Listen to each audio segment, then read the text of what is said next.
I don't know that I've seen anybody make it look more easy than he does. And you've heard all the compliments he's gotten from guys like Crawford and other major league players that just rave about this guy's defense and the ease at which he makes it look. So there's a lot there. Offensively, I mean, what's not to like, right? I mean, he obviously has power. He hits the ball to all fields. He has a really good approach. And he's a little bit of a perfectionist. So this is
and ride it out. And obviously, you're seeing what this kid can do. So, you mentioned it before that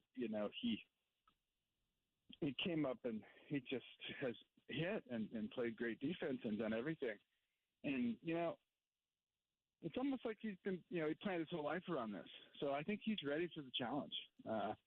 This kid works like nobody else, and you tack that on to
it's a lovely morning. But yeah, those with Matos and Fitzgerald, and I know the catching situation has been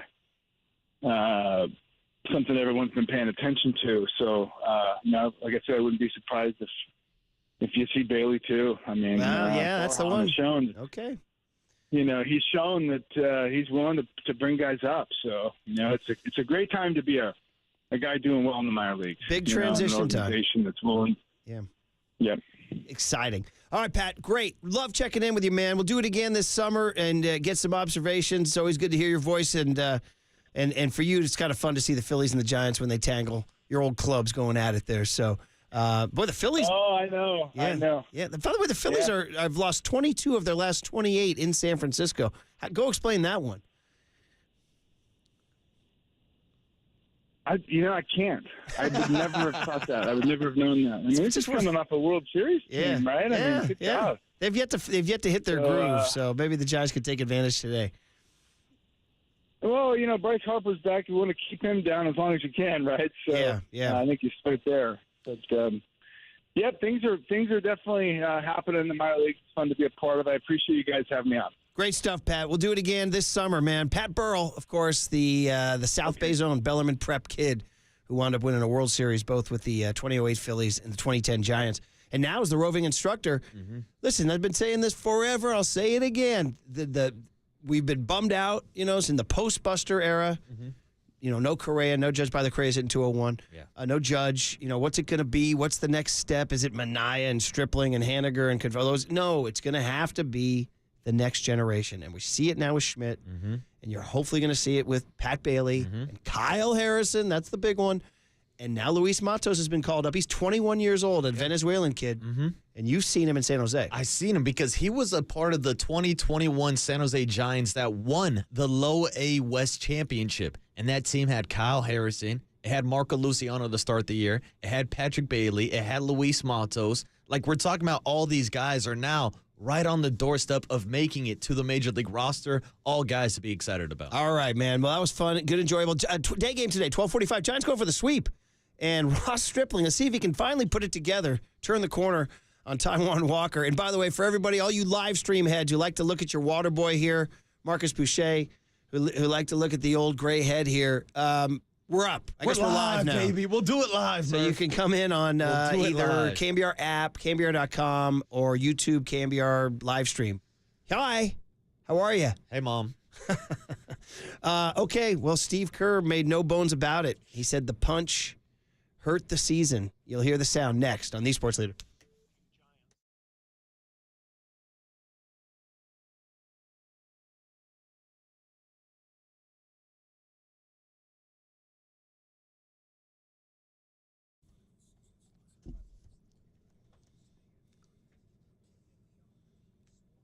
Yeah, Marin Health. That's what we want to talk about in the North Bay, where we have world-class beauty. That's well known. The world-class secret is Marin Health. Not just the closest medical care, but the best. Here are some of the features. A cardiology team that delivers treatment twice as fast as the national average. A world-class maternity care center with doctors and midwives available 24/7. An accomplished orthopedic team to get you back on the trail. And a partnership with UCSF that expands our world-class capabilities, all right here to get you closer to being your best. Marin Health, world-class care, closer than you think.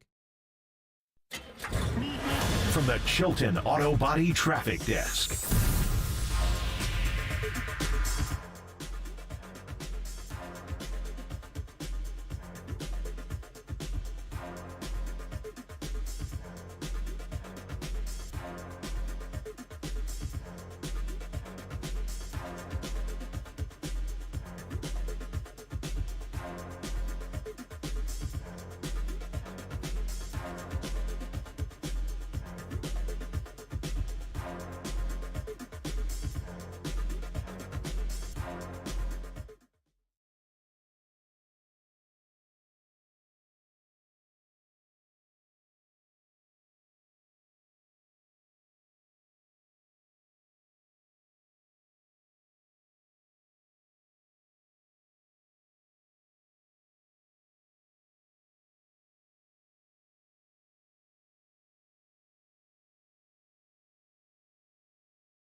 And now, time for the Protect Your Assets with David Hollander Business and Technology Report.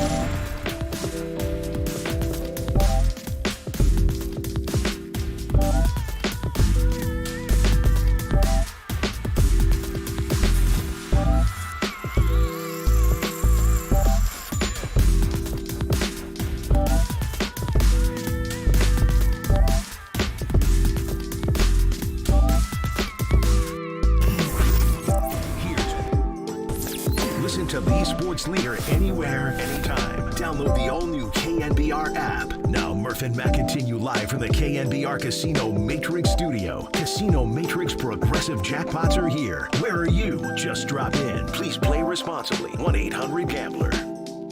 It's a lot easier when you lose for everybody to look in the mirror, say what can we do better? What can I do better? What can we do better?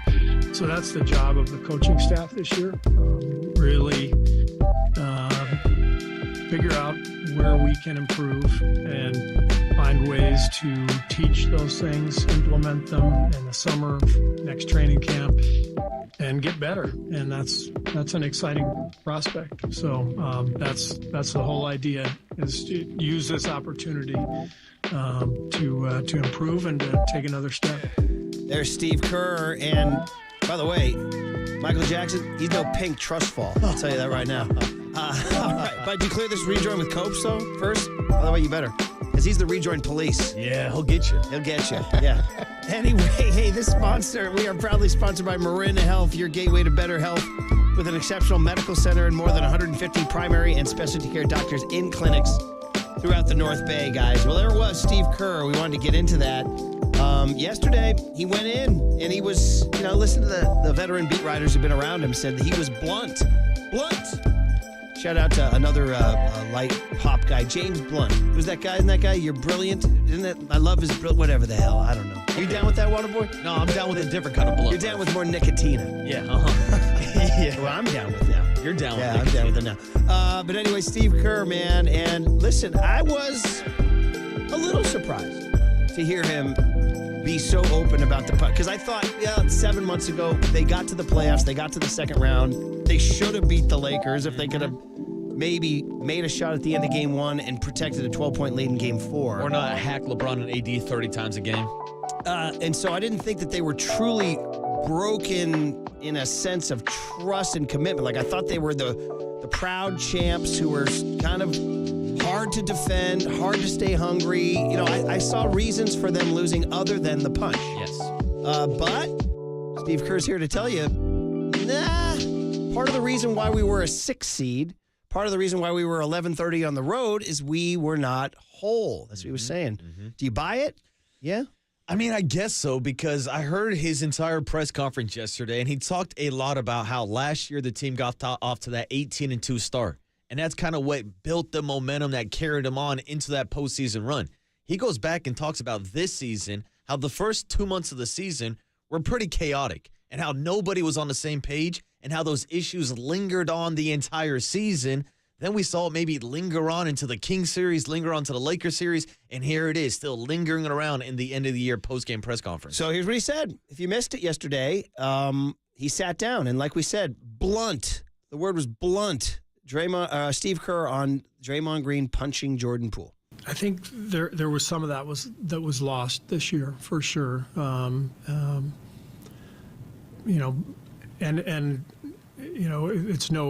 There's no hiding from it. The incident with Draymond and Jordan at the beginning of the year played a role in that. It's hard for that not to impact a team, and so we feel like we have a great group of people on the roster, on the coaching staff, in the front office. We have a way of doing things that we're very proud of, but those things were definitely challenged this year.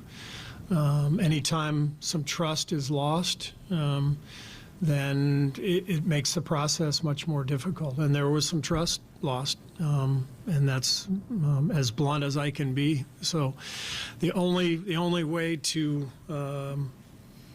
try to correct course is to continue to communicate with players and coaches, and those relationships have to be built. The bonds have to be built.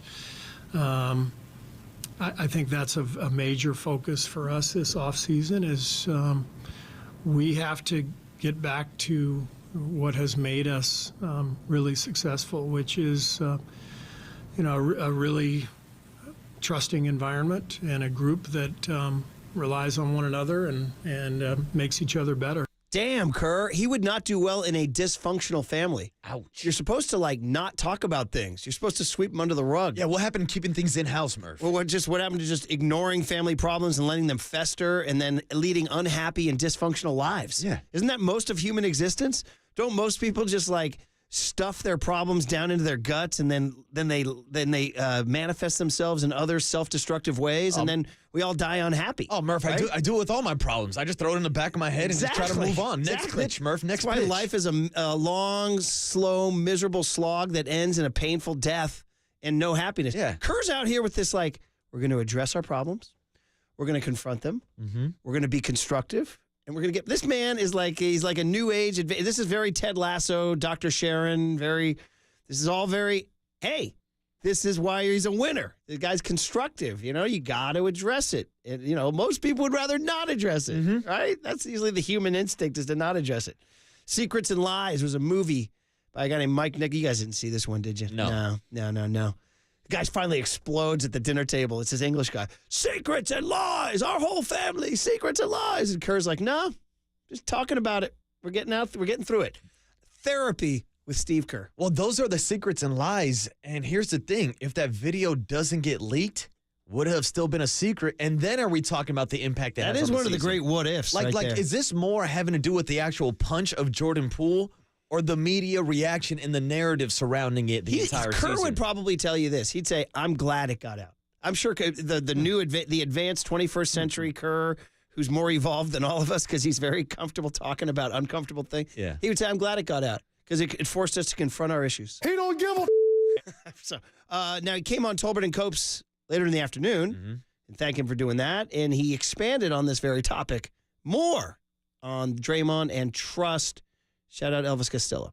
First of all, the story got out almost immediately. Then the video gets out, and so you're immediately scrambling. And when you can't keep something in-house, it just brings so much distraction. It's a distraction anyway, obviously. But now we're in a position where, we're all asked about it all the time.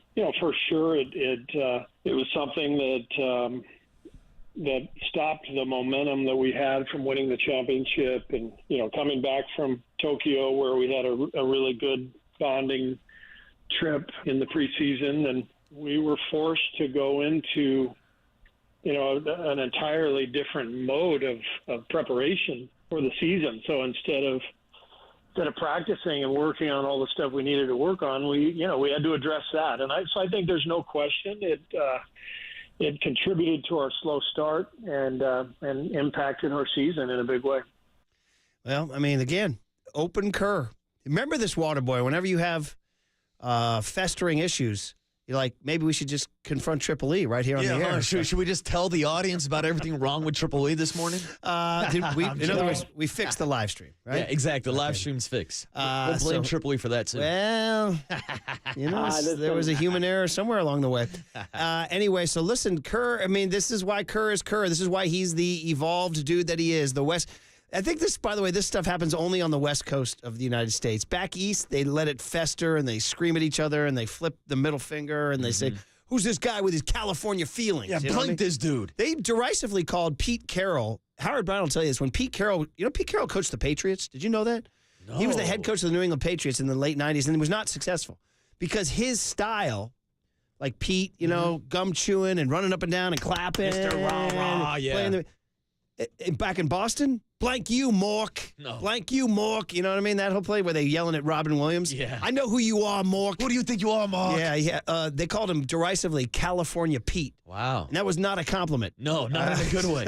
So, although you call him our young kid out here California Kyle. Yeah, he'd probably have to drop that name on the East Coast. Why do you call him California Kyle, by the way? First day he ran the leadoff spot, he was wearing a cow hat. I like it. Yeah, I think his dad went to Cal. Shout out to California Cal's dad. I understand. But anyway, so I just love how Kerr is so West Coast and evolved in this whole deal. Now, an East Coast guy, Stephen A. Smith from New York City, has and I did not know this, has his own alternate broadcast in the playoffs? Who did know this? You knew this? I had no idea until I saw this Draymond clip going around. Apparently, he's doing like a Manning cast style broadcast of Stephen A.'s World during the playoffs. Okay. What channel is it on? I have no idea. I didn't even watch it. Stream it? I only saw this clip on Twitter. Okay. It might be on ESPN. You saw this on Twitter? Yeah, I saw it on Twitter. Maybe ESPN. He had Draymond Plus. as a guest last night during the Laker Nugget game? During the Laker Nugget game. This is news to me. I was watching the actual broadcast and then flipping over to the City Connects, which won again, by the way. Of course. We'll talk about that with Mike Krukow in just a minute.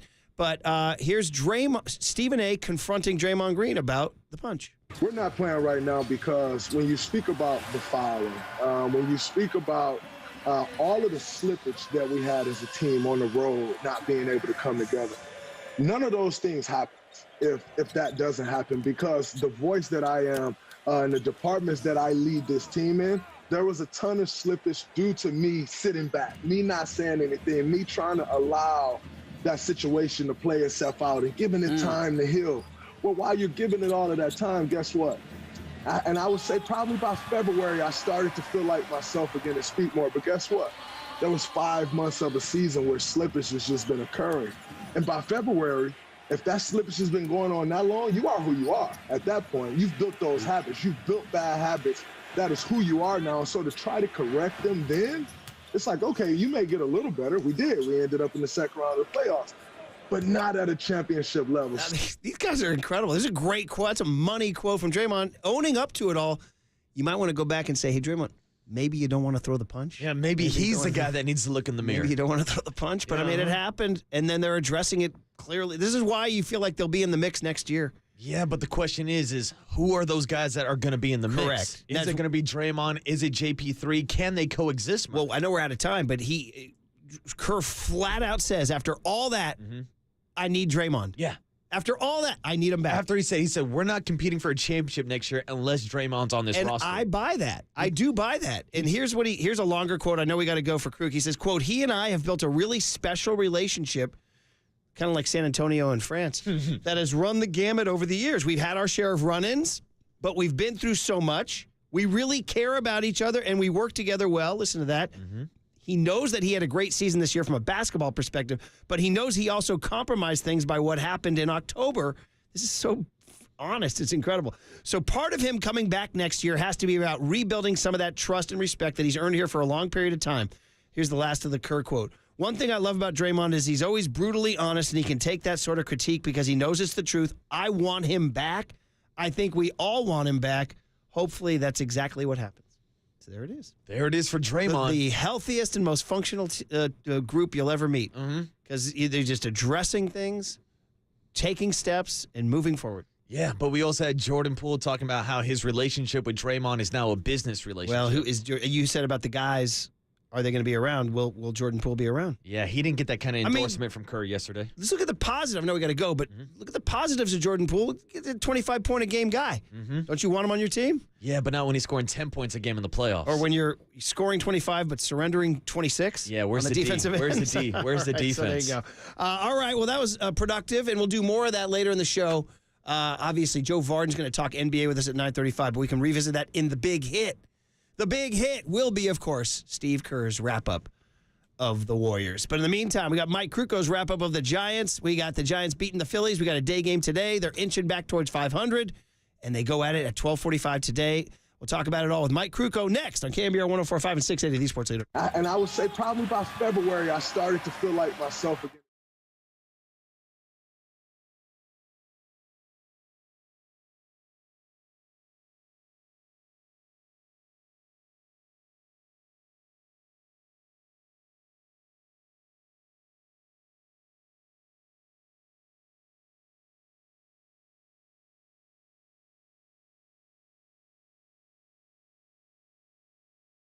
Be caller 10 to 415-896-KNBR for a chance to win a pair of tickets to see your Giants take on the Pirates Monday, May 29th. First pitch, 2:05. Presented by Toyota, the MVP of MPG. With class-leading MPG and more hybrids than any other brand, Toyota, let's go places.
Good morning, Bay Area. Good morning. Brace yourselves for KNBR's Power Surge. The sports leader welcomes you to Mervyn Max Power Hour. Giants fans, there's no question we've got the best in the booth. That's why Murph and Mac catch up with Kruk right now. He hits it high, he hits it deep, it's out of here. Adios, pelota. Gone. Sponsored by your Northern California Honda dealers. NorCal Honda dealers, race to save is on. Race in now for winning deals on every model. On KNBR 104.5 FM and 680 AM. All right, looking forward to talking ball with Mike Kruko after we remind you that Monty Poole will join Tolbert and Copes today at 4:30 to talk Warriors and Steve Kerr and Draymond and all that. But right now it's time to talk about Casey Schmidt and the Giants bullpen and Tyro Estrada and the Giants beating the Phillies and Camilo Doval with Mike Kruko. 4-3 win last night. Day game today. Giants going for the sweep. Good morning, Mike. We got Marcus Boucher one more day. The Waterboy's here and Paulie's back tomorrow. So Murph and Marcus, good morning. Mike, how are you? Yeah, good. Are you kidding me? That was fun last night. Expected a pitching duel between Wheeler and Cobb, and what we got was, kind of bizarre. But it was a great win. I mean, now they're guaranteed the series win. They have a chance to sweep. And this is exactly what they wanted to do coming out of a disappointing trip to Arizona. So this is huge last night. It was. Let's start with Alex Cobb because, he's been so good. He's been the best, even better than Logan Webb this year. And he has this odd night where everything's going wrong. He walks 5 and 3 1/3. He just can't seem to locate. He has this phantom balk call. He loses his temper. He's gone after 3 1/3. It was such a strange night for him. What stuck out to you? Was it the walks or that strange balk where it was kind of hard to even tell what happened? The thing that happens, and it just is a reminder that it's baseball, and when a guy puts together a hot streak like he had, I think he walked 4 guys the entire month of April, and then they go through a night like last night. It's just a reminder that it's not an easy game. When you have all your pitches working, it really is. It's easy. I mean, you have as much experience as he does. I think he's in his 12th year. And for the most part this year, he's had everything working. His last outing in Arizona, his split was the best we've ever seen it. It was unhittable, and I mean every time he threw it, it was it maxed out performance wise. It was amazing. Last night, he didn't throw one good one. He kept looking for it, and it wasn't there. I mean, and it's hard to explain. He probably warmed up and felt pretty good, got in the game, and then it just didn't work. He couldn't find his rhythm.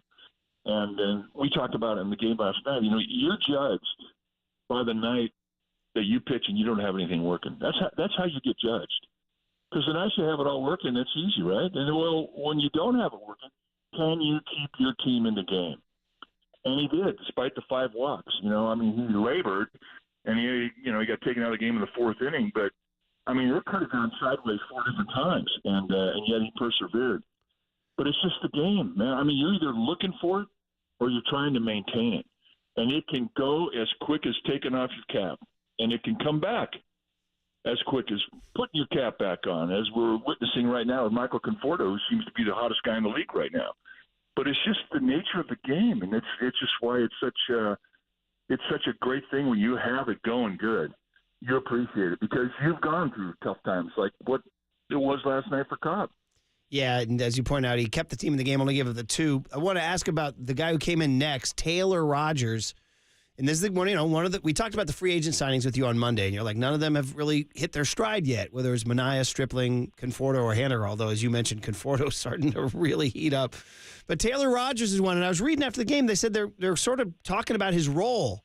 Like, instead of being a late inning guy, he might be a lefty specialist guy or a, certain pockets guy. And he himself said after the game, hey, I'm just trying to work with them about what my role is. Well, it worked yesterday, right? He came in, 1 inning. He winds up getting the win, technically. 2 strikeouts, clean innings. So just your thoughts, Mike, on how they're finding a place for this guy. And with Luke Jackson on the horizon, you're looking for the bullpen to start to take shape. What shape is that for Taylor Rogers, the lefty? Well, he's been great. I mean, this last 10 innings, he's given up 1 run. But not only that, but you look at pitch performance. You look at what his fastball's doing. And, as we have talked about this so many times, when your mechanics are right, you get the second stage movement on your fastball. It jumps. And it has life at the end of the pitch. And then you get snap in your breaking ball. And you have location. I mean, you get everything. And early in the year, he was out of whack. And it really was a prolonged period of ineffectiveness with his stuff and his performance on the pitch. I mean, they talked about when he went from, I guess it was Minnesota to San Diego and San Diego to Milwaukee. We saw the guys with the Brewers. He said he just wasn't good. He just didn't have his stuff last year when he was with them. Well, that's kind of how it was at the start of this year. And then all of a sudden, clicked in. And we saw this about, 10 appearances ago. I mean, he was really struggling. And then when it kicked, he got it. And last night he comes into the 4th inning where 2 runs are up, and this looked like it was going to be an inning where the Phillies just took off. And he shuts it down. I mean, he gets a strikeout and he gets a ground out, inning over, and then he comes in the next inning, starts it off, he gets a strikeout, and just a really super clean inning. And that's the guy that they gave the 3-year deal to. I mean, this is the guy they've been looking for. Now you say, where do you put him? Put him anywhere. Right now, the way he's throwing, you could close with him. If there was a day where you needed to give Doval a rest and a save situation came up, you could put Taylor Rogers right in that role. So they've got him back, and like they've got Doval. I mean, Doval went through a period this year where he didn't know where the ball was going, and but now he does, and now he's got a slider that is just tight and nasty, and he's a weapon. So it's the bullpen's in a state of flux, man. Right now, it's Stripling and Mania are looking for it, but fortunately, Doval and Taylor Rogers has found it, and then we move on. So yeah, getting Rogers back and the way he should be going that's a huge thing.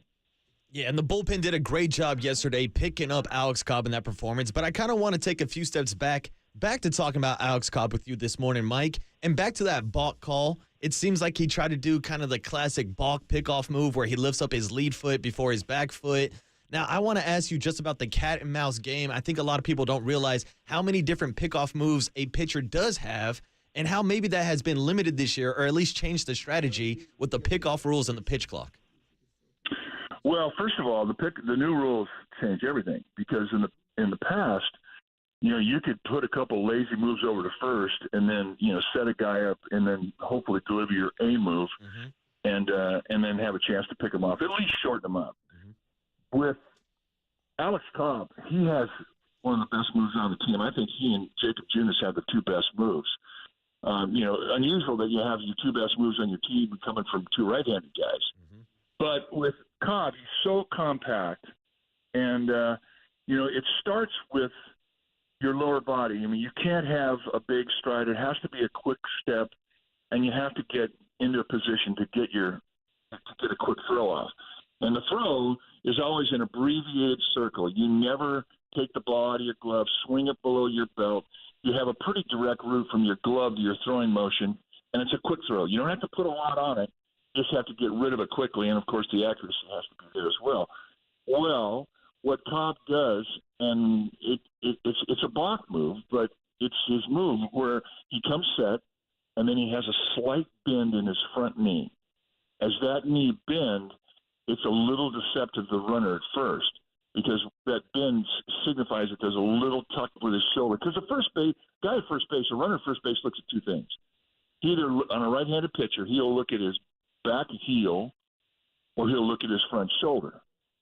if that front shoulder tucks in, that gives the tip that and I think most runners look at the shoulder. When that front shoulder tucks in, that tells him that pitcher's going home. When that shoulder tucks in, the left knee bends slightly, and then that's the key. That's the key. He's going home. But with Cobb and a lot of really good pickoff moves, that shoulder and that left knee tucks. I mean, I'm talking just a little bit, and then he spins and he goes to first base with a compact throw, and he's good. He's picked off guys this year. Well, Rob Drake called it. I mean, it's really ticky-tack because a lot of guys do that. And, the first time I ever saw it was Don Drysdale. He had a really good block move with that left knee, and I worked hard to try and get that move. And Cobb has it, and, unfortunately he got called. And he said this whole 12 years it's only been called one other time before. So it's an unusual call, and it was a ticky-tack call. The only reason that gets called is if the Phillies go over there and say, Rob Drake, who was the first base umpire, hey, this guy's got a block move. Watch his left leg. And he did, and he called it. Rob Drake and Alex Cobb now mortal enemies going forwards here. We're talking to Mike Krukow. After the Giants beat the Phillies 4-3, pushing the Phillies 2 games under 500. Here's just an odd stat. Susan Slessor had this. The Phillies have lost 22 of their last 28 in San Francisco, Mike. I'll take it. Yeah, that's a good thing. How do you explain that? I don't know. I'll tell you another stat that's going on. Sunday, the Phillies in Coors Field, they got shut out 4-0, and they had I guess they had runners in scoring position, 14 different at bats. They went 0 for 14. Well, they've carried that into this season now into this series. After the first 2 games, the Phillies are now 1 for 33 with runners in scoring position. How do you explain that with that offense? Yeah, I mean, you can't. Trey Turner, Bryce Harper, Nick Castellanos, Kyle Schwarber, JT Realmuto, 1 for 33 with runners in scoring position. Those are some studs. They don't have a weak guy in that lineup, and the Giants. So it just tells you a lot about what they're going through and how good the Giants pitching's been. Their bullpen's been great. John Brebbia last night. Brebbia goes on inning and 2/3, strikes out. I think he struck out 3 or 4. Three, but anyway, three and 1 2/3. Yeah. Tyler Rogers with another 2 shutout. He's become the 2-inning machine. Tyler 2-inning Rogers. He kind of faked it through the first inning. He looked a lot better the second inning. When he walked out there for the second inning, I went, I don't know. But and he gets it done, and that's who I picked in the post-game wrap. I picked the Rogers brothers. Nice.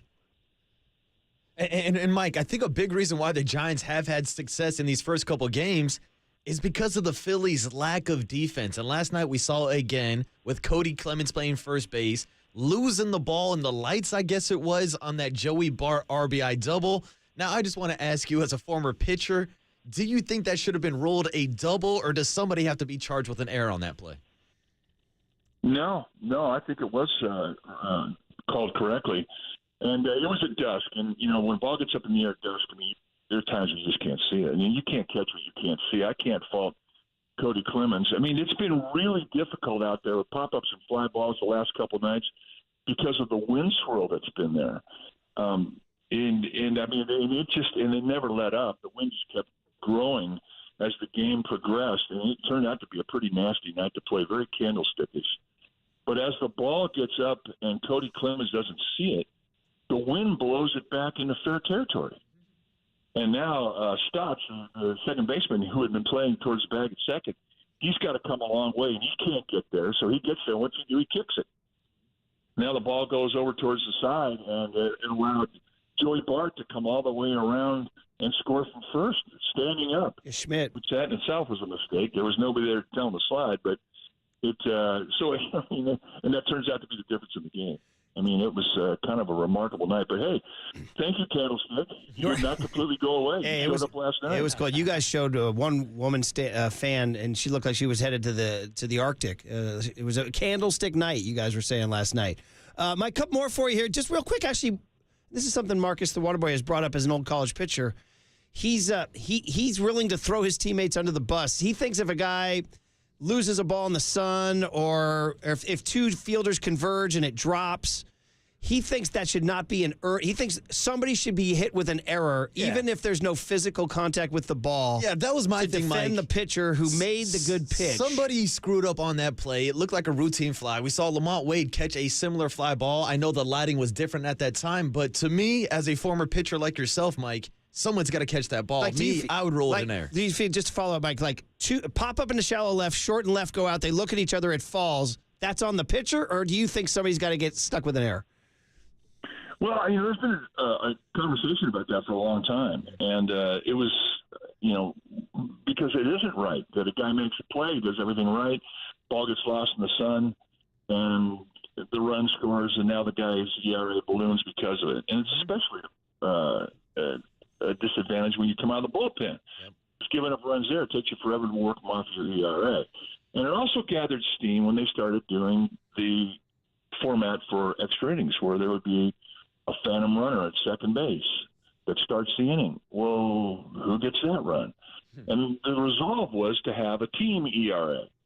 That run, that weird run that scores because of a sun double or a wind double or a weird play like that where on a ball that should have been caught, the team gets that ERA. It doesn't go on a person's ERA. But after a lot of debate, I went back and said, well, wait a second. They didn't do this back 150 years ago. They never did this.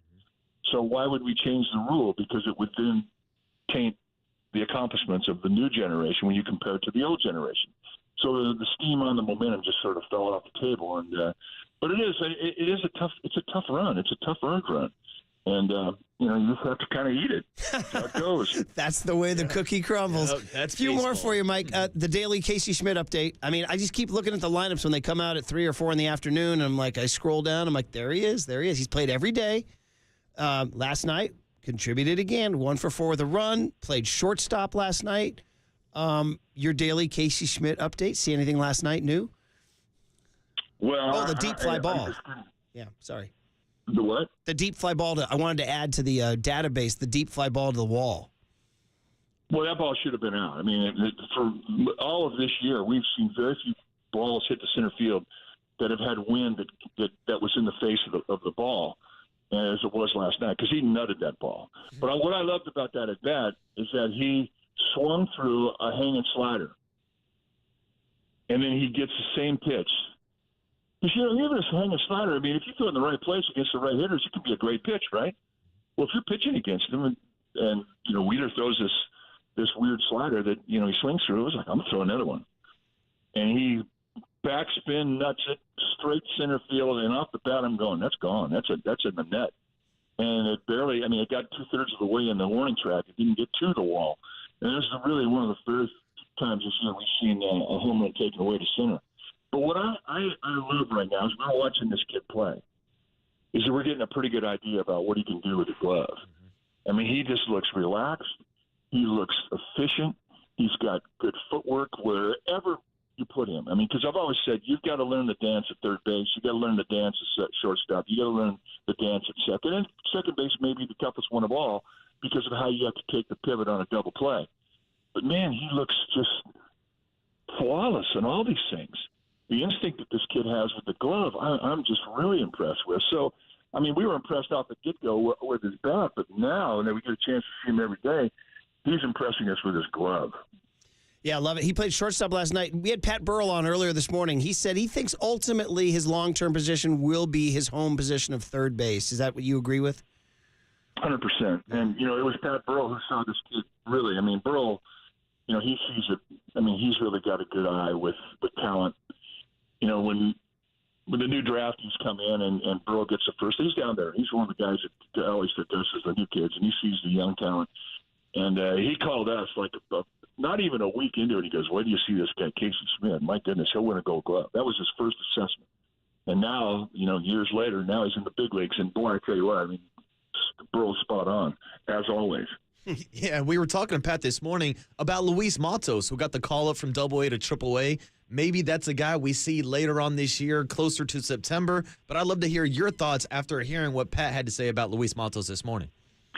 Well, I'm just going to repeat what he says because I really haven't had that much of an education watching Matos play. Mm-hmm. And and now this year he gets up and he goes right to Double A. He's hitting over 300. They moved him into Sacramento. Now he's starting to steamroll. He's 21 years old. He's been around, since he was 16, 17 years old. So he's no longer a baby in professional baseball, and he's starting to apply. He had to go through a serious injury, a back injury, but he's healthy, and he's charging. And that's another guy that, everybody was talking about Marciano and some of the other young talent. This is back when they were all 16, 17 years old. And another one that Bro goes, I like the guy.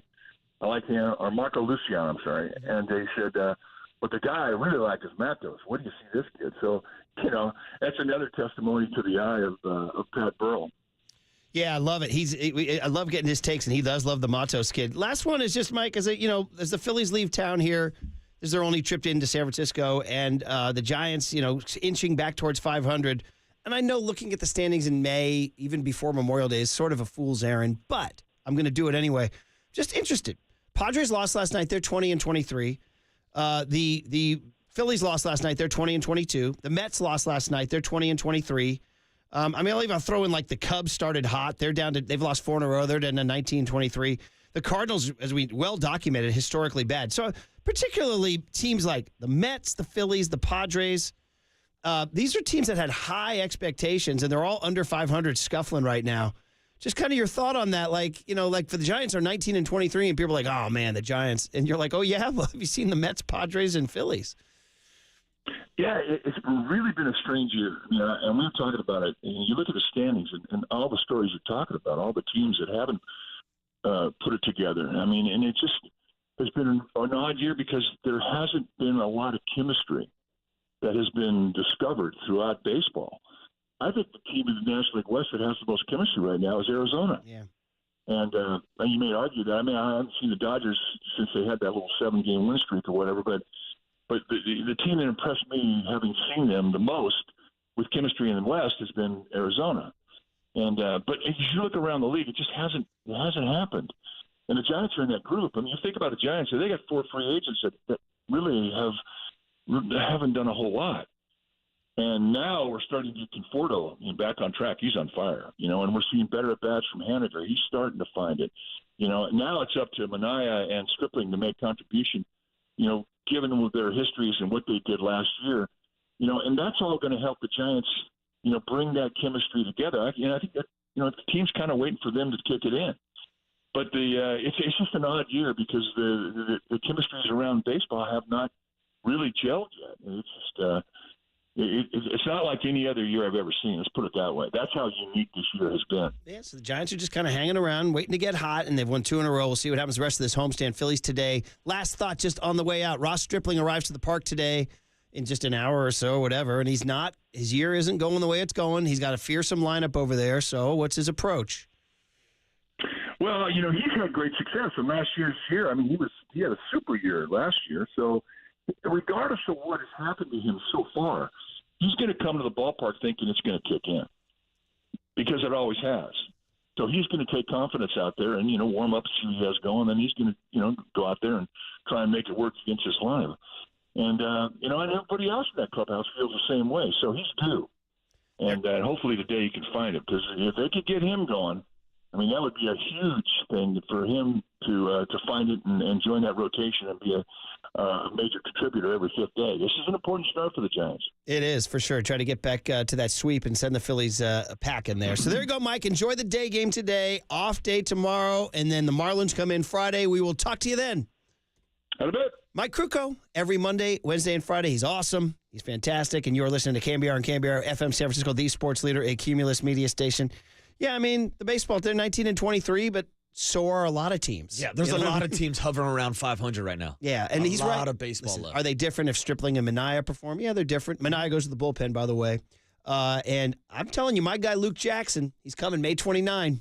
I got my eye on him. Praise Dale and raise hell, Praise Dale and raise hell. I'm totally down with him. He's coming. All right, the big hit is, of course, Steve Kerr's sweeping statements on the Golden State Warriors. Ooh.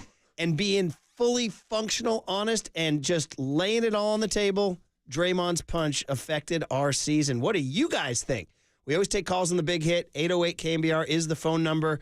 If you're mad at Draymond, if you're mad at Kerr, if you're mad at Poole, if you're not mad at anybody, if you think somehow, some way this is a positive going forward, if you think you agree or disagree with Steve Kerr on you need Draymond to be a championship contender, because that's what he said. You'll hear it all next when the big hit starts on The Sports Leader. He nutted that ball. Mike Krukow with Murph and Mac has been sponsored by Your Northern California Honda dealers at NorCalHondaDealers.com. the Murph and Mac Power Hour surges on. Next on KNBR 104.5 and 680, the Sports Leader.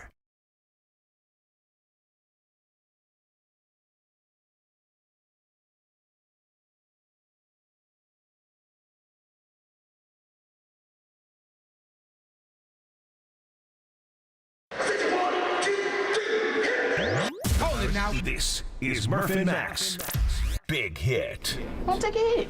Hit me. Hit me. A hit is a hit, you pathetic schlepper. Fly ball into left field. Nice hit. Sponsored by Benjamin Moore Paints. Experience the Benjamin Moore retail difference at their independently owned authorized retailers today or at benjaminmoore.com. On KNBR 104.5 FM and 680 AM, the Sports Leader.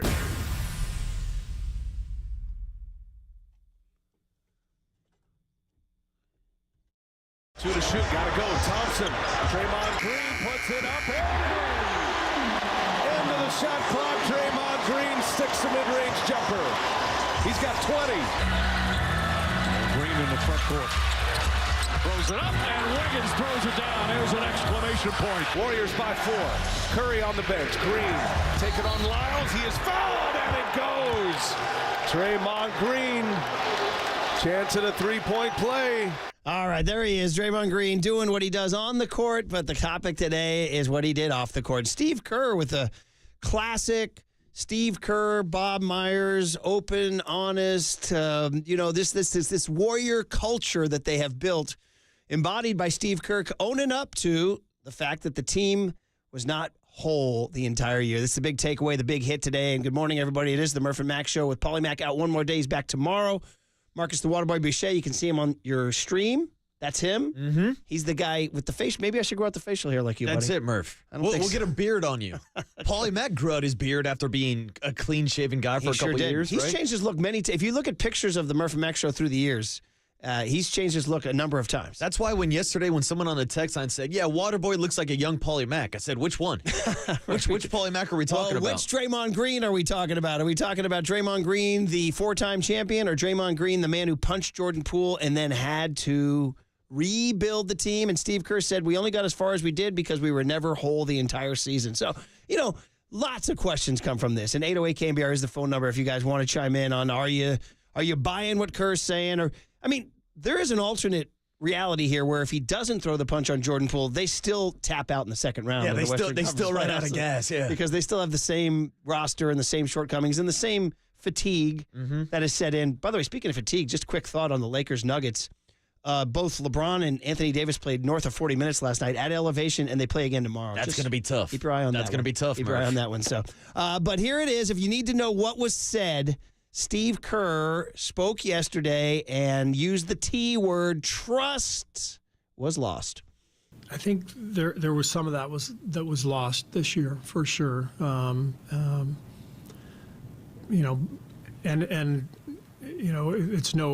There's no hiding from it. The incident with Draymond and Jordan at the beginning of the year played a role in that. It's hard for that not to impact a team, and so.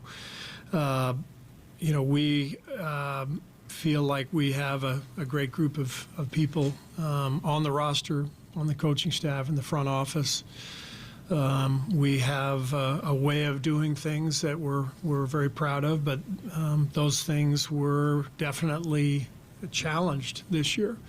Anytime some trust is lost, then it makes the process much more difficult. And there was some trust lost, and that's as blunt as I can be. So the only way to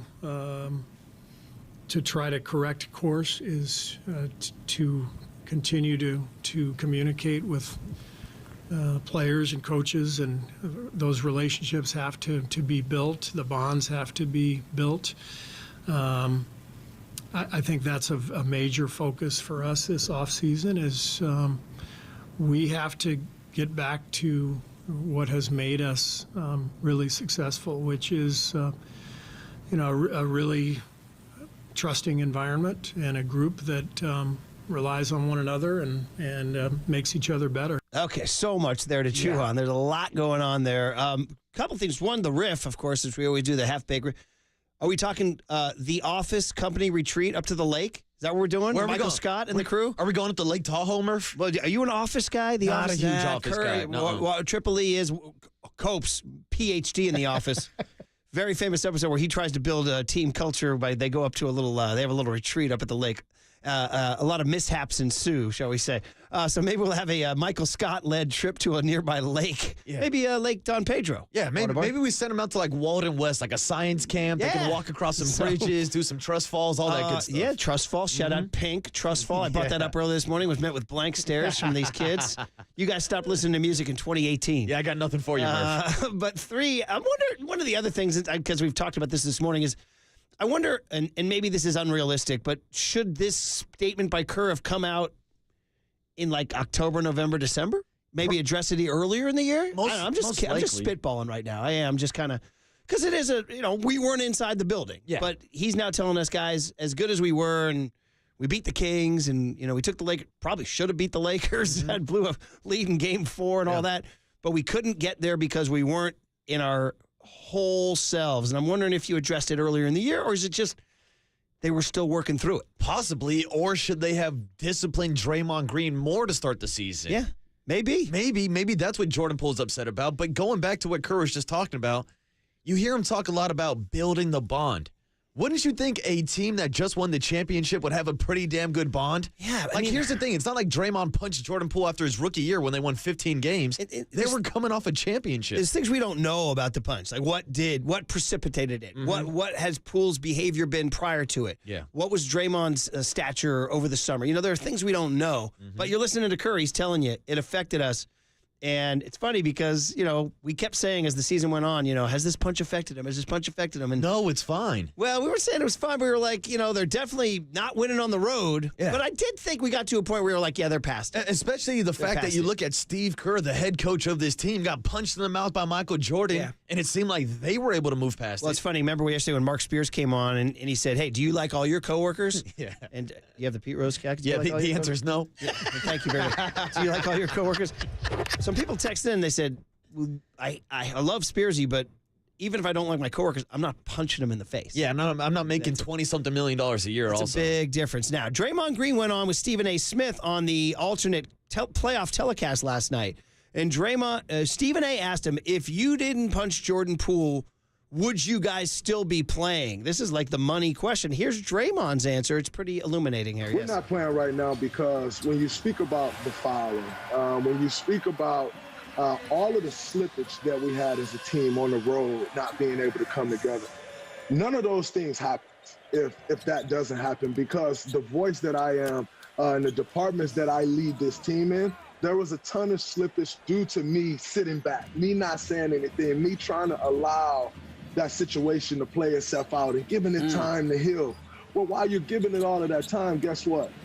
I would say probably by February, I started to feel like myself again and speak more. But guess what? There was 5 months of a season where slippage has just been occurring. And by February, if that slippage has been going on that long, you are who you are. At that point, you've built those habits. You've built bad habits. That is who you are now. So to try to correct them then, it's like, okay, you may get a little better. We did. We ended up in the second round of the playoffs, but not at a championship level. It's very illuminating quotes from Draymond. He's saying, yeah, I had to step back because of what I did, and as a result, the team didn't play under the Draymond standard where he's holding their feet to the fire after a November game against Oklahoma City, and he's like, you didn't do this, you didn't do that. He was laying back to let Poole heal. Yeah, and it's hard to be that leader when the team does lose trust in you, like Steve Kerr was talking about. Yeah. Draymond has been the heartbeat of this team the entire dynasty run. But if he can't be out there giving a message to the young guys, maybe that did create the divide between the younger guys and the veterans on the roster. I guess it was a miracle they got as far as they did. the way they're talking, I mean, this team almost beat the Lakers, almost got to the Western Conference Finals, right? But he's saying they had the reason why they didn't is because they had foul trouble, and he would have cracked down on defending without fouling earlier in the year and not let bad habits creep in. Yeah, and this was a team that had bad habits the entire season, not just the 11 wins on the road during the regular season, but how many times were we talking about the gravitational pull of 500 or them trying to avoid a play-in game this year? Shout out the other, I'll give you guys 2 top 10 hits of the last year. Shout out that very sort of meandering, not very, the song never really takes off, called Bad Habit by Steve Lacy. I bite my tongue, it's a bad habit. You guys know that one? Yeah, I know that song. Well, you like that one? I didn't know the artist's name, but I actually know the song. I know it because it's the same name as my kid's water polo coach. It's very odd. We're like, dude, did you record that song? He's like, no, I'm a water polo coach. I'll take credit for it anyway. Same name. Nathan in San Jose is checking in on this very topic, Draymond Green. Nathan, you're on the big hit. You're on KNBR. Good morning, Nathan. Hey, guys. How's it going? What's going on, man? Just wanted to kind of take a different approach that I haven't heard yet, and I'm just wondering what your guys' take is. I've been on a lot of sports teams. I played baseball in college in the Bay Area. I won't say which college, but there was little stuff like this pretty often, not every day, not every week, but once or twice a season where a couple guys would get into it. And to me, it was like guys being guys, and the next day everybody's all back to normal, and there was never any lingering stuff or somebody who, you know, I get that we weren't in the public spotlight and we weren't getting paid $20 million, but I'm just like, is this really what caused the Warriors to play like crap all season on the road and do all this fouling in the playoffs? I mean, I don't know. I just think maybe this is putting into a bigger, position than it really had an effect on the season. So that's my question to you guys. What do you think about that? Hey, good call, Nathan, and thanks for the call. We appreciate it. It's a good question, and it's something that I think we addressed as the season went on. We were saying that, Nathan, what you just said, I think I was leaning more towards what Nathan said, which was these are grown men. These things happen. Like there used to be the old phrase, the Red Sox in the 70s, they say 25 players, 25 cabs, meaning they hated each other and they all went separate ways, but they were a winning team. Famously, the Oakland A's had a fist fight in their clubhouse right before a World Series game that they won. They won the World Series. So I understand what Nathan's saying. Which I think the reason, Nathan, we're focusing on this right now is because Steve Kerr himself chose to identify it so clearly. I did agree with what Nathan's saying in the sense that these things happen more than we know. These are champions, and I still rode with Draymond. And what's interesting is that Kerr, we have these cuts. I don't know if we'll get to them, but Kerr flat out says, after all that, I need Draymond Green. He's sticking by Draymond. Yeah. That's his guy. And Murph, I also kind of agree with Nathan, too. The reason why we're talking about this is because the Warriors lost. If they were still playing in the Western Conference Finals, if they go back-to-back and win another title this year, then we're talking about, the Warriors' team chemistry, the championship DNA is what got them past this punch. But because they lost, everybody is now circling back to the preseason story that we've been talking about for 6-7 months now. By the way, 209 says, I ran college cross country, and we used to have physical fights, still won championships and laughed about it over beer pong. Yeah. Hey, when the Harriers are throwing blows, that's an old school sports writing term, Waterboy. Harriers from cross country. The Harriers. Harrier. The Harriers. Watchdog in Oakland is checking in on team chemistry. What's up, Watchdog? How you doing, man? Hey, what's up, guys? How's it going? Watchdog. I just wanted to get on and talk about, just team chemistry. And I think the Bay Area teams that have won, including the Warriors, have had excellent team chemistry. And I felt that punch, because it was, because of social media and, people saw Poole get knocked out worldwide like that. I'm sure that shook his confidence. And it just, and then the Warriors, in my opinion, they didn't really do anything about it, or the league. So I felt that definitely had a big effect on the whole year. That's not a good way to go into the season. And I think anybody, whether it's a friend or an associate, if you have a fist fight with them, I don't think it's ever the same. Yeah, agreed. Yeah, I mean, it is true. The physical nature of, like, you can have a dispute with somebody, but I mean, if Waterboy's walking around punching me in the face, we may have a little bit of it's on site, Murph. Some healing to do. Put these hands on you. So, Watchdog, I mean, that's what Kerr's saying. That's what was interesting, though, was that it had to play out. The season went right in, and then we just had to start watching the basketball. And, they still looked like the Warriors at times where then these guys could win the championship. There was times I was like, they're going to the finals. Yeah, just because of the big three, we still have the confidence. But I got a question for Watchdog, actually, if we still have them. Do you think this team chemistry can be rebuilt, or are we at the point of no return? I think for Draymond and Poole, I think it's at the point of no return. I think that somebody has to go, and it may be Poole. From according to what Steve Kerr is saying, which I think he's correct, because Draymond is a very important part of the team, especially defensively. So I feel somebody has to go. They can't really coexist. I mean, you can try to play it off. It's just like if you're in a bad marriage, you can play it off publicly, but underneath it all, it probably need to be a breakup. Hey, Watchdog. Yeah. That's good stuff, man. I like it. Thanks for the call. We do appreciate it. Don't be a stranger. That was good. There's that old phrase, fake it till you make it. You guys ever hear that one? Mm-hmm. And that's what most people do. How do you think I got this job, Murph? What do you think I'm still doing to this day? I had a kid. Well, it is funny because if you are choosing, can this bond be rebuilt? Well, Steve Kerr says it ain't being rebuilt without Draymond Green. Here's Kerr saying, oh, you think I'm running Draymond out of town? Quite the opposite here. If Draymond's not back, we're not a championship contender. We know that. I mean, he's that important to winning and to who we are. So I absolutely want him back. So yeah, I mean, so there you just heard it right there. So Jordan Poole's like, well, where does that leave me? So there's two options here. One, you trade Poole, right? That seems to be something I think the Bay Area is in favor of right now. And to be honest, I do have this little seed of fear that he becomes a dude, you know what I mean? But if it's not working and you're going to do the Curry timeline and as John Hollinger said, RIP 2 timelines, that's over. It's gone. And you're just going to ride Curry for the next 2 to 3, then you trade Poole for a veteran piece or whatever you can get. The other one is if they can't move Poole because they can't find the right deal, how do you rebuild all this stuff? That's when we're going to the Michael Scott The Office Lake retreat with Jordan Poole, and we're singing Pink's Trust Fall, right? Yeah. All right, let's go to Jeff in Brentwood, who's on KNBR on the Big Hit. Hey, Jeff, good morning. You're on KNBR, man. Good morning. How you guys doing? What's up, Jeff?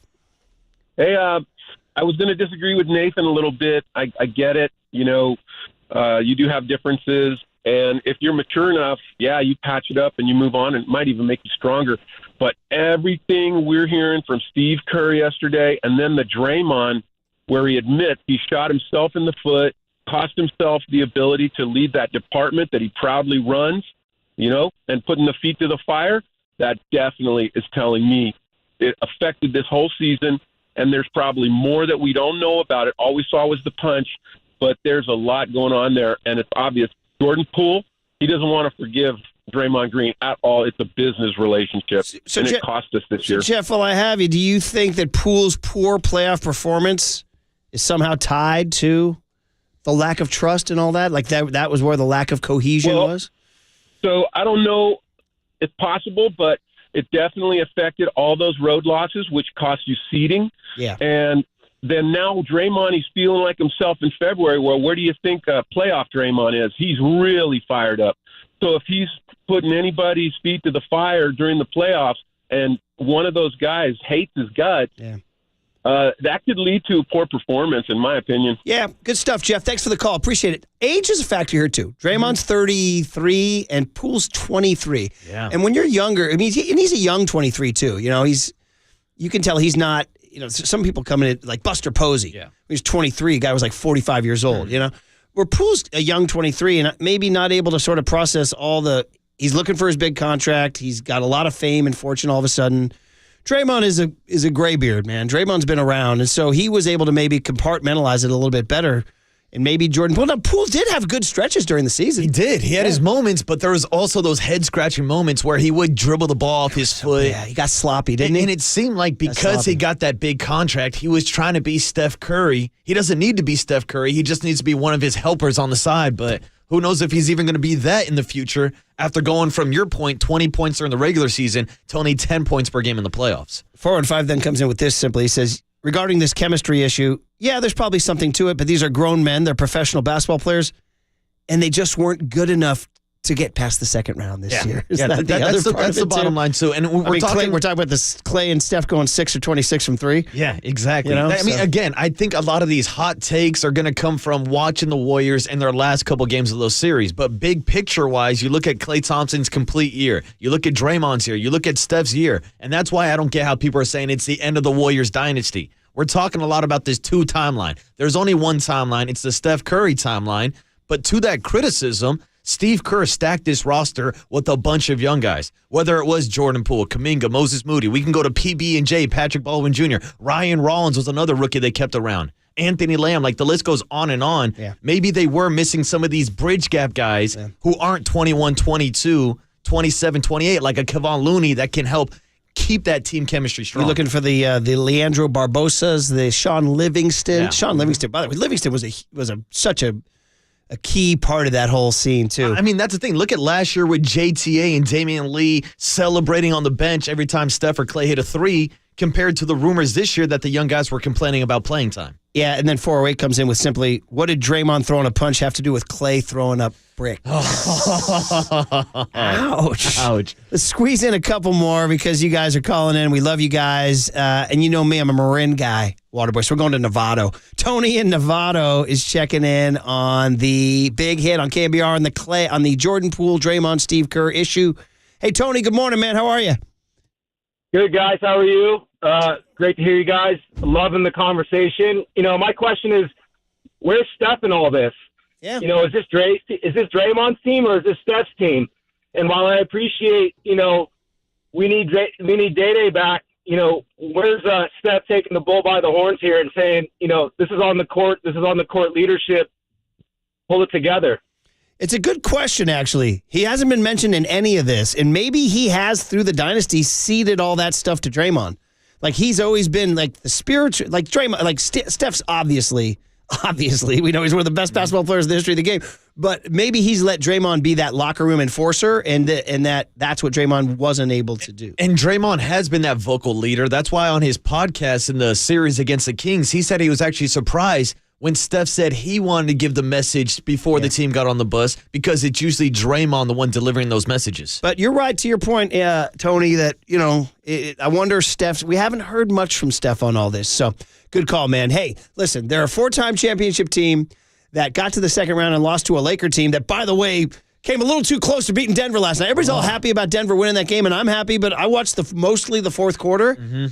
I don't like what I saw, because in the fourth quarter, the Lakers were making a big old run on them. They turned it on late. Yeah, and they almost felt like they found something, which was to get Hachimura on Jokic and let Anthony Davis sit in the paint. Yeah. I didn't like that. Yeah, Aaron Gordon ain't spacing the floor. Shout out Archbishop Mitty.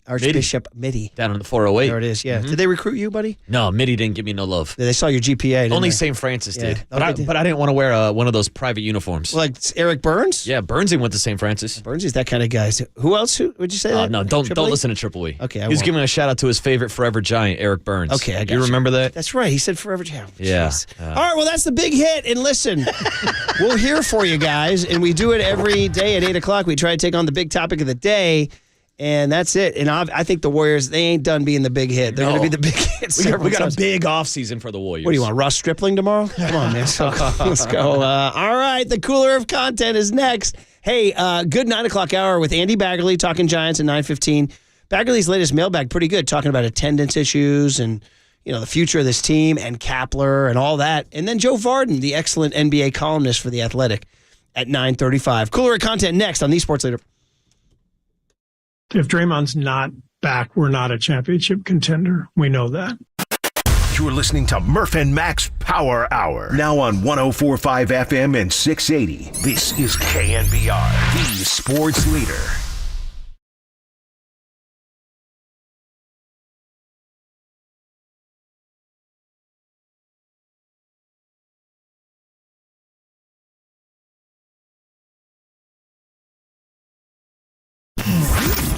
Here's what's trending now. On KNBR.com.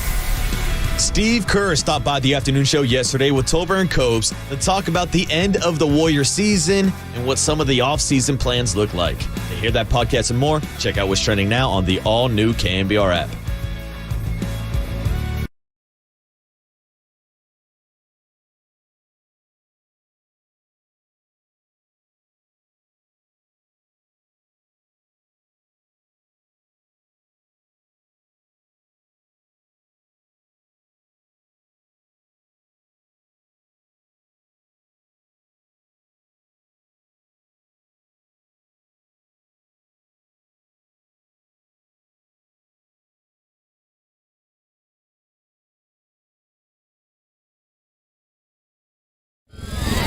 And now, time for the Protect Your Assets with David Hollander Business and Technology Report.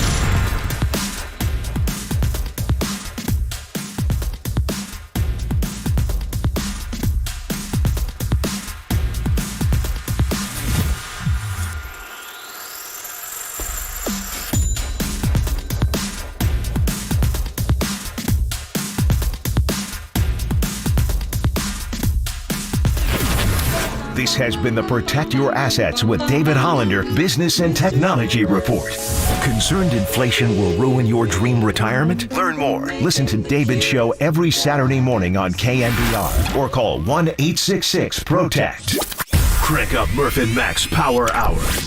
All right, everyone, chill. This is the cooler. You're not sending me to the cooler of content. Murph and Max Cooler of Content is sponsored by Mancini Sleep World. Sleep better, live better. Visit sleepworld.com. And by Marin Health. Marin Health Medical Center and Marin Health Medical Network world-class care. Closer than you think. On KNBR, the sports leader. Boy, so many reactions still coming in on the big hit top. Pretty good. 510, pretty good. I like the sardonic comedy ones. 510 says Poole can't play defense because he got clocked 7 months ago. Oh, that's a pretty good one. That's a pretty good one. So, listen, I like the salty, sardonic, cynical ones. But you got to have a little comedy, too. And by the way, 916 coming at you, Waterbury, coming right down your road saying Wilcox High School didn't want you. Yeah. Well, I'll tell you, Wilcox High School didn't want to beat me either. Senior year took them down in football and baseball. And as I told you and Paul and Mac last week, beat Wilcox on the bump and then got asked out to Sadie Hawkins right after. Damn. Yeah. It's a hell of a day. How about that? Shout out my boys, Marcus Romo, Brandon Simon, Jordan Gibson, all those guys at Wilcox High School. I like that. Did you say yes to the Sadie Hawkins? Of course I did. I showed up. Man of the hour. Is that gal still in your life? No, she's married now. Okay. And I'm still single. She could still be in your life. Waking up at 3 a.m. every day. Yeah. I understand. You guys could have a little thing on the side. They sing about it in the R&B song "Me and Mrs. Jones." We got a thing going on. Ooh, I understand. Yeah. And then there's, of course, the Manhattans kiss and say goodbye. I can't see you anymore because of my obligations. Prior and obligations. the ties that you have. Cooler content, TNT producer. We start with a TNT producer giving a story of Chuck and Shaq, how they got on the show together. I haven't heard this. I'm all ears. And we were in San Antonio. You were working for us. Shaq was still playing for the Lakers. You took us all out on a excursion to the Riverwalk. Not a river, it's a dirty little creek. We were walking across this parking lot, and a big limo pulled by. And all of a sudden, I hear it screech to a stop, and a door opens, and this voice yells, "Charles Barkley." I'm going, oh, we're going to be fighting and all this other stuff. And I turn around, and it's Shaq. He gets out of the car and runs up and tackles you. Two of you guys wrestling in a parking lot in San Antonio. And when I saw that, I said, if we can get that guy on the show, we'll have something special. Hey, that guy, whoever that producer is, the guy's a genius. Yeah. Shaq and Chuck. Round of applause. Can we name a better sports broadcasting duo other than Triple E and Waterboy together? Yeah. I mean, these guys, we use these guys in the Cooler content daily. Because it's all about Shaq. Well, Kruk and Kipe. There you go. Okay. There you go. Okay. Kruk and Kipe, That's cheating. Shaq and Chuck. Yeah. So on Mount Broadcast Duo more. Madden and Summerall. Yeah. So Madden and Summerall, Kruk and Kipe, Shaq and Chuck, and I need one more duo. Nance and Romo? Is that today's? Too young, too young? new. I'm talking All about right. like decades and decades here. The Razor and Mr. T says Perfect. Triple E. There it Very is. good. Hey, Triple E. Yeah, best Probably a contribution he's had all week. Best last 60 seconds and best moment of the day. Yeah. Right there, too. By the way, is the stream still working, by the way? Is the stream Yeah, still- are we okay, up? all Are we right. live? By the way, what do you give me for Shaq driving by Charles Barkley and saying, blank Charles Barkley, and me seeing Clayton Kershaw on the street? Hey, Kershaw! The Dodgers! So good. What's this the context on this DeMar DeRozan one where he says that he's commenting on the league? I haven't heard this one either. He's on a podcast and he's just talking about the league and he decides to slander some people here. Yeah. A lot of sorry in the league. I'm be honest.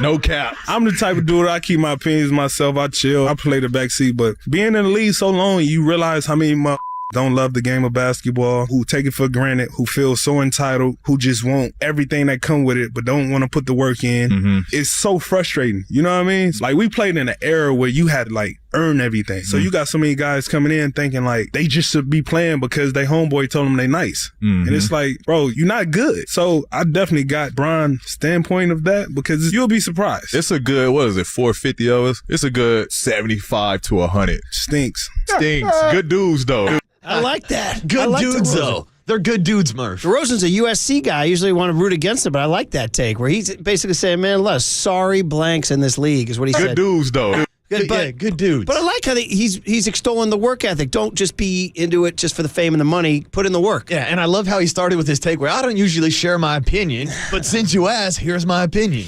I enjoyed that. Go DeMar DeRozan. Remember his daughter, the role she played in the playoffs. That's right, the screamer. Shrieking in the playoffs. Dwight Howard, who was mentioned by Mark Spears yesterday as somebody the Warriors should have brought in. When they were looking for bigs. If you needed size, yeah. And I guess he's in Taiwan putting up like 80 and 50 a night. Just dominating right now. And he's, according to, I guess he went online. He wants to recruit players. I guess he's recruiting the sorry mother fathers that we're talking about to Taiwan. I haven't heard this one either. Let's hear it. Yeah. Jordan Poole. Come on. Julius Randle. Come on. Let me stop. Ben Simmons.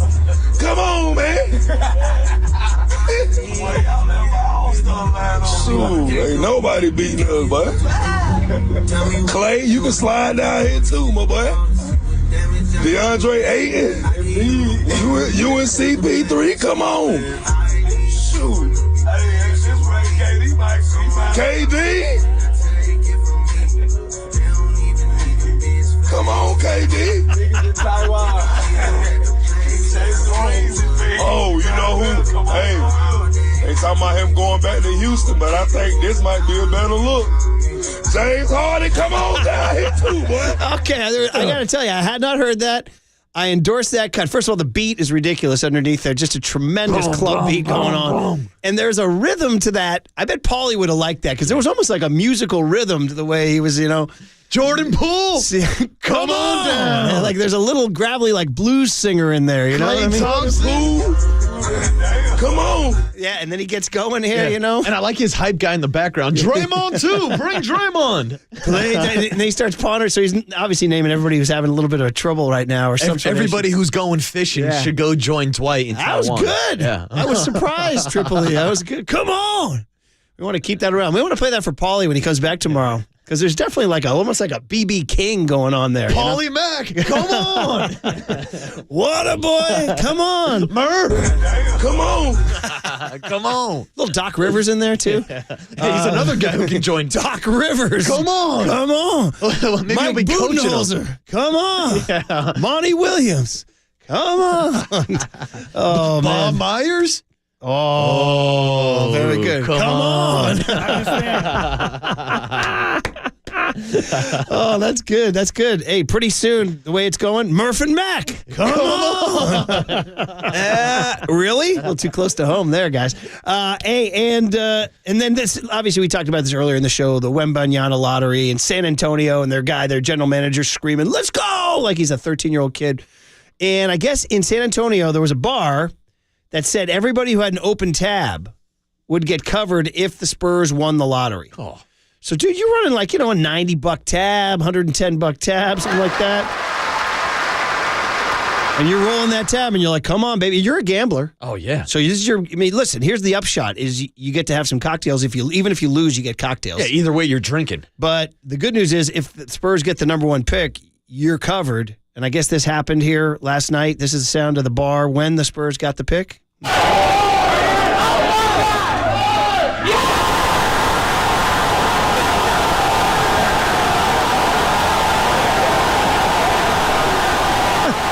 The distortion on that. That looks like that video that people do the meme and the KNBR digital guys do it of that bar going crazy and then you put whatever image you want on the big screen. Yeah. That sounds like, but that was real? That was real where they're like, there it is, wait. That's an explosion. That's some real raw emotion. That's right winning there. the sweepstakes right there. Yeah. The wave file, which is like monitors the bar on that is just a huge bar it's of just sound. a brick. Well, that's pretty good cooler content today. Come on. Good job. Cooler at content. Come on. Come on. Very good. Save that around for Paulie tomorrow. Remind me to play that. Put it back in the cooler tomorrow. All right, well, there you guys go. There's your Power Hour, and there's your Mike Krukow, and there's your big hit with all sorts of calls coming in on Draymond and Jordan Poole. And then, of course, your cooler of content. Jordan Poole, come on. All right, here's our deal. We have Andy Baggerly at 9:15. Come on, Andy Baggerly. Joe Varden, come on. Come on. Come on. That beat, too. Now, it's not quite a Nicotina beat. No. Nicotina has really good, whoever his beat guy is. He's got everything's good about Nicotina. All those hooks. Does he mention the Aliotos in that 4 a.m. Baby Bitch? He's cracking crab with the Aliotos. Ooh, maybe. Yeah, he I'll have to listen. did. I listened to it twice. I was like, damn, I like that. That's as the great Jim Harbaugh used to say, it's a real toe tapper. He used to say that sometimes when he mentioned music. Yep. By the way, speaking of Harbaugh, our P1 star, John Plattsy, Stanford broadcaster, who's telling you got to get to Sunken Diamond because apparently Stanford baseball's mashing I'm this due. year. I'm due. I got to go. I got to get down. He thinks they're going to have 10 players drafted. Yeah. 10 players drafted. But anyway, he said he heard Pat Burrell's interview walking up that hill in Mexico, winded. He said, great Murph and Mac winded interviews. Did not Jim Harbaugh do one where you guys thought he was on the Yes, he did. When he was at Stanford, we had him on once, and we were like, is he on a treadmill? Because he was panting and like running while he talked to us. So 808 KNBR, yes, you can pant and come on the air. Okay. Andrew Baggerly, Joe Varden in the 9 o'clock hour talking Giants and NBA. All coming up. We still got to hit the lottery in Wembayana, and we still, of course, got to hit a little bit of that Lakers Nuggets last night, too. On KNBR 104.5 and 680, the Sports Leader. Sorry, my than Ali. I'm going to be honest.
Listen to the sports leader anywhere, anytime. Download the all-new KNBR app. Now, Murph and Mac continue live from the KNBR Casino Matrix Studio. Casino Matrix Progressive Jackpots are here. Where are you? Just drop in. Please play responsibly. 1-800-GAMBLER. Sorry, my than Ali. I'm going to be honest. Come on, man. Very good. Waterboy, Triple E. Oh, this is Nicotina. Yeah, it is. And by the way, listeners are all confirming that crack crab with the Aliotos and then watch the waitress get nervous when she asks to take a photo. He rhymed photo and alioto. Look at you with that good ear, Murph. You're a good listener. Well, thank you. Yeah. But you turned me on to him. And actually, Nico Horner did, because it was his walk-up music at Wrigley Field. And he's a Bay kid. And but San Francisco Oracle could do this, too. They have a little scoreboard, part of the scoreboard that tells you the walk-up music. It's kind of fun. Well, then you would have known that Brandon Crawford's been using Andre Nicotina since the beginning of time. Jungle, it's one of his I know he does a little bit of a music rotator. I always thought he used Drake. See, that's the thing. He's used a lot of He's Drake. got like 3 or 4 different songs he uses, but one song that's always in the rotation is Andre Nicotina Jungle. Well, that's where we want to, we would all know the answer if they put a little scoreboard thing up there. Yeah. And I've always wondered, too, like Buster Posey, I got to tell you, for the great career that he had, Buster Posey had the worst walk-up music of all time. It was some bad country. Like, I love country music. Like Hank Williams Sr. and Merle Haggard and Waylon Jennings, and that's my crew. Patsy Cline, I love it all. I'll seek it out. But modern country, where it's like just sort of like barely disguised, bad kind of rock, like bad hair rock, like no, and that's what Buster used. It's like, bro, you gotta give me something, and exactly that's where it was going. Triple E, you jumped ahead of me there, buddy. Joey Bart's doing the exact same thing right now. Yeah. He's using bad country. Use good country, man. I mean, I'll take Stapleton from the new era. I'll take Sturgill Simpson. I'll take those guys, but there's some bad country out there. Yeah. You got to pick the good country. All right? End of rant. And like, here's the thing, is like, you got to read the room a little bit. Like, I know there's people out here in the Bay Area that listen to country music, but maybe you should go with some Andre Nicotina. Shout out to Mitch Haniger, who, of course, is a Bay Area guy, but he comes up to Mac Dre because Mac Dre is a Bay Area legend. See? You got to play to the audience, Murph. Well, Haniger and Nico Horner, that's your generation. Those are all guys in the Mac Bay. Dre and Nicotina. Mm-hmm. Crawford a little bit older, but he stays in touch with the tunes. Oh, 100%, because it was my older sister who put me on Andre Nicotina. Oh, really? Yeah, Oh, that's kind of cool. I thought it was your brother for sure. No, it was actually my older sister, yeah. She the one who influences your brother? No, not really. Your brother's a DJ. Yeah, my brother's a DJ. That's the thing. Like, my sister was like the one playing like Spice Girls all the time when I was growing up. But I got no beef with the Spice Girls. But when she got to high school, Andre Nicotina was huge, and she passed it down to me and my brother. But God bless her. Her name is Amy. Amy. God bless Amy. Yeah. But by the way, don't slag the Spice Girls, because I ride with mid-90s pop. Shout out Flop that you played earlier. Do you still have that? Yeah. You dial that up real quick for LeBron. And losing last night, I didn't like the fourth quarter. No. It made me worried. It was almost the Nuggets who were flopping in the fourth Darvin quarter. Ham say, "Oh, we'll be fine. Trust me." You see that quote? Really? Oh, yeah. Almost cocky. A little too confident. Yeah, and Mike Malone kind of admitted, he said, man, we got a lot to clean up. I'm glad we're cleaning it up after a win, though, rather than a loss. I mean, that's the thing. After 3 quarters, we saw the Joker have a triple-double. They're up double digits. They're almost up 20 points. But the Lakers they were up 21. And the Lakers came all the way back and cut it to 3 and with like 3 minutes left. It was getting really dicey. A little too dicey, Murph. And I think the Lakers feel like they figured something out in terms of putting a Hachimura on Jokic and then letting AD just drift in the paint and leave Aaron Gordon alone. Can Aaron Gordon shoot? Can he shoot? He's not known as a shooting threat. May say, yeah. Hey, by the way, 415 says you can Shazam the songs on your phone. Of course, and I try. Do you know how short the clip is? It's like and you're not always, I'm not sitting there with my phone just waiting to Shazam. I'm talking to people. I'm eating garlic fries or crab fries, which I had the other day, and beers. And then the song comes up. I'm like, what song is this? So I get my phone out. By the time I hit Shazam, the song's over. And that's the thing with the pitch clock. They're only playing like a little 10-second clip now. Yes. There's no time for Wilmer Flores, I'll be there for you. No, the song's over. Yeah. Well, we'll see your claps in. Or if I was, this might be my walk-up music here. Flop, flop, flop, flop, flop, flop, flop. That's mine. That's my walk-up. Flop, flop, flop, flop, flop, flop, flop. That's mine right there. By the way, listeners are savage. 925 says, hey, Dwight Howard, can you give me a Sean Mania and Ross Stripling? Come on. Come on. Oh, man. Who else is on that list? Well, 408 says, Gabe Kapler. Come on, man. Come on, that's tough. You can't do that, right? You can't do that. Not yet, Merv. You can't? Not yet. All right. Really? 707 is confirmed. Waterboy was a good ball player. 2 of his ex-teammates coached my son at high school in Fairfield. Oh, nice. Who's coaching? We never doubted Waterboy. You always knew Waterboy had the real deal. Maybe. Tell it to Steve, who's insulted that you call me the water boy. That's you kind of... Hinting to the audience I wasn't very good at sports, Oh, Murph. man. Hey, Monty Poole is going to join Tolbert and Coast today at 4:30 to break down Steve Kerr's end-of-season presser. Okay, guys, we got to get into a couple of things on the other side. Come on, man. I want to explore the Wembanyama lottery story. It's pretty interesting. And, of course, a little bit more on the Giants as we get ready for Andy Baggerly at 9:15 and Joe Varden at 9:35 on KNBR 104.5 and 680, the sports leader. Come on, man.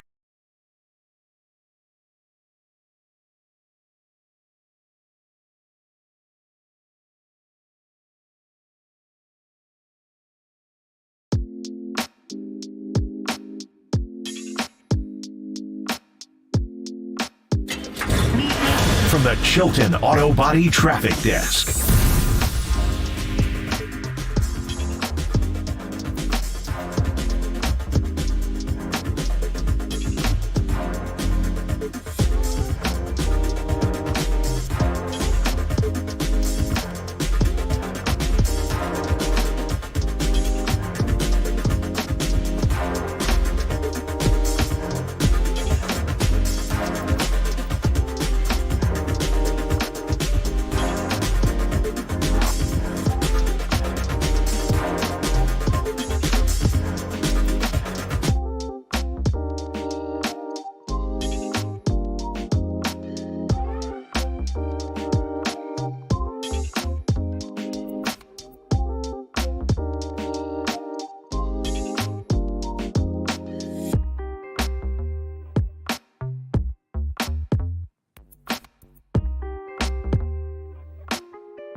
All right, everybody. Thanks for tuning into the Murph and Mac Show this morning. It's Marcus Boucher filling in for Paulie Mac for one last day. But, of course, we're still talking to Steve Moskowitz on the UMA guest line this morning. Good morning, Steve. What's the latest on the ERC? How many people are entitled to it and they're being told by their CPAs or other advisors that they're not? How could that be? How can you be turned away from getting $26,000 for every employee that you had that qualifies, if you do qualify? Because there's two different ways to qualify. There's an easy way, a certain drop in gross revenue. And so many clients have told me they were turned away because of that. We did the investigation, and we found out they were entitled. Not everybody, but a lot of the people that come to us are entitled. And I've talked to CPAs who have fessed up, yeah, they don't want to be bothered using the other method. What's the big deal with the other method? It's a lot more work. There's analysis involved. It's not like the easy way, which is just math. The bottom line is this. We don't care how much work we have to do for you. If you qualify, let's get every dollar to which you're legally entitled. And you get the same amount of money whether you qualify under Way 1 or Way 2. We're here for you. To find out if you qualify, call Steve Moskowitz at 1-888-TAX-DEAL or MoskowitzLLP.com. Listen to the sports leader anywhere, anytime. Download the all-new KNBR app. Now, Murph and Matt continue live from the KNBR Casino Matrix Studio. Casino Matrix Progressive Jackpots are here. Where are you? Just drop in. Please play responsibly. 1-800-GAMBLER. The second pick will be made by the Charlotte Hornets. Go! And that means that the number 1 pick in the 2023 NBA draft goes to the San Antonio Spurs. I might faint. There it is. That's his name is. Make sure. Sorry, I'm so distracted by the fact that Triple E is delivering us a little Elvis Costello rejoin. Oh, is this what we're going with? Yes, Oliver's Army. Wow. Don't you old school, baby. We're all a part of Oliver's Army, huh? Well, yeah. Is he talking Cromwell too? I'm not even sure about that. Let's not get into some history. You're asking the wrong guy. It's always listen. He's a tunesmith. A little bit of a grump, Elvis Costello, but a tunesmith for sure. Okay. That is Peter J. Holt, who starts screaming, "Whoa, let's go!" He's a grown man screaming, "Let's go!" as they got the number 1 pick last night, the San Antonio Spurs, and they will get, of course, Victor Wembanyama, who I'm now at the point now by 8:52 this morning saying there's almost no way the guy can live up to the hype. Well, at this point, Murph, at this point, what's the point of even delaying the draft? They should have just got him on the clock last night and had him drafted, because there was Brian Windhorst out in France interviewing him, asking, what's your message to the San Antonio Spurs fan base, and when are you going to bring another ring to this franchise? I'm like, whoa, the dude's not even on the team yet. You're saying that the Spurs might walk up and say, with the first pick in the NBA draft, the San Antonio Spurs select Scoot Henderson. We're going with Scoot. Scoot over Wembanyama. Well, who knows? I mean, when's the last time we absolutely knew? Last year we didn't know Banchero was going to go 1. 2 years ago we didn't know Cade Cunningham. 3 years ago we didn't know Anthony Edwards, and we kind of knew, but we didn't totally know. Zion? I'd say Zion was probably the last Zion was one. the last automatic. You knew he was going number 1. Yeah, but this one, you're right.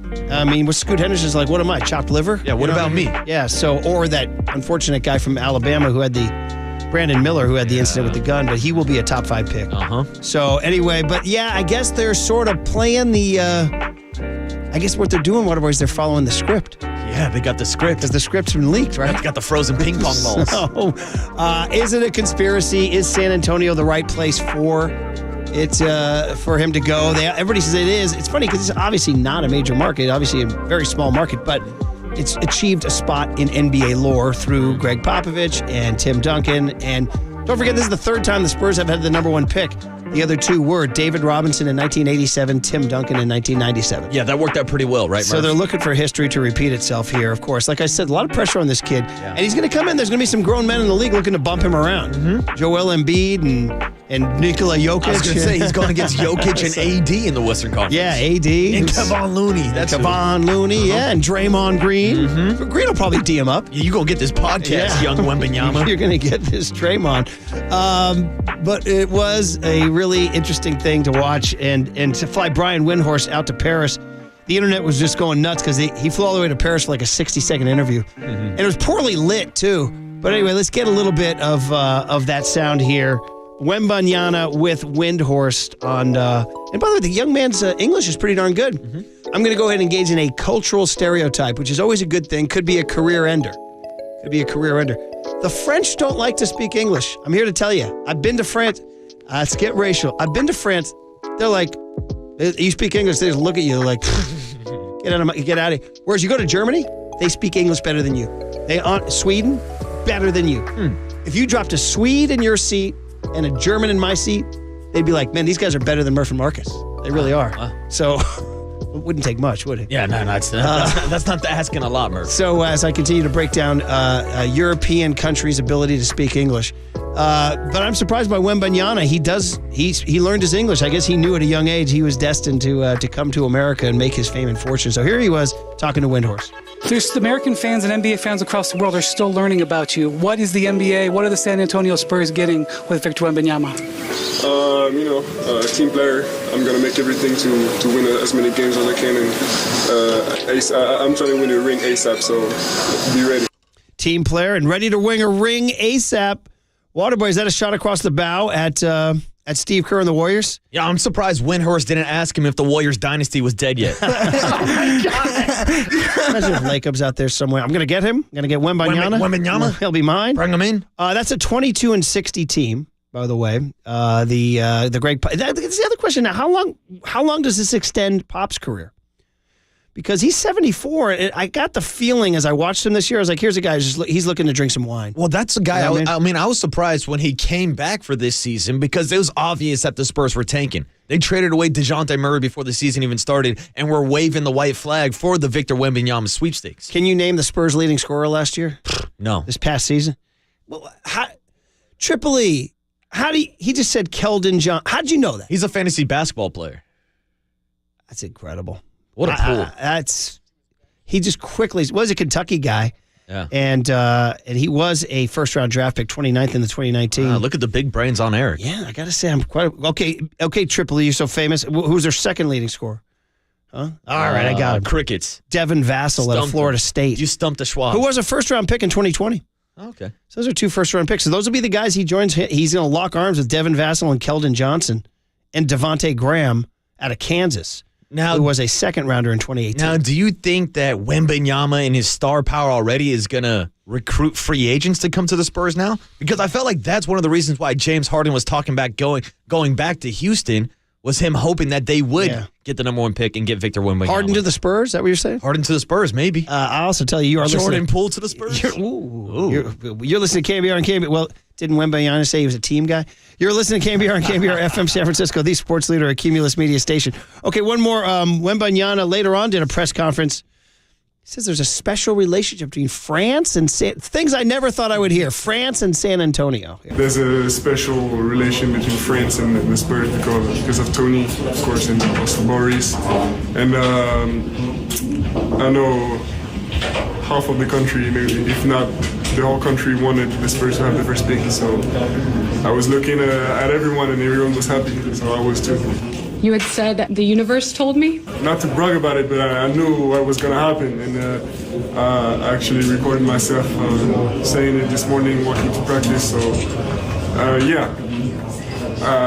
the universe told me. Dreams, feelings, it happens sometimes. But it's never wrong. It's always right. Come on, man.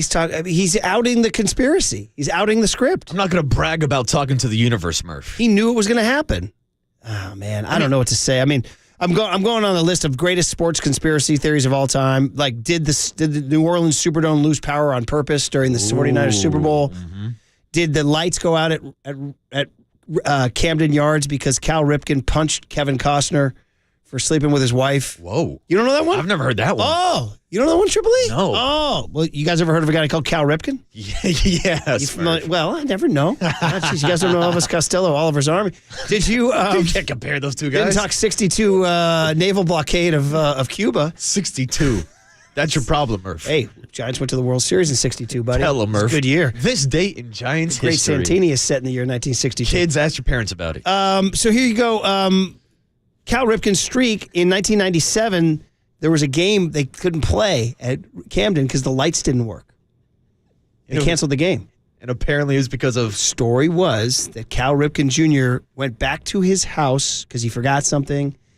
I can't believe I'm saying this on the air, but because it's very irresponsible. It's a conspiracy. It's a conspiracy theory that he found Kevin Costner with his wife. They got into a huge fight. Costner and Ripken hurt his hand. Oh, no. And they couldn't play that night, so Peter Angelos, the owner of the Orioles, said, kill the game. Keep the streak alive. Oh. Keep the streak alive. I've got a bad riff. I'll tell you off air. Costner has talked about that, actually. He was studying for whatever movie it was. It was post Field of Dreams, so it might have been For Love of the Game or something like that. Anyway. For the love of Cal Ripken's wife. I know, seriously. Oh, man, that's rough. He has addressed it. Did the NBA rig the 0-2 finals, Lakers-Kings? That's one of the ones up there. Anyway, the point is that Wembanyama's out here. Some people are saying that was a fix. The fix was in for San Antonio because of Popovich and because of the international thing, and that it'll be the best place for him in the league. Now, that said, it's not like San Antonio's like the Lakers or the Knicks or the Celtics.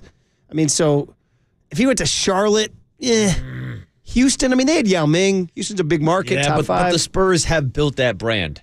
They were a dynasty. They're recognizable. If you put them in the finals, they're moving the needle. They're moving tickets. Not saying that they're going to go to the finals all of a sudden, but I think the NBA does prefer to have him under Pop in San Antonio compared to playing up in Portland with Damian Lillard, which I would have loved to see, but obviously it's not going to happen. Okay, well, there it is. It was kind of fun, man. And you know, we heard that San Antonio bar react to getting their tabs covered.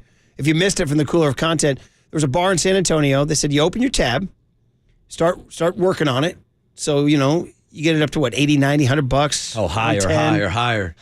This is prices. I feel like we're playing a game show. Higher. More drinks. And they said if the Spurs get the number 1 pick, the bar will cover their tab. So we actually had sound in the Cooler of Content of when the number 1 pick was revealed in the bar. It's like that GIF that goes around of the people going crazy and they put whatever image they want on the big screen. Whatever soccer match that was.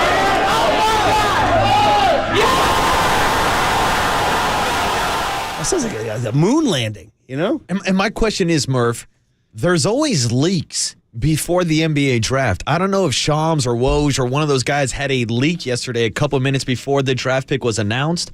I would have been paying attention to Twitter. I would have been standing straight at the front of the bar. If I would have saw those tweets, rounds on me, rounds for everybody. Seriously. Build up that tab as high as possible. But Wembanyama says he knew it was happening. All right, well, I tell you this, as my Warriors season ticket group, that Spurs game will be a hot one. You want to see this guy. Hot commodity. Don't forget, Chet Holmgren was supposed to be sort of like that, but he lost his entire season. He was such a hot topic that in fact, he got hurt in that Seattle pickup game, right? That's right. He's playing? Mm-hmm. I mean, he's not Wembanyama, but still. Anyway, this is the next generation. We do have to talk about, is Wembanyama fine in the West, like John Morant was fine in the West? Oh, God. Because now, I mean, we finally got Adam Silver on record on draft night, on lottery night about John Morant. And, you know, they're talking, some people are saying like 40-game suspension, something like that. I've heard people call for an entire year. They want him to lose a full year of salary, which would be around $30-something million. Well, here's Silver's first public comments here. We talked directly about the consequences first before we got to a subsequent potential to have done something wrong. We were very focused on the misconduct that was in front of us at the time. And frankly, most of our conversation was about how incredibly serious the first incident was of waving, a firearm on social media. And again, and the consequences there, an 8-game suspension was pretty serious and something that he, at least to me, seemed to take incredibly seriously in that time. And we spoke for a long time about not just the consequences that could have on his career, but the safety issues around it. Could have injured, maimed, killed himself, someone else with an act like that. And also the acknowledgement that, as you said, he's a star. I mean, he has an incredibly huge following. Yeah. And that my concern, and I thought he shared with me, that millions, if not tens of millions of kids globally would see him as having done something that was celebrating in a way. Man, Adam, so first of all, I like it. Roger, guarantee you this, by the way, Roger Goodell, I'm taking shots at Goodell right now.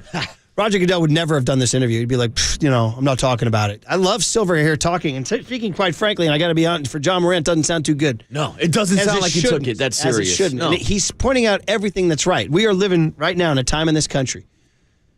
I don't have the word. I'm like, heartsick isn't even the right word. I'm like, I don't know. I'm just numb to everything that's going on in this country. It's so unspeakably awful what's going on every day on the streets. And then we have somebody here glorifying that culture.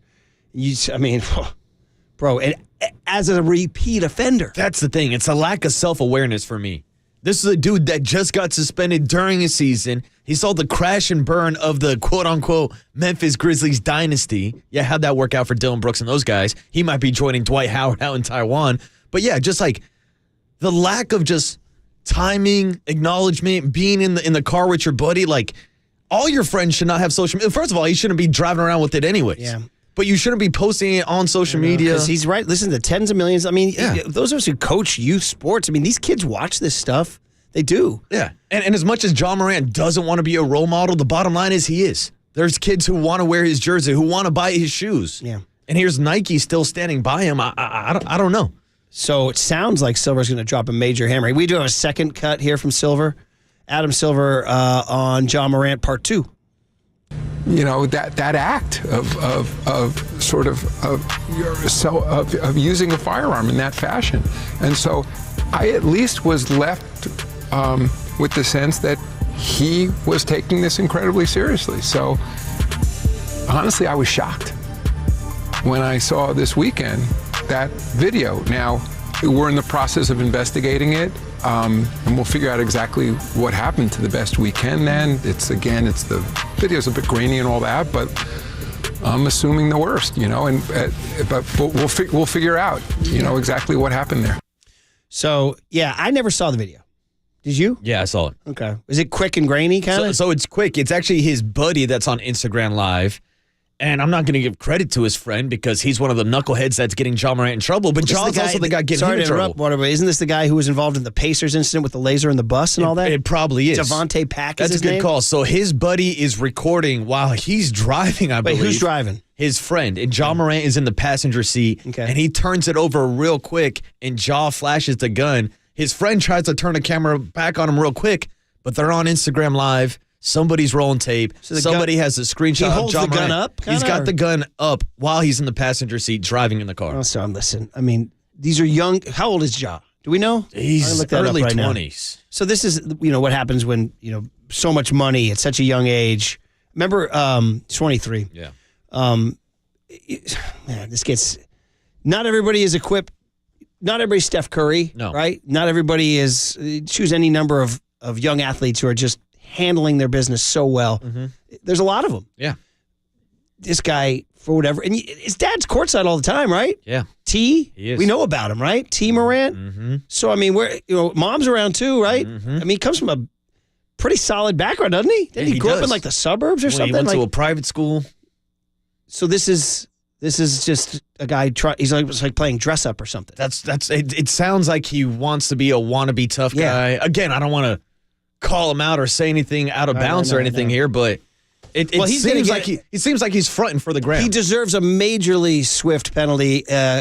Like I said, guys, I mean, we're here to laugh. We're here to have some fun, but I've gotten to the point in this country where I can't even look at the news when I see when you open your phone or your laptop and your homepage is Yahoo or Google or whatever, and the latest headline is there. You just, I don't know, you just scroll by and you pretend, and you're raising kids in this world like this, and here's a guy who's literally glorifying it. Mm-hmm. Literally, I'm not even figuratively, literally glorifying it. Yeah, and it's like, to your point, for him to be a role model in this day and age, like I heard guys like Michael Wilbon on Pardon the Interruption say, I'm not going to buy his shoes for my kids. That's the least of it. Yeah, exactly. You don't want to support this kid. Yeah.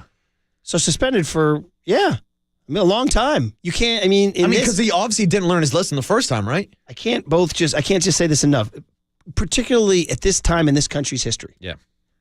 Doing that is, so I hope he gets whatever harsh playing suspension punishment comes his way. And it sounds like Adam Silver's ready to do business. Yeah, and honestly, I hope he does figure it out and gets his act together.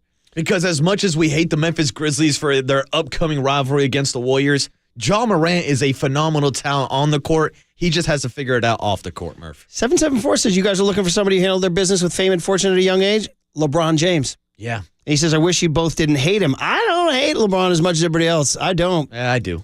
Remember I told you when he became the official leading scorer and somebody pointed out that he was top 5 all-time in assists, that was like I had a come to Jesus moment where I was like, when are we going to recognize this guy? Mm-hmm. Has to be the greatest of all time. I mean, he doesn't have to be, but he could be. He could be, and he has handled his business at every turn. Yeah, and that's going back to a young LeBron. Remember, Phil Jackson was calling out his posse and stuff like that, but LeBron has always handled himself. Exactly. And you don't ever hear about off-court issues with that guy who's been in the spotlight since he was in high school. Who did not grow up in the same kind of environment that John Morant did. Yeah, a much he had tougher a much background. tougher path. Yeah. So he deserves all the credit in the world, and this other guy deserves all the scorn in the world for sure.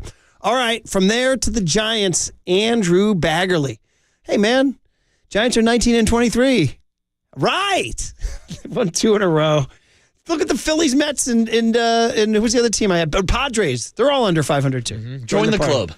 Giants go for a sweep today, and some big picture questions too about Luis Matos being called up, Casey Schmidt's future, Joey Bart's future, Patrick Bailey's future, Kyle Harrison's future, and the Giants' future. On KNBR 104.5 and 680, the Sports Leader. This guy's a gangster. His real name's Clarence. And Clarence lives at home with both parents. And Clarence's parents have a real good marriage.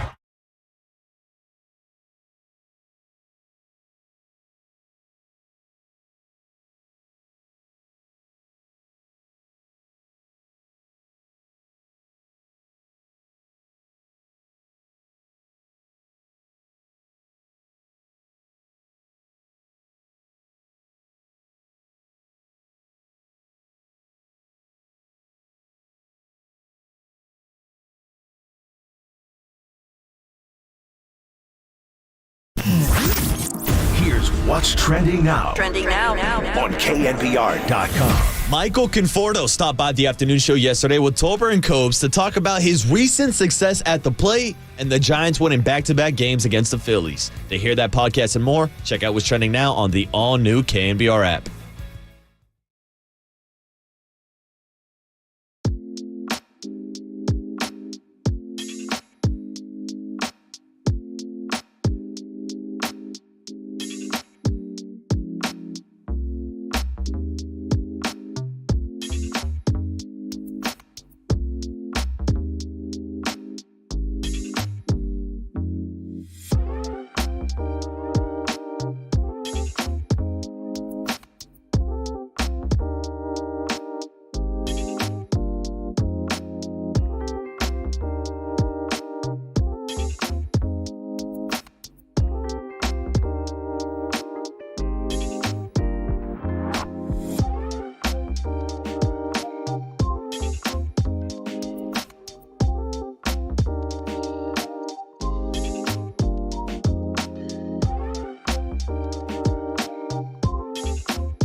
And now, time for the Protect Your Assets with David Hollander Business and Technology Report.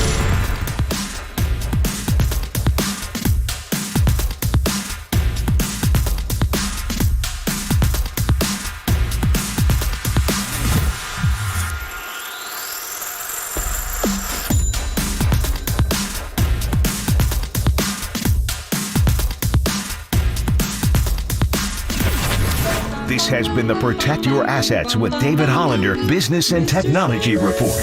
Do you want to pay less taxes this year? Learn more. Listen to David's show every Saturday morning on KNBR or call 1-866-PROTECT.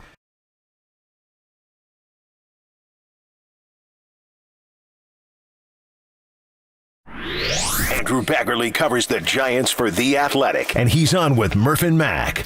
Now, sponsored by Marin Health Medical Center and Marin Health Medical Network. World-class care, closer than you think. On KNBR 104.5 FM and 680 AM. The sports leader. 2-0 to Joey Bart.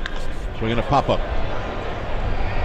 Clemens in foul territory, can't see it, and diving, and it kicks away off the glove of Stott. Here comes Schmidt. He's going to score. A pop-up that Clemens couldn't see. Stott came out of nowhere. When he dove for it, he kind of highlighted in his glove, and he flipped it up against the sidewall, and Schmidt scored all the way from first. It's great to hear Kipe on the radio. By the way, Kipe radio calls are tremendous. He's so good at it. Anyway, the Giants got the win last night, 4-3 over the Philadelphia Phillies, 2 in a row. They get back to 19-23, trying to get back to 500 one of these days. That seems to be the goal. Casey Schmidt remains the story. The bullpen delivered last night. Alex Cobb had a weird one. They go for it today with Ross Stripling getting another chance against Taijuan Walker, 12:45. Let's talk about all things Giants with Andy Baggerly, the great Giants beat writer for The Athletic. Bags, it's me, your buddy, Brian Murphy, but we got Marcus Boucher in for Paulie. Paulie's back tomorrow, so Murph and Marcus. Good morning, Andy. How are you, man? What's up, Bags? Murph and Marcus, keep the alliteration going. I like it. All M's. It's all an easy M's. change, Bags. All M's, buddy. I just everywhere I go in life, I just say hello to people, and then I say, so how you feeling about Casey Schmidt? You know, stopping people on the street, et cetera.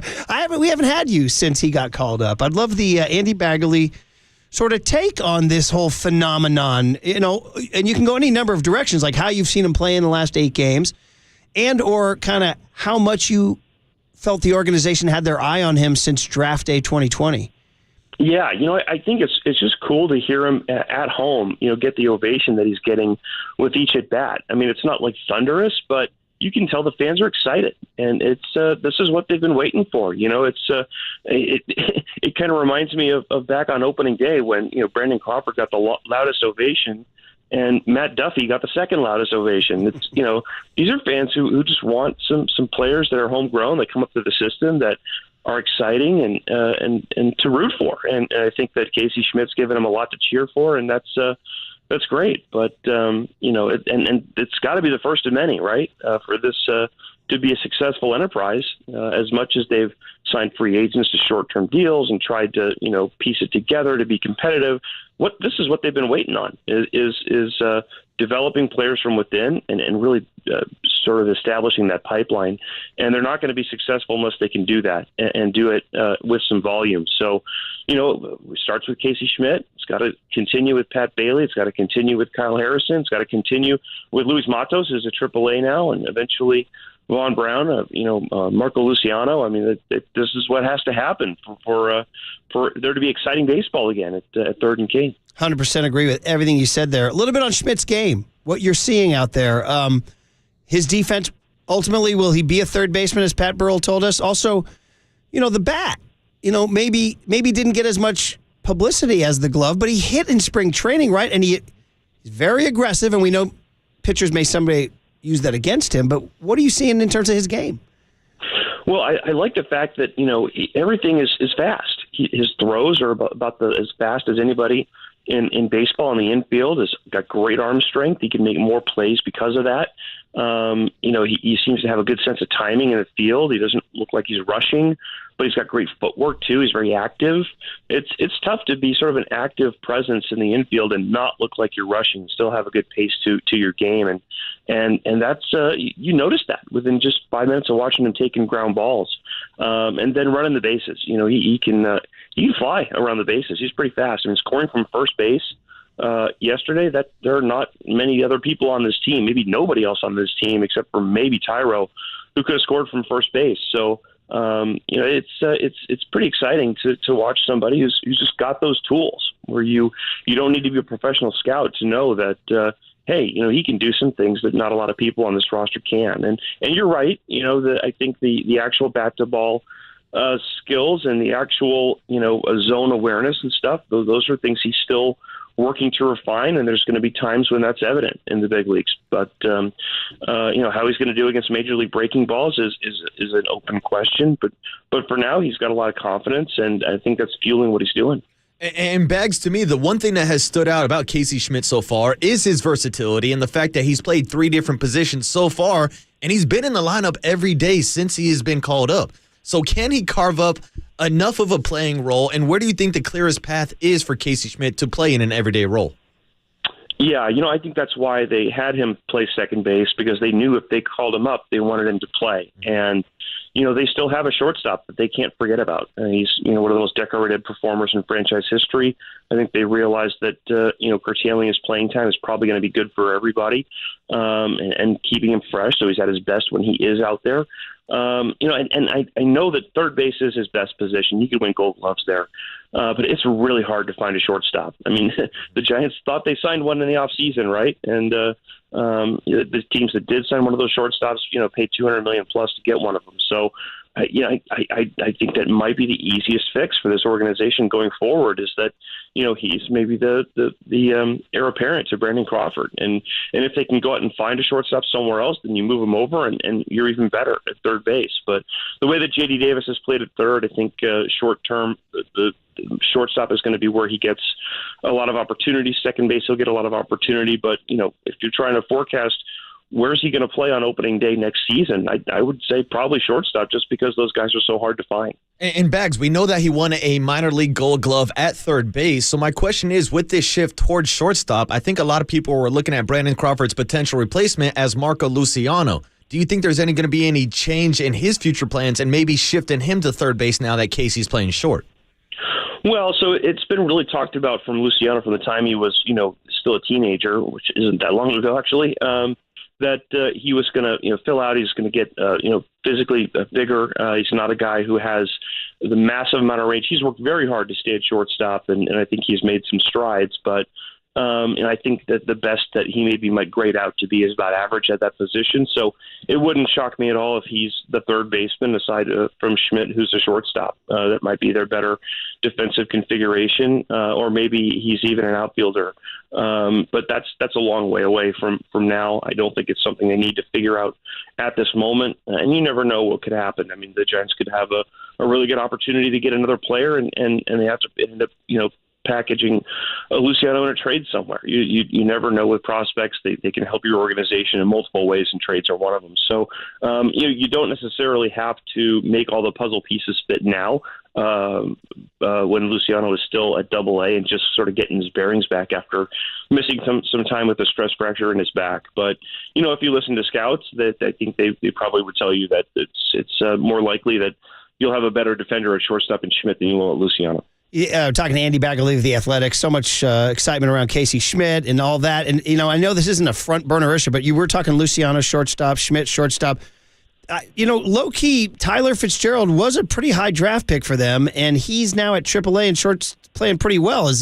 Are you hearing any buzz that he's part of the future too? Oh, absolutely. They like him. They obviously he's a guy who was 2020 last year at Double-A, which is a really hard place in Richmond to hit 20 home runs. He's off to a great start this year.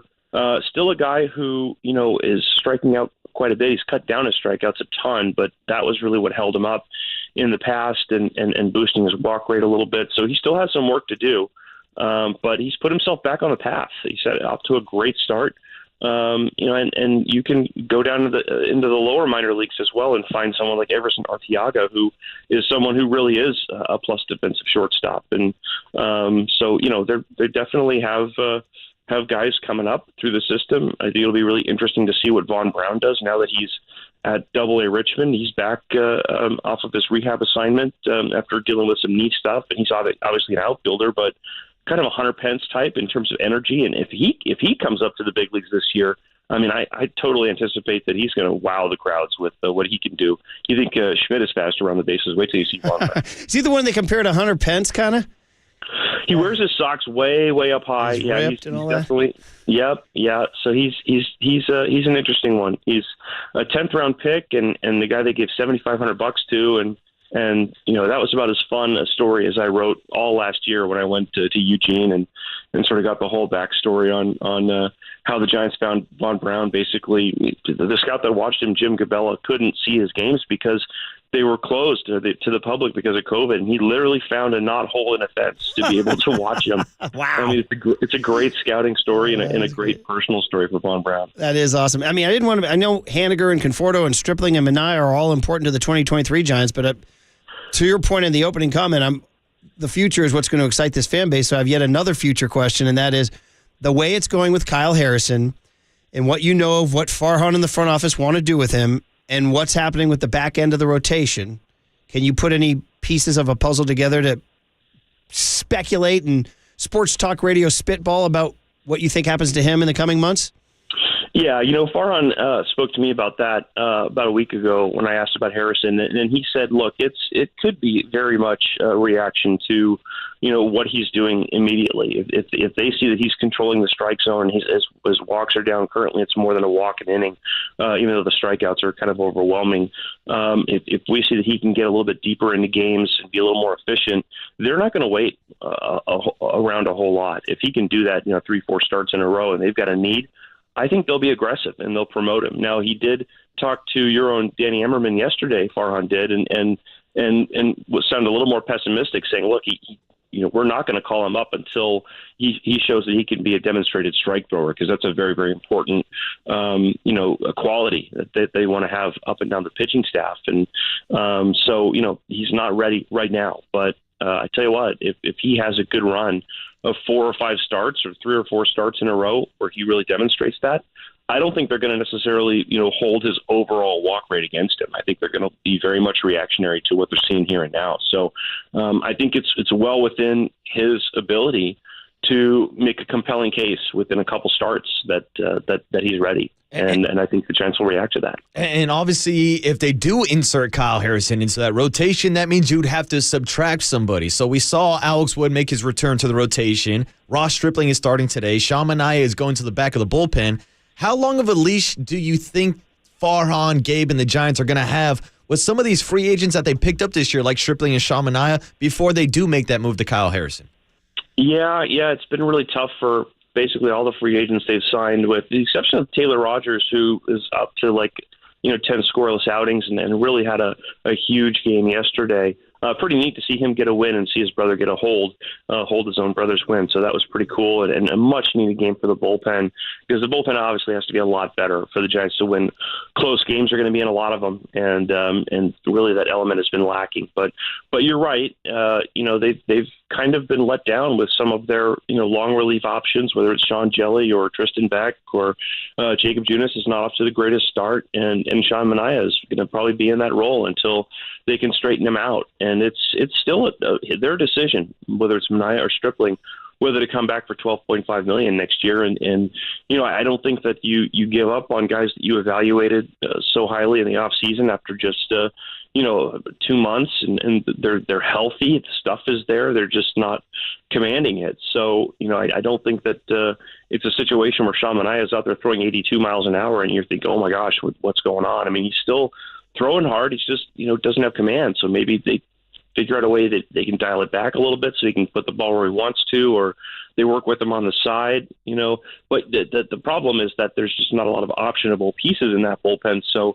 whether it's some creative use of the injured list or what have you, they're going to have to find a way to make that work. But it's just a confounding team overall, isn't it? I mean, here they've beaten the Astros in the season series, in a road series.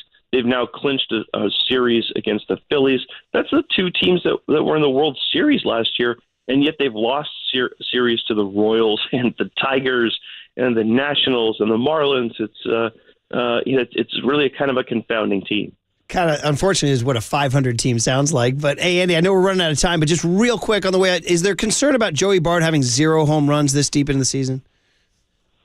Maybe a little bit. I'm sure that it's probably more of a concern to him because he'd like to get his first one, and the more that goes, the longer that goes on, it becomes a little more lodged in his head. So, yeah, I'm sure everyone would like to see him go yard. He still has a lot of hard hit batted ball data. It's not like he's soft serving singles out there, but yeah, it's I'm sure it would be very, very nice for him to hit a homer just so he doesn't have to think about it. Yeah, no, it's something to watch, and it is hanging out there like the elephant in the dugout. All right, Andy, great conversation, very future oriented. We'll see what happens in the future today at 12:45, and look forward to our next one. We'll keep reading you in The Athletic. Thank you, Andrew. Okay, thanks, guys. Talk to you next week. Yeah, Andy Baggerly. You should go read his mailbag. It's really good. And they talk about a lot of things like attendance and all that's going on. Hey, listen, Giants know the deal. It is what it is. What it is, brother. You got to start putting some exciting wins on the field before the people will come back. You got to give A to get A, man. There you go. It's the anti. What's his name? James Earl Jones from Field of Dreams. Oh, people will definitely come, Ray. Instead, James Earl Jones assessed the 2023 Giants. People will definitely maybe not come, right? Yeah, maybe it'll be a sparse crowd, Murph. That's pretty funny. Maybe that. But one last thing before we get out, before we talk to Joe Varden about the NBA playoffs right now, I want to remind you that the Murph and Mac Show is sponsored by Redwood Credit Union. Start earning cash back on your everyday spending with Redwood Credit Union. Free checking account. There are no monthly fees, no minimum balance, and your debit card earns cash back, travel, and more. Get started at redwoodcu.org/free checking, federally insured by the NCUA. All right, Great job, brother. How do we get the Lakers out of the playoffs with Joe Varden next on The Sports Leader? Believe it or not, I've been sleeping on LeBron for 20 years. Where are your kids with Bron?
Listen to the sports leader anywhere, anytime. Download the all-new KNBR app. Now, Murph and Matt continue live from the KNBR Casino Matrix Studio. Casino Matrix Progressive Jackpots are here. Where are you? Just drop in. Please play responsibly. 1-800-GAMBLER. Jokic, 94 feet away, will inbound to Murray. Quickly back to Jokic with 4.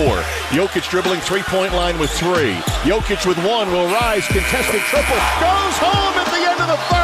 A rainbow finding the pot of gold. And it's back-to-back 30-point triple-doubles in the postseason for Nikola Jokic. Nikola, when you hit that 3 at the end of the third, AD smiled, and you looked like you shrugged at him. What were you thinking at that point? Oh, sometimes luck is on our side. All right, there he is, Nikola Jokic. Hey, the script is supposed to be Lakers Celtics, guys. You got Jokic out here making rainbow threes at the end of the third quarter and hanging on for dear life when the Lakers came at him in the fourth quarter. Now, all that plus the Heat and the Celtics tonight, game 1. The guy to talk to, our buddy, Joe Varden, who we started talking to way back when the Warriors and Cavs were playing those NBA Finals. Look at us now, 2023. Who would have thought, Murph? Joe Varden. Hey, Polymax out today. We got Marcus, the Waterboy Boucher. He goes by that because of the movie, not because of anything derisive. That's anyway, Joe, that's an inside joke. Hey, how you doing, buddy? Happy NBA Eastern Western Conference Finals. What's up, Joe? What's up, guys? Since the show and I started hanging out together, there's only one coach to win an NBA Finals who has not been dismissed from his job, and that's Stephen Kerr. Damn. How about that? That is a hell of a stat. I saw you wrote about that, the Doc Rivers thing, and your take is that this is getting out of control, huh? Oh, I really think so. And I think, we've seen over time, players get more and more power in the league, which is good. I mean, you want labor to have a fair say at the table and a stake in it, no doubt about that. But we've seen the disruption of players just being able to force their way out despite being under contract for several years and all the things on down the line, the Kyrie, Durant behavior in Brooklyn. And I do think it is related at some level to the total lack of power for most coaches in this league. I mean, they really are middle managers / boss in name only. And we're firing these guys when they do their jobs. They win. They get fairly deep into the playoffs. And I think if you're an owner, an NBA owner or general manager, whatever the case, and you want a little bit of a reset, I think you start with empowering the coaches. Make the right hire to begin with. I think that it starts there, but then hang on to him. Don't let him go if he's getting into the second round of the playoffs, to the conference finals, things like that. And just put the backing of the organization behind that guy, and I think you'll start to see, the positive domino effect. I mean, look at Golden State, look at the Heat, and even the Spurs. They're the 3 just most stable organizations in the league, and those are 3 places where they have just stood behind their coach, come hell or high water. Yeah, it's a great point. You think about it in the NFL, too, like Mike Tomlin and the Steelers. And, these, you're right, but these, A, heat from the players, B, owners impatient. It comes down to the owner. He doesn't have to. Those owners in Miami, San Antonio, and Golden State. It's funny because Lacob is viewed as sort of an impetuous checkbook guy, but he's stood by Kerr. There's no doubt. And if you think about, the personalities there, Durant, Draymond, those are, and I know that Steph brings a lot of levity into that room for sure. There's no doubt about that. But if you think of, sort of the troubled times that Draymond has occasionally created, and certainly with Durant, and then how both of them came up with the idea that it was Steve's fault that they fought that night at Staples in the Warriors last year together with Durant was absurd. But if you don't have the backing of the organization, things like that can knock over a coach and topple an organization. And the Warriors, to be able to do what they've done and be as dominant as they were, and then came back and won it again last year, that is a testament to organizational stability, and Steve is definitely a part of that. I know. We're talking to Joe Varden of The Athletic, and he covers the NBA, and we've been talking to Joe a long time. And I know you're laser focused kind of on the Heat Celtics tonight, which I want to ask you about. But are you at all following what's going out here in Golden State? And the Steve Kerr's press conference yesterday was very open, saying we never rebuilt trust after the Draymond punch. And it was something they sort of tried to, I mean, it's not like we didn't ignore it, but we had to kind of get on with the season, and like worry about Wiggins' absence and Curry's health and, what's going to happen with Clay's shooting or whatever. And then when the season ends, it's almost the first thing he says. We never rebuilt our trust or became whole since the punch. Did you have a take on that, an opinion on that? And I guess the question would be, did you read that as Jordan Poole needs to be traded? Wow. I did see it, of course. And, I've read through some of the stories about it today. I think when you consider some of the other issues, and you and I have talked about them, the things about not being able to win on the road and sort of just the weird nature that this season for the Warriors took on. I mean, you couldn't explain it in terms of X's and O's and shooting percentages and how they play, because the Warriors were more or less the Warriors at home. So there had to be something. And, I don't know what Steve is trying, what his bigger idea or bigger goal is there. Draymond has the player option. He wants to retire a Warrior, but he does put them under stress too. And then they gave Jordan Poole this big bag of money, and it didn't work out for him this year. And of course that it traces right to that punch, and it wasn't a good year. So, yeah, I don't know. I wish I had more for you there. I think everybody's saying that by and large they want to keep, as many of the core players together as they can and make another run at this because Steph is still great. Fine. But, yeah, it would seem like either player, a franchise pillar like Draymond, who's getting older, or the supposed new guard in Jordan, they probably won't coexist together anymore. And Joe, it does seem like since we are out here in the Bay Area, we're pretty quick to defend Draymond. I mean, when you're a part of 4 titles, you're going to get a little bit of forgiveness. But I would love to get your view from kind of a national perspective of Draymond Green. We know he comes with the technicals and the flagrants and stomping on Sabonis and getting suspended for a game. How big of an issue is he looked at from a national level? I know we kind of defend him as he's our guy. He's Draymond. We'll forgive him. But is he a problem? Is he a quote-unquote locker room cancer from an outside perspective looking in? No, I don't. Look, I spent the first part of the playoffs with the Grizzlies. And so you have a guy like that in Dylan Brooks, who apparently the organization is going to move on from. And Dylan, I think, is trying to become the next Draymond, and so far it just hasn't worked out. Because, like what you said, Draymond Green is a winner. He has played an integral role in what the Warriors have been able to accomplish over the last decade. And he has made the considerable amount of antics that he brings with him worth it because they win. And so I think when you look at his career, I think him being a winner it outweighs all the other stuff, and there has been some other stuff. The technical that he got in the 16 finals with the dust up with LeBron. There was a lot going on with the Warriors that year by that time, but that had a lot to do with it. And so that's a strike against him. But then you look at the year before, and then the 2 years after.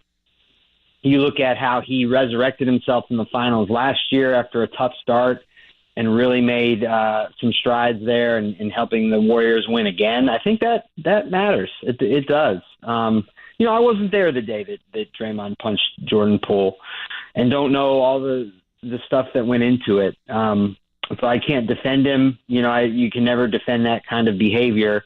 But he's earned his place in that locker room. There's no doubt. Yeah, it's such a unique kind of Draymond. He's almost like there's no comp, really. We're talking to Joe Varden here of The Athletic. And, Joe, you've been following LeBron forever. all the way down to writing about his Starbucks that he just opened in Akron and all that means to the community and all that. Kind of a two-part discussion here. One, we actually were using LeBron as an example when it comes to Ja Morant about just how Ja is just making all the wrong decisions and talking about how, when young kids get money and fame. Well, LeBron had that situation, has never misstepped. We got to give him a lot of credit for that, even though a lot of Warriors fans don't want to give him credit. And then two, I guess I would ask, where's LeBron right now? I know you're covering the East, but you're looking at 38-year-old LeBron. You've been covering this guy a long time, and he's in the Western Conference Finals, and he just slayed Steph again. What's your read on like sort of the motivational championship drive and hunger of 38-year-old LeBron?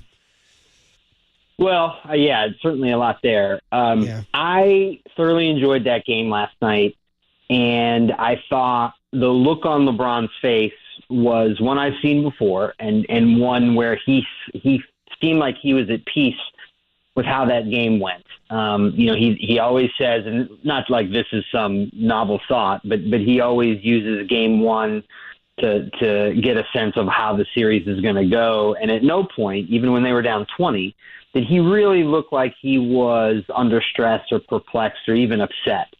That game turned out to be a one-possession game. I thought it was because the way the Lakers defended last night looked to me like that's how the players wanted to do it. Anthony Davis wants to be more of a rover. He wants to be able to drop and then hang back and protect the rim. That's where he's most comfortable. He does not want to body up the other guy's center. He doesn't want to play center. And Joker had this ridiculous game. I think that in game two, they will do it Darvin's way. And you will see more of an upfront effort from Anthony, who otherwise played great. He had huge numbers offensively, but I think he will be asked to try to get into Joker a little bit more in game two. And I thought somebody I was talking to, an insider, wondered just the way LeBron was carrying himself throughout the Warriors series. It was almost as though that he looked like, I know how to beat this team without Durant. And I think that's kind of how he played. And he got it into a game 6, and he told his guys, no, I've got you now. And he was the best player on the floor in that game. So that's how I feel about LeBron right now. I think he feels good about this series. We need to stop underestimating the Nuggets. They're awesome. They have an awesome player. But the Lakers do have a chance in the series. I had the exact same thought as you, Murph, when it came to LeBron and Ja Morant and everything going on there. And I'll take it one step further. There's this friend of Ja's that keeps coming up in all the stories and all the IG videos. His name is Devontae Pack, and he grew up with Ja in rural South Carolina and moved to Memphis. And I'm thinking about being in that role of the friend of the superstar. And LeBron immediately came to mind, like his childhood friends, whether it's Maverick Carter or even Rich Paul, who he met as a teenager. He empowers them and gives them the opportunity to make a life for themselves. And you look at Maverick Carter, who is now like a real Hollywood executive. Like that's real. Mm-hmm. And if you look at Rich Paul, like he is real, like he is one of the super agents that we have in professional sports. That's real. And then I think about Devontae Pack and what's he getting out of this deal with Ja? He's getting, in IG posts and Washington Post stories about guns. So it's just not working out for those guys right now. And it looks like, I think there's another discussion about what Ja actually did this time and if you can suspend somebody for that. But I think the NBA is looking at it as we are a private organization. We don't like what this stands for, and this is dangerous. And so we're going to, if you want to be in this league, you got to play by our rules. And that's where it looks like this is headed. Wild, wild stuff. We didn't even get a chance to talk about Heat Celtics. We got to let you go, but I just got to tell you, I love Spoelstra. I can't get enough Spoelstra in my life. I can't believe, Joe, it's 2023 and Pat Riley is still in our lives. It's freaking unbelievable, dude. He's got to go down as one of the great winners in the history of American sports. He really does. I saw him this morning at shoot around, and I had a similar thought, just like, wow, like there's a legend, and he looked agitated about something, like Yeah, he was good. shaking his head. Good. That's where he wants to be. He's in his comfort zone. All right, Joe. We'll look forward to reading you in The Athletic. Thanks for hopping on, man. Okay, guys. Good There he luck is. to you. Have you thought, Waterboy, you were born what year? 1992, Murph. By the way, so Pat Riley, I think, was gone from the Lakers by then. He had won, 5? Did he win 5 with the Lakers, I think? Why am I forgetting that right now? You're the one that was alive, Murph. Yeah. And, don't forget his career in Kentucky, where he played in the national championship against Texas Western. They faced the first ever all-black starting five that made the movie about called Glory Road. And then don't forget his career with the Knicks, where he kind of coattailed a little bit. Or was he? Don't get straight on this. But anyway, the point is it's 2023. And he was at shoot-around agitated today. Yeah. I got to say, I used to be a big Celtic fan because they were my rival against the Lakers. They were my only hope, I'm nakedly rooting for the Heat. Dude, this is the same Miami Heat that's been in 3 Eastern Conference Finals in the last 4 years. Well, like he's saying, 7-13, like Joe was saying, but the they'll fire you in Milwaukee, Phoenix, and San Antonio. I mean, Milwaukee, Phoenix, and Philly. And there's Spoelstra. Yeah. And there's Riley pissed. Yeah. Paulie's going to love, if Paulie was here, he'd be loving that. He'll be back tomorrow. Hey, Waterboy, only 7 more minutes of the 5 hours of Waterboy. That's it. My 5 hours are up. I'll hand it over next on KNBR. Oh, reminder, George Contos talking baseball with Papa and Lund today at 10:30. Talking Giants. They're on the down on the patio, right? Down the patio. Good stuff on KNBR 104.5 and 680, the Sports Leader. Believe it or not, I've been sleeping on LeBron.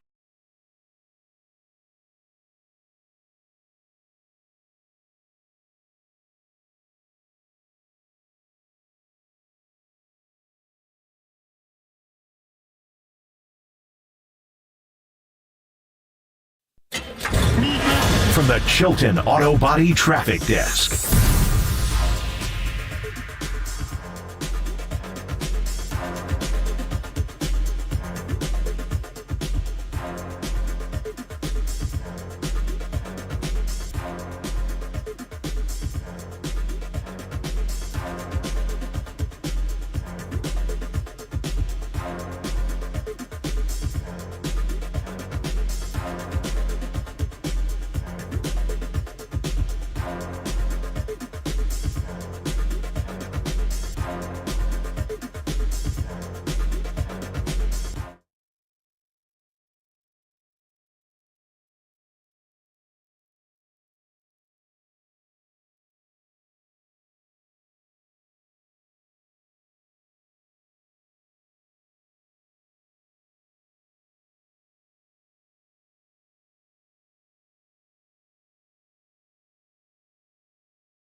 KNBR heads, fill your feed by following the sports leader on Facebook. This is KNBR 104.5 FM and 680 AM. I got you. There you go. I didn't know where he was going. I said we were talking about Steve Kerr being blunt, and we were talking about bad pop, and I said shout out the Treacly English songer James Blunt, I believe his name is. James Blunt, you're right, Murph. Did you send this on a mixtape to your high school girlfriend? No. In high school, I was checking out a different version of Blunt's, Murph. Andre Nicotina's version? Yeah, exactly. Cracking crabs with the Aliotos? Uh-huh. Ayo for yayo. Thank you. Murph, it's been a fun 3 days. I would say goodbye, but before I do, I got to tell you that the Murph and Marcus Show is sponsored by Redwood Credit Union. Start earning cash back on your everyday spending with Redwood Credit Union. Free checking account. There are no monthly fees, no minimum balance, and your debit card earns cash back, travel, and more. Get started at redwoodcu.org/free checking, federally insured by the NCUA, Murph. As Paulie Mack, who will be back tomorrow, would say, look at you. Look at that. You know what I tell Paulie Mack? Come on! Come on! Paulie Mack, come on! Well, how about Papa and Lund on the patio? Come on! Come on! All right, hey, California Kyle, thanks for coming in. Triple E, Waterboy, that was fun. 3 days, buddy. We played a series. Did we sweep the series? 3-game series. All right, well, but I'll see you behind the glass tomorrow. I'll be back, all right, buddy. I'm not and going Paulie anywhere. Mack back tomorrow. When it's time for a change, think Speedy Oil Change and Auto Service, your trusted oil change, tune-up, and brake experts. You're listening to KNBR and KNBR FM San Francisco, the sports leader, a Cumulus Media station. If Draymond's not back, we're not a championship contender. We know that. Because he nutted that ball. Sorry, my gonna leave. I'm gonna be honest. Come on, man. That's the end of the game.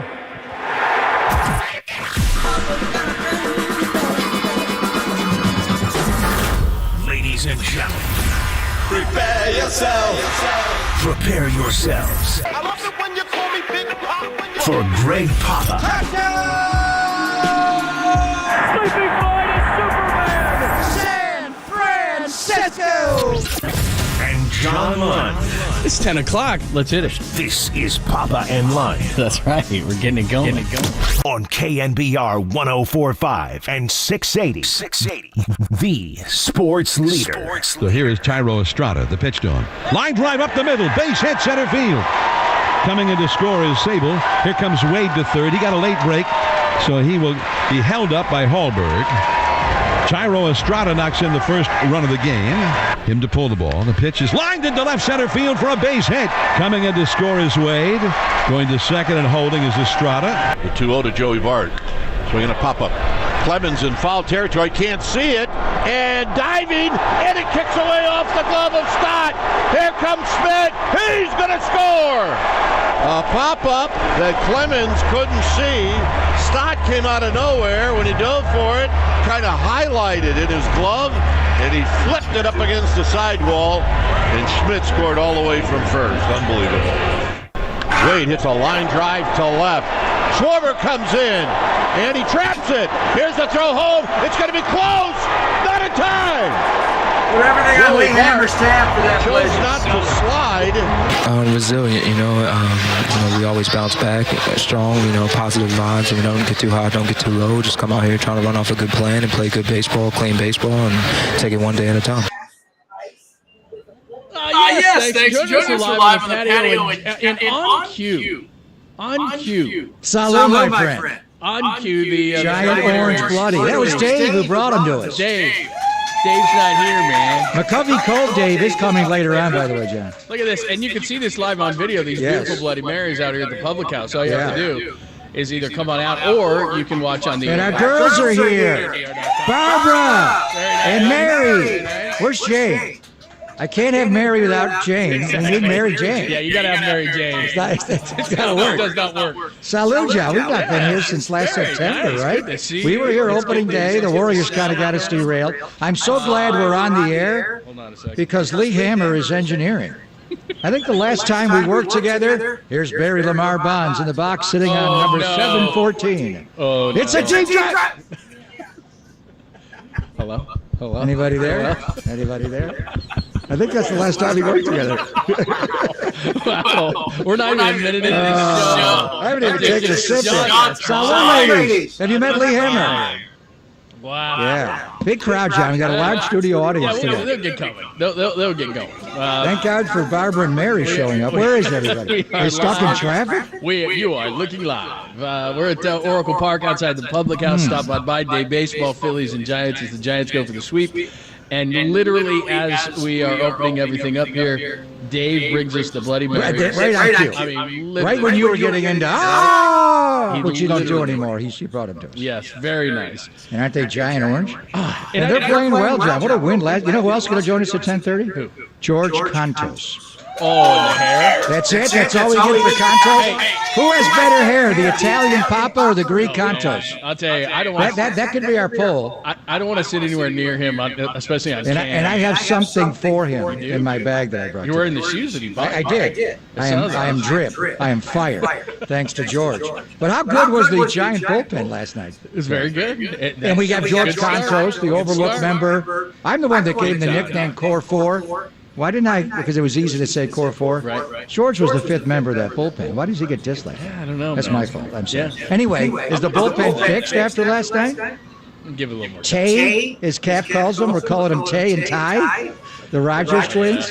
Tay was good last night. Thank you, Zorro. Big time. He struck out Bryce Harper. He got Castellanos. He hung around for another inning, for another up and down, and got Schwarber out. He was good last night. Plus, you know who what the best thing, the biggest factor was last night? Mr. Wynn. That was a nice play. Roger Clemens' kid. Oh, my God. Apparently he's never played in the ballpark. Nice. Good thing Joey was running hard, but your guy, Casey Schmidt, was running hard, John. He scored all the way from first base on that. That was the big play. That was the game winner. And then Joey Bart stood on second like he had ripped one into the gap. That's what was the best. And then he scored standing up thanks to Tyro. Yeah. Where's the slide, Tyro? Yeah, he did a Jeremy Giambi there. It's like, dude, hit the man, you're dirt. going there? Sorry. But Who was on deck for Jeremy's nines? dirt. Was that Terrence Long? It may have been Terrence Long who was on deck. Yeah, hit the dirt, Wow, man. you're going back to, we're bringing up Hammer, we're bringing up Jeremy doesn't slide. Wow. We are old. 6 minutes into the show. You know, one thing we have to say is that the Giants, they had a rough trip in Arizona. They have won 2 in a row since they've come home. And if you notice the patches on the Giants sleeve, absolutely, to honor Vida Blue. Let's honor him. We now. lost Vida. Salute. So they are 2-0 since they've gone to the 14 on the sleeve to honor the great Vida Blue. So I think we're going to have 14 of these Bloody Marys. Barbara likes her Jamesons. They've already got them going. So Vida, we love you, my friend. They're 2-0. Right? They're 2-0 since they put 14 on. Yeah, love Vida. Absolutely. So that's very cool. So they get to win yesterday 4-3. They hang on. A lot of stuff to get to. Draymond Green addresses the punch as well. Man, the punch is getting a lot of postseason conversation. The Nuggets hang on. Jokic was great for 3 quarters. A little struggle in the fourth. Did hit that one at the end of the third where Anthony Davis going to look back like, bro. Well, that was the end of halftime. Yeah. Yeah, that's the one that put him. What a shot that was. That was ridiculous. And then they hang on in the fourth quarter, so they got a 1-zip lead. And who won the lottery, John? I wasn't paying attention. Boy, that ratty. Go, Spurs, go!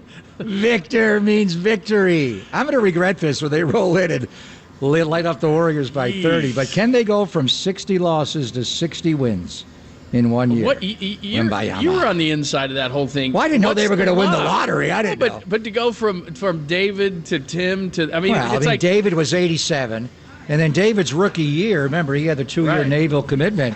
He didn't even play until 89. He should not have been eligible, in Tim Hardaway's opinion, for Rookie of the Year. Hardaway should have been Rookie of the Year because David was a first-year performer, but he was not in that draft class.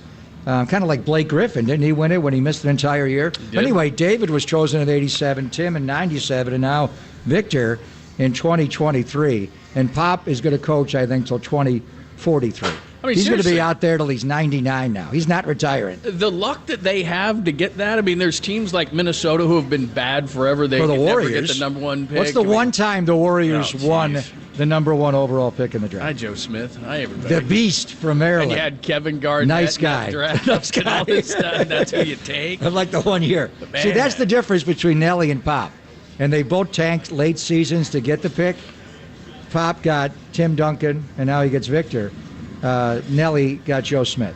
And before that, he got the 3rd pick, and he had Weber. He had Penny Hardaway, traded for Weber, and gave up 3 future ones. So In any event, NBA was on fire last night.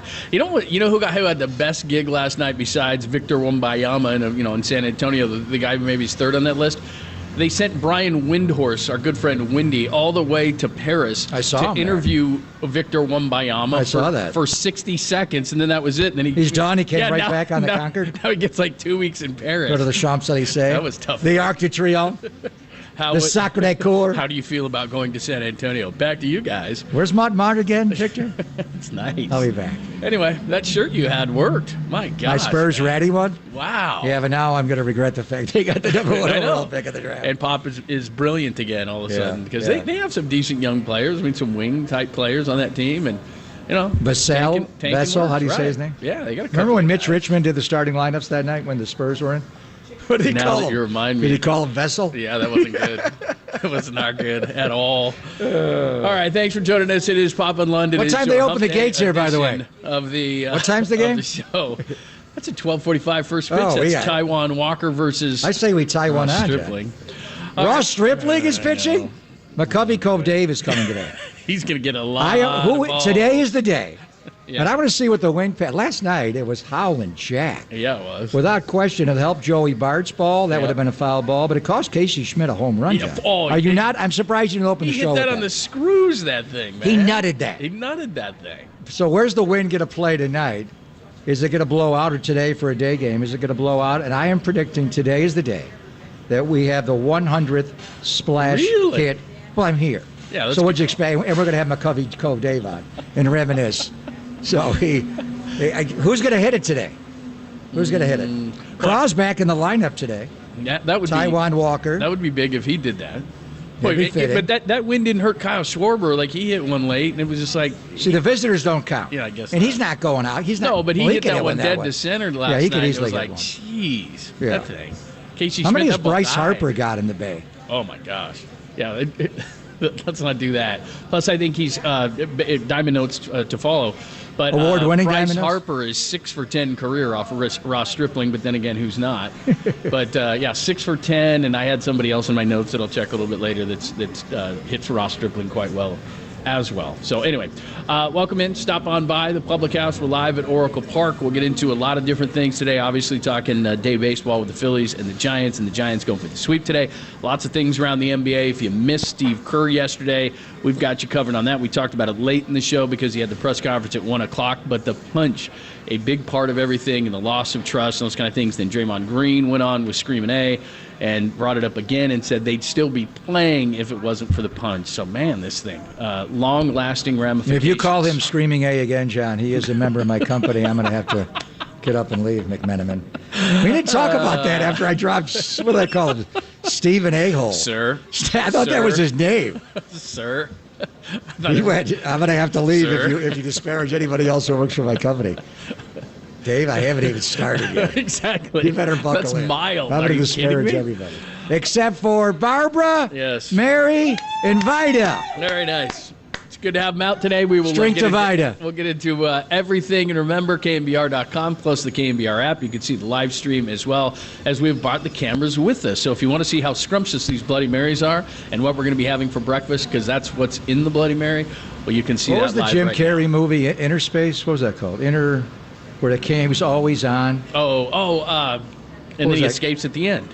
Sherman. No, but there was another one before that. That was called it? Interspace. Carrie did one. There was another one before that. Don't you feel like we have a camera now, firmly embedded? You would call it your temple. Yeah. And we're just always on now. I always feel like that. I always feel like, what's that song? Somebody's always watching. Somebody's always watching me. Yeah, I do feel like that. Yeah. So tune in. I'm going to spike that camera by. What time are we off, John? 11:45. You love the camera. Spike that camera. Yeah, I know the camera you really love is the one that's in the booth when you're calling games. You love that. There's a camera there's one in the shower. When I go in the shower, it's like, really? That's your iPad, though. The only good thing about that was Hammer was the engineer on the installation of that camera. Doesn't work at all. Goes off just in time. Perfect. All right, thanks for joining us. Is that waterproof? Does it have to be waterproof for the shower? Who would have thought of that? And the Public House only here on the Sports Leader.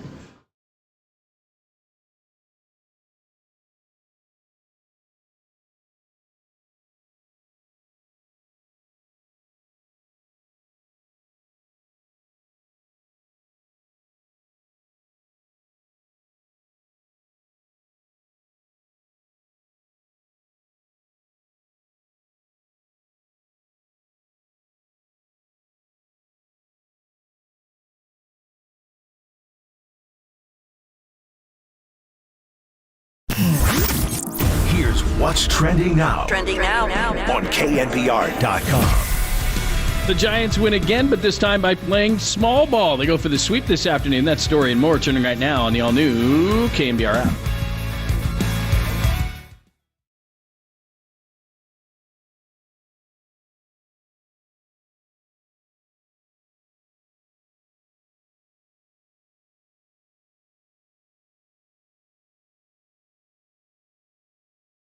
Jane got here just in time to join Mary, and now the fun's on here at the Public House. Greg Papa here for Golden State Lumber and Building Materials.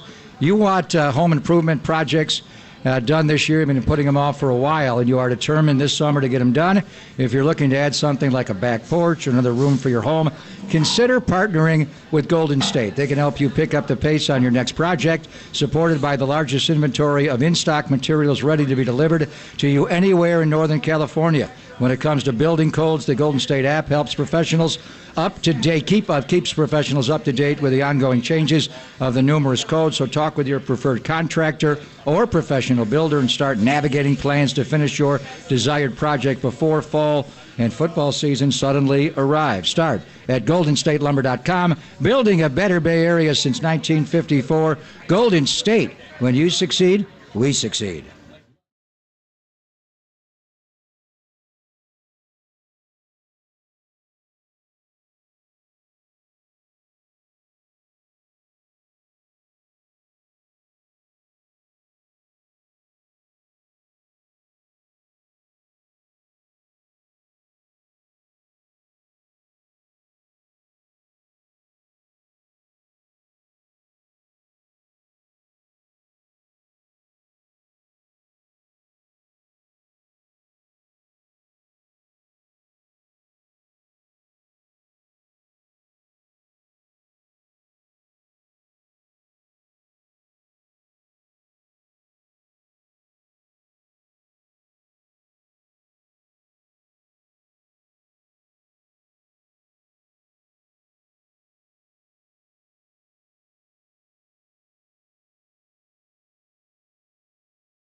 Listen to the sports leader anywhere, anytime. Download the all-new KNBR app. We are your proud home of Giants baseball. KNBR 104.5 FM and 680 AM. I'm not really sure there's a change per se. I think we just kind of kept with what we've been trying to do, and same mentality. Whatever inning you got, go out there and put up a 0 and move it on to the next guy.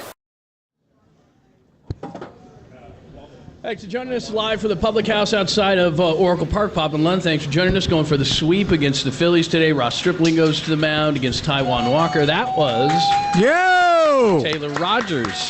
Jane is here, by the way, John. Now we have Mary and Jane. It is lit. Yeah, you can't have one without the other, especially in this town. Absolutely. Ladies and gentlemen, boys and girls of all ages. Is that him? Is that the Greek? It is. That is George Contos. He's looking great. Boy, his hair is standing tall today. I told you, I learned how to use a blow dryer. Things just got a lot better in my life. Who has the better hair, ladies, the Greek or the Italian? The Italian. Oh! Wow. That was set up, George. They were here waiting for you all morning. I had no shot of winning that one. I had no shot. I think he bought rounds for the table. I mean, I think that's what happened. But, hey. Your hair is looking good, but I got to say, last night watching you on TV, you looked a little, the word I would use, John, maybe peaked, a little jaundice. I have something for you, George. Just pass that down to her. Wow. Oh, no. We are true metrosexuals. No. Last time I saw him, he's like, where's the stuff? Now, around here, that could mean anything between George and I. Where's the Lancome 35? Oh, my God. It means. My first year in studio back in 2021, I walked in, and Pop was up here putting all the makeup on his face. He looked at me and he goes, "You want some of this, bro?" And I was like, I don't know. Do I need it? And he goes, "Yeah, you always need it. You got to just even yourself out." And then he has rosy cheeks, doesn't he? Yeah. When George goes on TV, he gets rosy cheeks. I got a little bit of rosacea. Calm down. I got excited. He's so sensitive. There's nothing wrong with that, is there? No, there's nothing wrong with that. Let me get this out of here real quick. You're going to look good on TV today. Yeah, very good. Nice. I saw Papa on opening day. I was walking to get my credential. He looks at me and he goes, "You haven't been wearing makeup. I can tell." He's obsessed. Otherwise, you sound great. Is this your personal makeup that you're handing over? It is my personal. I mean, seriously, that's no joke. I don't give that to Contos. Exactly. Well, I used to apply it for him. I did that to Estes. I taught him all. Now look at him. He's a good He looked at me and he wants to go on 30 or 35. Depends on the time of year. What does my skin complexion really need right now? 35 later in the year when you get a little more sun, a little more pigmentation. Yep. So you show up and the bullpen rocks. They have the highest ERA in the league going into last night. Can we start with the guy that you had on the postgame show last night? How are we calling him now? Taylor Rogers. And last time you guys asked him about it. It's hilarious. April 15th here against the Dodgers. He has a tough out and doesn't get anybody out. He chucks his hat and his glove in the garbage can. Never goes to get it back. But it's the symbolism of where the season turned around. He has not allowed a run since. What a great story. But has he changed anything mechanically or anything, George, as far as you can tell? I don't think so. I think he's staying on his backside a little bit better, allowing him to really get in front on his pitches. The biggest difference that I've seen is a little bit more of a consistent breaking ball. And he didn't really throw or get aggressively violent with his glove and his hat. He gently walked over and placed them in the trash. The Rogers brothers do everything just very so politely. Yeah, politely. There's nothing's really egregious that they do, but you could tell that he's pitching with a lot more confidence right now. We talked to him on the post-game show last night, and he was just saying that I had a couple long nights of conversations with myself at home, and at some point you hit rock bottom, and you're like, you know what, I've had enough of this. I'm going to go out there and just let it loose, and it looks like he's been doing that, and the results have really started to show. George Contos is live. We're out at Oracle Park getting ready for the Phillies and the Giants here on the Sports Leader. So take us through a bullpen, because we're 25% through the season, and they're one of the places that are getting criticized. But obviously a bullpen evolves as we're talking about throughout a season. So kind of take us through that evolution. So it's interesting. I think the bullpen is always gonna be as good as how the pitching before it goes. And I can speak just from the experiences that I've had in this bullpen and from the starters that we had. My personal opinion is that earlier in the season, the longer or the more you can get out of your starters, it can save the bullpen for later on in the year, and you can establish some consistency on when these guys are going to be coming in. I've been part of the bullpens where when the phone rings in the 4th, 5th inning and it's a little bit of a cluster, not knowing who it's going to be, all the ears perk up, everyone's heart rate starts getting a little bit quicker. When we had the most success in our bullpens in 2012 and 2014, some of 2016 as well, we were really good. When that phone rang, who was getting up to go take the mound. It wasn't really a question. It was just, this was your role, this was your inning, this was your situation. And when the phone rang, you knew what you were doing. In the postseason of 2012, when the phone would ring in the 6th inning, I was already on the mound throwing before Gardy would be like, Georgie, get going. So I think the more consistency you can get, and these guys know what their roles are going to be. There's going to be some changing between maybe like Scott Alexander and Taylor Rogers, depending on who's doing better. If you've had a couple scuffle outings, those guys can be interchangeable with the stuff that they have and their ability to pitch deeper in games. But Luke Jackson's coming back is going to be a huge, huge help to the back end of that bullpen. He's going to be a guy who throws in the 7th, 8th, maybe 9th inning. It'll alleviate a little bit of that stress to be perfect in those later innings. So the bullpen, as the season goes on, will continue to evolve as guys really start to solidify where they're going to be pitching. And that will change slightly, but when you have a good general idea of when your name's going to be called, that's when you can get the most success out of those guys down there. Taylor Rogers is big time going for him yesterday with a rare off outing for Alex Cobb to go get him in the 4th inning and to pitch so well. So it is going to be Ross Stripling who will start today. Sean Manaea is also up for today. You may see them piggyback each other. When you look at the earned runs of the starters, those two guys have about a quarter of the total amount of runs, and obviously with Stripling, the long ball. So Mechanical Mike, when I see him, it's like he's right over the top, kind of like Josh Colmenter used to be in Arizona, the axe thrower. Now he's trying to go high in the zone because everybody's going launch angle, but they're launching on him. So what have you seen? Why is he giving up so many home runs, George? Oh, he's been missing in the middle of the plate. I mean, the most recent one that I think of is he had Evan Longoria ahead in the count, and then he fell behind, had to nibble a little bit to try and make the perfect pitch. Then you get into a 3-2 count, and he missed his spot by about 2.5 feet. The target was set low and outside, and it missed middle in almost on the black in, which is where Longoria's power is. But when you make mistakes at the major league level, especially with fastballs, these guys can get their foot down and they can hit it. And it's gotten a little bit to the point of concern. Obviously, 10 home runs in 29 innings pitched. The guy had a great year in Toronto last year. He had a 3 ERA, won 10 games. He hasn't forgotten how to pitch. This is where the confidence comes in a little bit. You take the mound after having a subpar outing, before a subpar outing and a subpar outing, and that can take a little bit of a mental toll on you when you lose some confidence. And what it can take is 4 or 5 good innings of maybe no shutout ball or 1-run ball to kind of get you back on the bandwagon. But the stuff looks good. The velocity is still creeping up there at 94, 95 at times. He's just been nibbling a little bit. And when you're searching for stuff, that confidence and conviction isn't quite there, which forces you to nibble. George Contos with us as we're live at the Public House, getting ready with the Phillies and the Giants Day baseball here on the Sports Leader. And of course, you're going to see George shortly. See him before and after the game today on NBC Sports Bay Area. In regards to these two guys today, how important is this? Because now we're a quarter of the way. 3 of the 5 guys are pitching well. And I know Alex wasn't great last night, but consistently they have been. At what point, because we've talked about so much depth in this rotation, do you say, okay, let's give those guys maybe a mental break, skip them for a little bit, maybe bring somebody up? I'm not saying Harrison, but, make some changes within the rotation. I think we're starting to get to that point. We're 43 games in, I think, right? They're 20 and 23 now. You're past the quarter-way of the season where you start evaluating some things. And, Sean Manaea was really good in spring training, was pumping really good velocity, getting ground balls, and then he's just it's evaded him a little bit during the regular season. These guys have proven track records, but at some point, you can't just be going out there scratching your head every 5th day wondering what's going to happen. They have some options. I always liked Jacob Junis. I thought he did a really good job. You could slot him in that 5th spot if one of these two guys don't get it going in a manner that the coaching staff and Farhan in the front office kind of deems as what they're looking for. Kyle Harrison, obviously, he's a huge prospect. We are going to see him at some point this year, maybe. He's walking a lot of guys, and at the major league level, when you're in AAA and you're facing that 3-hole hitter who probably has a little bit of big league time, might be a really good stick, you're facing a lot of those guys at the major league level. So when you're missing over the middle of the plate or falling behind in counts, that 95, 96 mile an hour challenge isn't going to work the way it works down in AAA.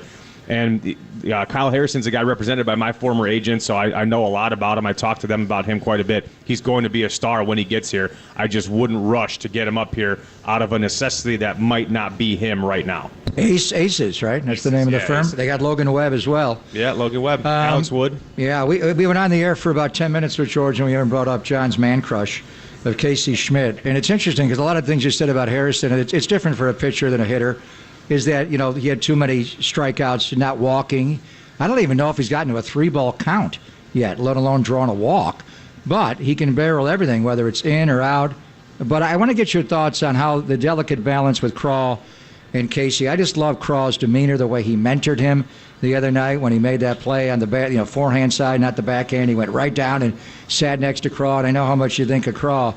But this has got to be hard for Craw to some degree to be, the offseason they tried to get Carlos Correa, didn't work out, and now this guy comes up and he's younger and he's got the 93-mile-an-hour fastball over to first base. So how do you think this plays out for the entirety of the year between Craw and Casey? Well, don't forget, Craw's got 4 Gold Gloves, and he's still playing pretty good defense. And, you don't see how good Craw's arm is all the time, because unless he really is under fire and under pressure, he doesn't cut it loose across the diamond. But Craw's a veteran guy. He's been around for a very long time. Casey Schmidt has come up. He's done a great job with the bat. He's done a great job in the field. But the field is better with Craw on it. When you can have Casey Schmidt maybe fill in for him at shortstop when he needs a day, play him at second base, third base, he has the versatility to do that. And again, he's put himself through 7-8 games into some very, very lofty company with the likes of Willie McCovey and Joe DiMaggio and some of those names in the history of your first stint in the major leagues. But he hasn't been seen by the league that many times yet. Zach Gallen, for example, started to expose a little bit, breaking balls in zone, out zone. And this is all the learning curve that a guy's going to get when he first comes up. You don't really expect some of these prospects to come up from AAA, regardless of how well they're doing, and just start tearing up the major leagues. The league's going to get to see you a little bit. You're going to start going through your trials and tribulations like everybody does. If he can come through that, still doing what he's been doing, great. I think his at-bats look really good. The home run, the power that he hit, the 443 in Arizona, the home run that he hit in his debut, I thought were great. The fighting off the inside fastballs to center field and the other way, I think, is more impressive because it shows how complete of a hitter he actually is. But I think a little bit of competition, Craw's not going to lose his spot to Casey Schmidt. Craw's a shortstop. That's what he's been doing his whole career. That's what he'll continue to do. But to have a little bit of a fire lit under Craw right now, being like, hey, this guy's right behind me. He may be my replacement, but look at what I still have to offer. Craw's that kind of guy. He's not going to say anything. He's not going to ever express any sort of ill intent because he's not that kind of guy, but he's going to be like, hey, look, I still got it too. That's a great point. George Contos is with us. We're getting ready for Phillies and the Giants as we're at Oracle Park live at the Public House. Stop on by. How do you see that, though? It's never a bad thing to obviously have this kind of depth and lean on guys who are hot or give days off, especially to Craw being older. So how do you see this alignment working if Casey Schmidt is really here to stay? As long as he keeps hitting and doing what he's been doing, he's going to be here to stay. And look, a month ago when I was here covering that opening homestand here, we were talking about David Villar and how great he had been doing, and is he the third baseman of the future? And then he had his struggles, and they have the opportunity now with the emergence of Casey Schmidt to let David Villar have a little bit of a mental breather, go down to Sacramento, work out whatever he's needs to work out and get back, because he is a great piece and will be here for a while. But he allows that versatility to happen because he can play third base. He can give Tyro a day off at second base. And with the way he's hitting the baseball, you need to have him in there every single day because he's tearing the cover off the ball right now and putting really competitive at-bats out there. So his emergence and what he's done so far, even in a small sample size, really gives the Giants a bunch of options. Yeah, VR was obviously hot last September. People didn't lock in on that, and he got off to a slow start. He had a hard time with the slider. The one thing about Casey, I was half joking. Has he gotten to a 3-ball count yet? I mean, he's so aggressive early in the count. If you're facing him, would you throw him a strike or would you just bounce one over and over? How long does it take the league to figure out this guy is ultra aggressive? I think the league's already kind of seen it now. I mean, once you see the highlights and MLB blasting him all over, it perks your eyebrow and you're like, who is this new guy? And let's pay attention to some of his at-bats. He's just aggressive. He wants to hit. If I was facing him, I'd throw him maybe a little cutter off the plate and try to get him a ground ball if it was me on the mound, but I would not just go up there and challenge him because you're not going to get fastballs by him. He can hit the fastballs, and that home run he hit in Arizona, it was a 2-0 count, curveball. And it was a curveball, and he was able to stay back and put good wood on it, so his approach is really good. I would definitely be careful about leaving baseballs over the middle of the plate to him because he's going to hit them, and he's going to hit them all over the yard. And he was robbed last night. Dead set. The wind knocked that one down. John has his rookie card. Have you heard the story? I have not. He loves Casey Schmidt because he has a financial interest in Casey. When he was in, he wasn't even really on the radar. He was down in San Jose. I collect cards with my kid. And commodity appreciation. Yeah, so we go out, and one day... I can see you doing that. Yeah, out of one pack, we picked up these 2 rare autographed cards. So I go to a guy that I know, and I said, are these any good? because I didn't know who he was. And he's like, yeah, this He's a kid, high this draft and pick, that. though. He was a second-round pick. So we invested in probably, 20 cards, a few rare ones. And then Mike Kohler, who's left us for upper management and is dead to us now, is he was keeping me up to date in San Jose. Like this kid, and he got hurt. He hurt the wrist and everything. Then he starts hitting, and last year he's hitting, and then you start to buzz. And so I got 20 of this kid's cards. You got 20 of his cards? About 20. Wow. And I mean, Rookie of the year? You're hoping he's a Hall of Famer now. Yeah, right. Does he have a chance to be Rookie of the Year? Arizona's got a bunch of guys. Outman and the Dodgers. Oh, man, that kid. Right now, James it's probably. Outman. He has a chance to be I think Rookie if he of the Year. continues this production, maybe not hitting almost 500, he's hitting 458 right now or something wild like that. But hit 300. If he continues to put the quality of at bats that he's doing out there on a day in day basis, he's absolutely going to be in that conversation. Yeah, absolutely. Looking good, man. So which one do you want? You want the Lancome? Or the 30? Shantakai? Is that what he's taking?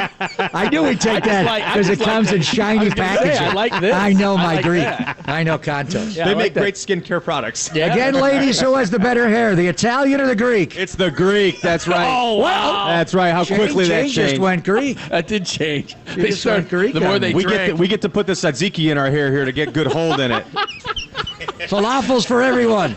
I want a euro. Is that what you put in your euro? The tzatziki? Very nice. Tzatziki? What is that? The cucumber yogurt. Oh, yeah. So good. Is that what you use? So good. I got to try that. Oh, it's so good. Apologize like a charm. What time you on? Noon?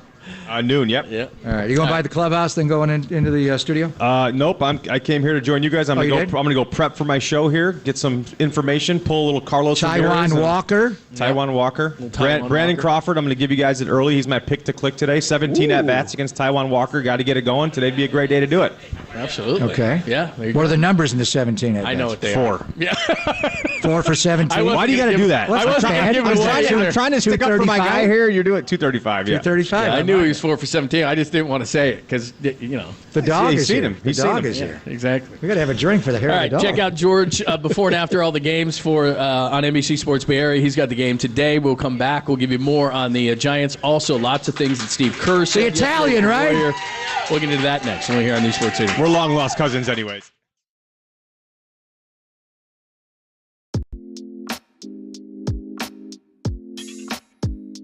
Be caller 10 to 415-896-KNBR for a chance to win a pair of tickets to see your Giants take on the Pirates Monday, May 29th. First pitch, 2:05. Presented by Toyota, the MVP of MPG. With class-leading MPG and more hybrids than any other brand, Toyota, let's go places.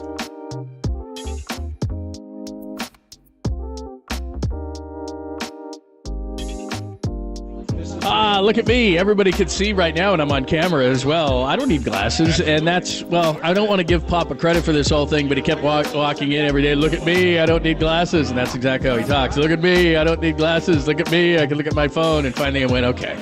What'd you do? And he told me, and I did it too. I went to the Laser Eye Center of Silicon Valley. I had what's called CLR, custom lens replacement. It is a simple procedure. I know when you're messing with your eyes, you're like, I'm telling you. Blind is a bad one. Dr. Joe Ling and the incredible team at the Laser Eye Center of Silicon Valley. It is, and I've said this all the time, it is life-changing, and that is not going too far in this whole thing because I can walk into a restaurant. I don't need to put that flashlight on my phone. Oh, look at me. And then I do this to everybody else now.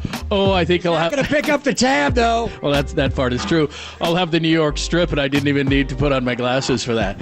Driving down the road, I can see the instruments on my console. I never used to be able to see that. I don't have to walk around my house looking for glasses. That's no fun. People used to make fun of me for that. So thanks to the Laser Eye Center of Silicon Valley and CLR, custom lens replacement with Dr. Joe Ling and the incredible team. I just had my last procedures done, and it has been a life-changing event. So what are you waiting for? Call 877-GET-2020 to schedule your free consultation. I did say free consultation, 877-GET-2020, so you have nothing to lose. Or visit them online right now at BayArea2020.com. That's BayArea2020.com.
Follow the leader on Twitter at KNBR. For once again, we are the sports leader. KNBR 104.5 and 680.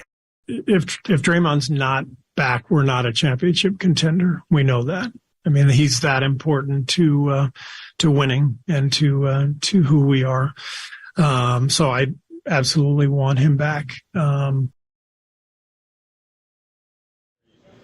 What did we learn from Steve Kerr? We learned that Draymond Green is probably the most important. They're going to try to make some cuts, but they're going to try to get better. That is their charge this offseason, and it's a tough one as we get you ready for Giants and Phillies as the Giants go for the sweep today at the Public House. Great to talk to George Kontos, the Warriors. A couple of things that Steve Kerr said that were absolutely telling, and then after the show yesterday, Draymond Green talked to Screamin' A and said essentially that they would be playing still if it wasn't for the punch. So we'll continue to talk about that. Pop and Lund today brought to us by our good friends Pacific Coast Termite, the trusted company that's rated A+ by the Better Business Bureau. Call Pacific Coast Termite at 1-800-PACIFIC. That's 1-800-PACIFIC. I know that you and I had talked about this before anybody said more about the punch, and it was kind of like, really? This thing is lingering this long? But Steve Kerr addressed it, said it ripped at the culture last year big time, and then Draymond Green went on with Screamin' A yesterday and said that he thinks they'd still be playing if it weren't for the punch. And his explanation was that early in the season when they were kind of setting that culture, he didn't feel like he could speak up the way that he normally does. All right, but they still had home court advantage against the LA Lakers. This happened in October. You're playing them in May, and you dropped a home game. Obviously, the Sacramento series, it may have been harder because of the seed. I think where the Warriors lost the Lakers series was their performance in Game 6 against Sacramento.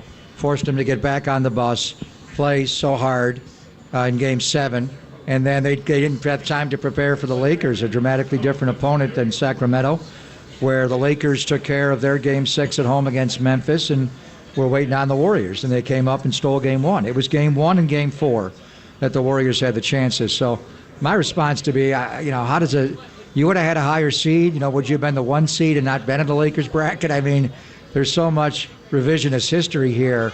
To have that linger so long is disturbing.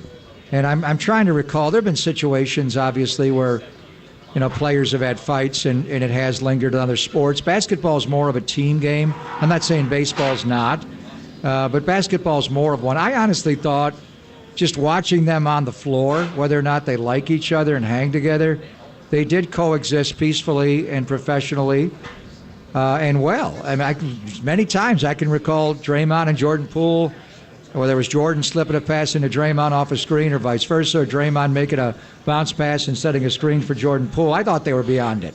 And this is professional basketball. This is not CYO basketball, AAU basketball.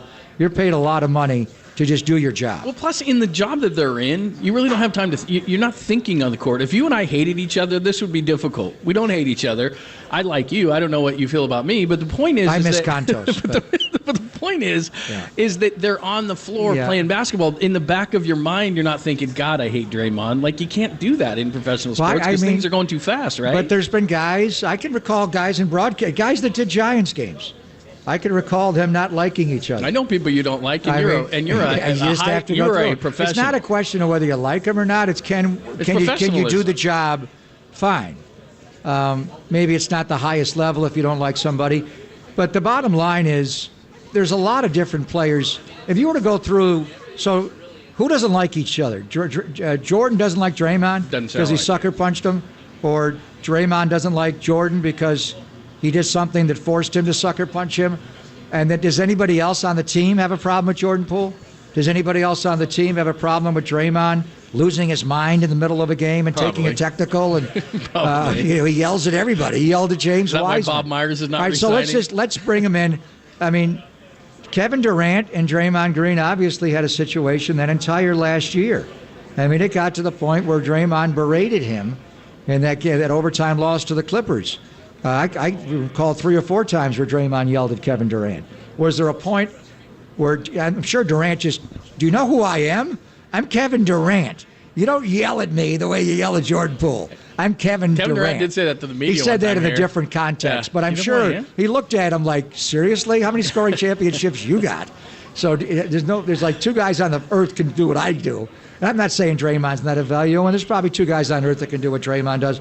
But to have it get to a point, Sprewell, when he went after PJ, the Warriors kicked him out of the building and took $68 million from him, and he never played here again. So, that's one way to deal with it. The fact that it never got resolved during the year, that if you talk about Draymond being a great leader, how is that a great leader? So what he's saying is that singular act back in October cost this team an entire season. Says. All the work he does to prepare and train and lift and be ready, it all goes down the toilet because you just didn't mend a fence. George, I'm sure he had guys that George Kontos is still here that he didn't like particularly on his team, and he's shaking his head. But maybe he liked everybody. I should phrase it differently. There were guys on the team that didn't like George Kontos, but they tolerated I him. find that very but I mean, difficult to there's a believe. lot of guys from all corners of the earth. You're getting booed. Oh my God, Jane just loves George. Clearly, It's the unbelievable. Jamesons is starting to kick She in. is. She's in love. This is getting weird. But anyway, my question would be, why did this linger so long? And because you're all saying it did, how do we resolve this? Do we have to trade Jordan Poole now? Sounds like it to me. So we have to tell the world that Jordan Poole and Draymond Green don't like each other, and we got to make a trade here and get a lesser return back because you all know you got us leveraged. The other way to look at it is, I got Jordan Poole under contract. He's not going anywhere for 4 years. Draymond Green has leverage on me. He can opt out. So but after what Steve Kerr said I know, yesterday. but and then Steve doesn't have a contract. And if you don't think that's curious to me, he could say he whatever he downplayed wants, that, that right? it's not a top priority. And what is he saying? If Bob does not re-sign here, does that impact? Maybe Steve's getting a long-term contract is tied to what Bob is doing. Bob's a good guy. There's something going on with Bob. There's no doubt. Otherwise, he would already have a contract. You would not take it to this point without him committing or the organization committing. It sounds like they're playing it out. Now, they could make a deal the night of June 29th and he resigns. But for Steve to just say, I'm not a priority right now, what organization in sports, if Kyle Shanahan was in the final year of his contract, you wouldn't get him under contract? So something is going on, and is there, if this happens, then this happens kind of scenario? If you lose Draymond and you lose Bob, does Steve just play out the last year? And there's so many openings to be a head coach for this year, and I keep bringing up San Antonio, and I'm not sure, Mike Budenholzer I don't think would go back there and coach, and Pop, after winning the lottery last night, may not. He may coach much longer, but if there's one guy that could go in there and bring it all together, it would be Steve Kerr. San Diego Steve? I don't know, man. Well, he did. He was a Spur. Landlocked. He was a Spur. I know. Well, what do you? You're landlocked in San Antonio. Aren't you? Well, he did play. He did play there. They have water there, John. They have the Riverwalk. They have the Riverwalk there, and you can get a good margarita there as well. True. So, just to say it's not an issue right now. Of course, it's an issue. Well, yeah. If you're Joe Lacob, is Steve going to coach beyond this year? Look, otherwise, do I got to start looking for coaches, or do I? Why does he not have a contract? Well, I think this is. I can sum up what they tried to do yesterday pretty easily. It's like in Animal House, all is well, all is well. It's like, look, Bob Myers hasn't re-signed. Steve Kerr's got a year left on his deal. They can't get Jordan and Draymond on the same page. I mean, there's some issues here, and they got to cut That's what money. losing does. Well, and the owner's going, hey, I ain't paying a $500 million. I mean, this is why this is a great soap opera this offseason. And look, what they say and what is true, as you and I often talk about, are a lot of times two different things. I think Steve Kerr did a great job yesterday in the press conference, but a lot of it I just don't buy. We keep bringing up past history in the A's, and Joe Lacob knows history and he knows sports. He respects it, a lot like Peter McGowan did here. The A's of the 70s were broken up prematurely by a cheap owner. The A's of the 2000s were broken up prematurely by a cheap owner. I'm not calling Joe cheap. He's laid a lot of money on the line. But sometimes you just get a little hot-headed, and the analogy I would use is Eddie DeBartolo and Coach Walsh. And he fired him so many times, and then eventually there was a point where it couldn't go back. And that last year when they got off to the bad start, and he was not going to come back, they rectified that and won the Super Bowl. And the last call he ever made in pro football was the touchdown pass to John Taylor when he lined him up at tight end. But it was already there. There was already too much. And Walsh retired, and he regretted to retire like a year or two after. He retired too young. And they won with Seifert, and they won later again with Seifert, but it wasn't the same. You don't think you want Bill Walsh there? So Egos drive this, and you have such. What I'm saying is there's such a level of expectation for the Niners of the '80s to win the Super Bowl every year. You know how hard that is to win the Super Bowl every year when you got Dallas breathing down your neck and the teams in the AFC. For the Warriors, if they do anything but hang another banner, their year is underachieving. So is there any blame for any of the They've won 4, but they also lost 4 in that 8-year run. A lot was injury, the pandemic year, but there were games, right? 3-1 up. You don't think Joe holds people accountable? So there's something there. But you also, when you, like Draymond was saying, when this all moves on and you go on to the next, you're going to regret what you had. But there's something is up, and also, there was also the line about 10-year shelf life is long. Steve's been here. This was year 9. Next year is year 10. And those guys love him. But does the message get a little stale after you've been saying the same thing for a decade? How many win one for the Gippers you got? Well, play with joy. Move the ball. Exactly. Don't foul. And they're all sitting in the huddle going, finish the fast break. Got it. Yeah, stop turning it over. Got it. Heard it. Got it. Yeah. All right, we'll continue the conversation. Text line is wide open. We're live on the cams as well. Make sure you check us out at KNBR.com and the KNBR app. You can see us on YouTube and Twitch, even here live at the ballpark at the Public House. We'll continue. There's a lot of other NBA stories, including Victor Wembanyama. The Lakers go down to the Nuggets, who hold on as well. Plus, we got a lot of Giants to talk about as the Giants get ready to try to sweep the Phillies right here where we are at Oracle Park. We'll do it all next, only here on the Sports Leader.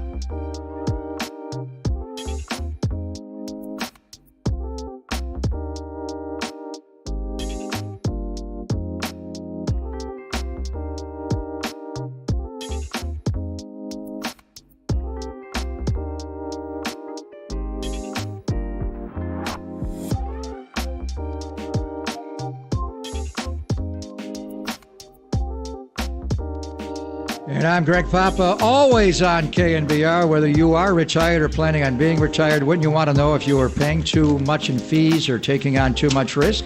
Of course you would. Or even going to be able to live the Lund lifestyle, that lavish lifestyle that you've always envisioned in retirement for more than 3 decades. My friend, and I think he's coming here today, and he has a show on KNBR every Saturday at 9 a.m. Greg O'Donnell. And Greg has been helping people like you plan, protect, and pass on their wealth to their loved ones. If you are interested in teaming and learning how the O'Donnell Financial Group can help you and your family, then give Greg a call. His team are a breeze to talk to. There's no cost obligation at all. So call them today at 866-496-2300 or visit them online at O'Donnell Financial Group. That's 866-496-2300, because planning is a process, not a product.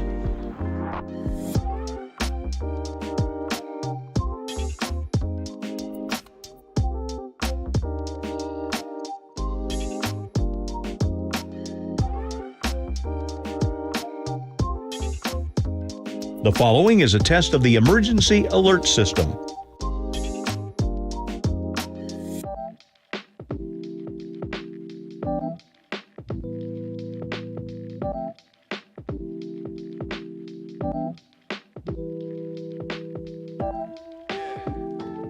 This has been a test of the emergency alert system. We now return to our regular programming.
Listen to the sports leader anywhere, anytime. Download the all-new KNBR app. Now back to Papa and Lund live from the KNBR Casino Matrix Studio. Casino Matrix Progressive Jackpots are here. Where are you? Just drop in. Please play responsibly. 1-800-GAMBLER.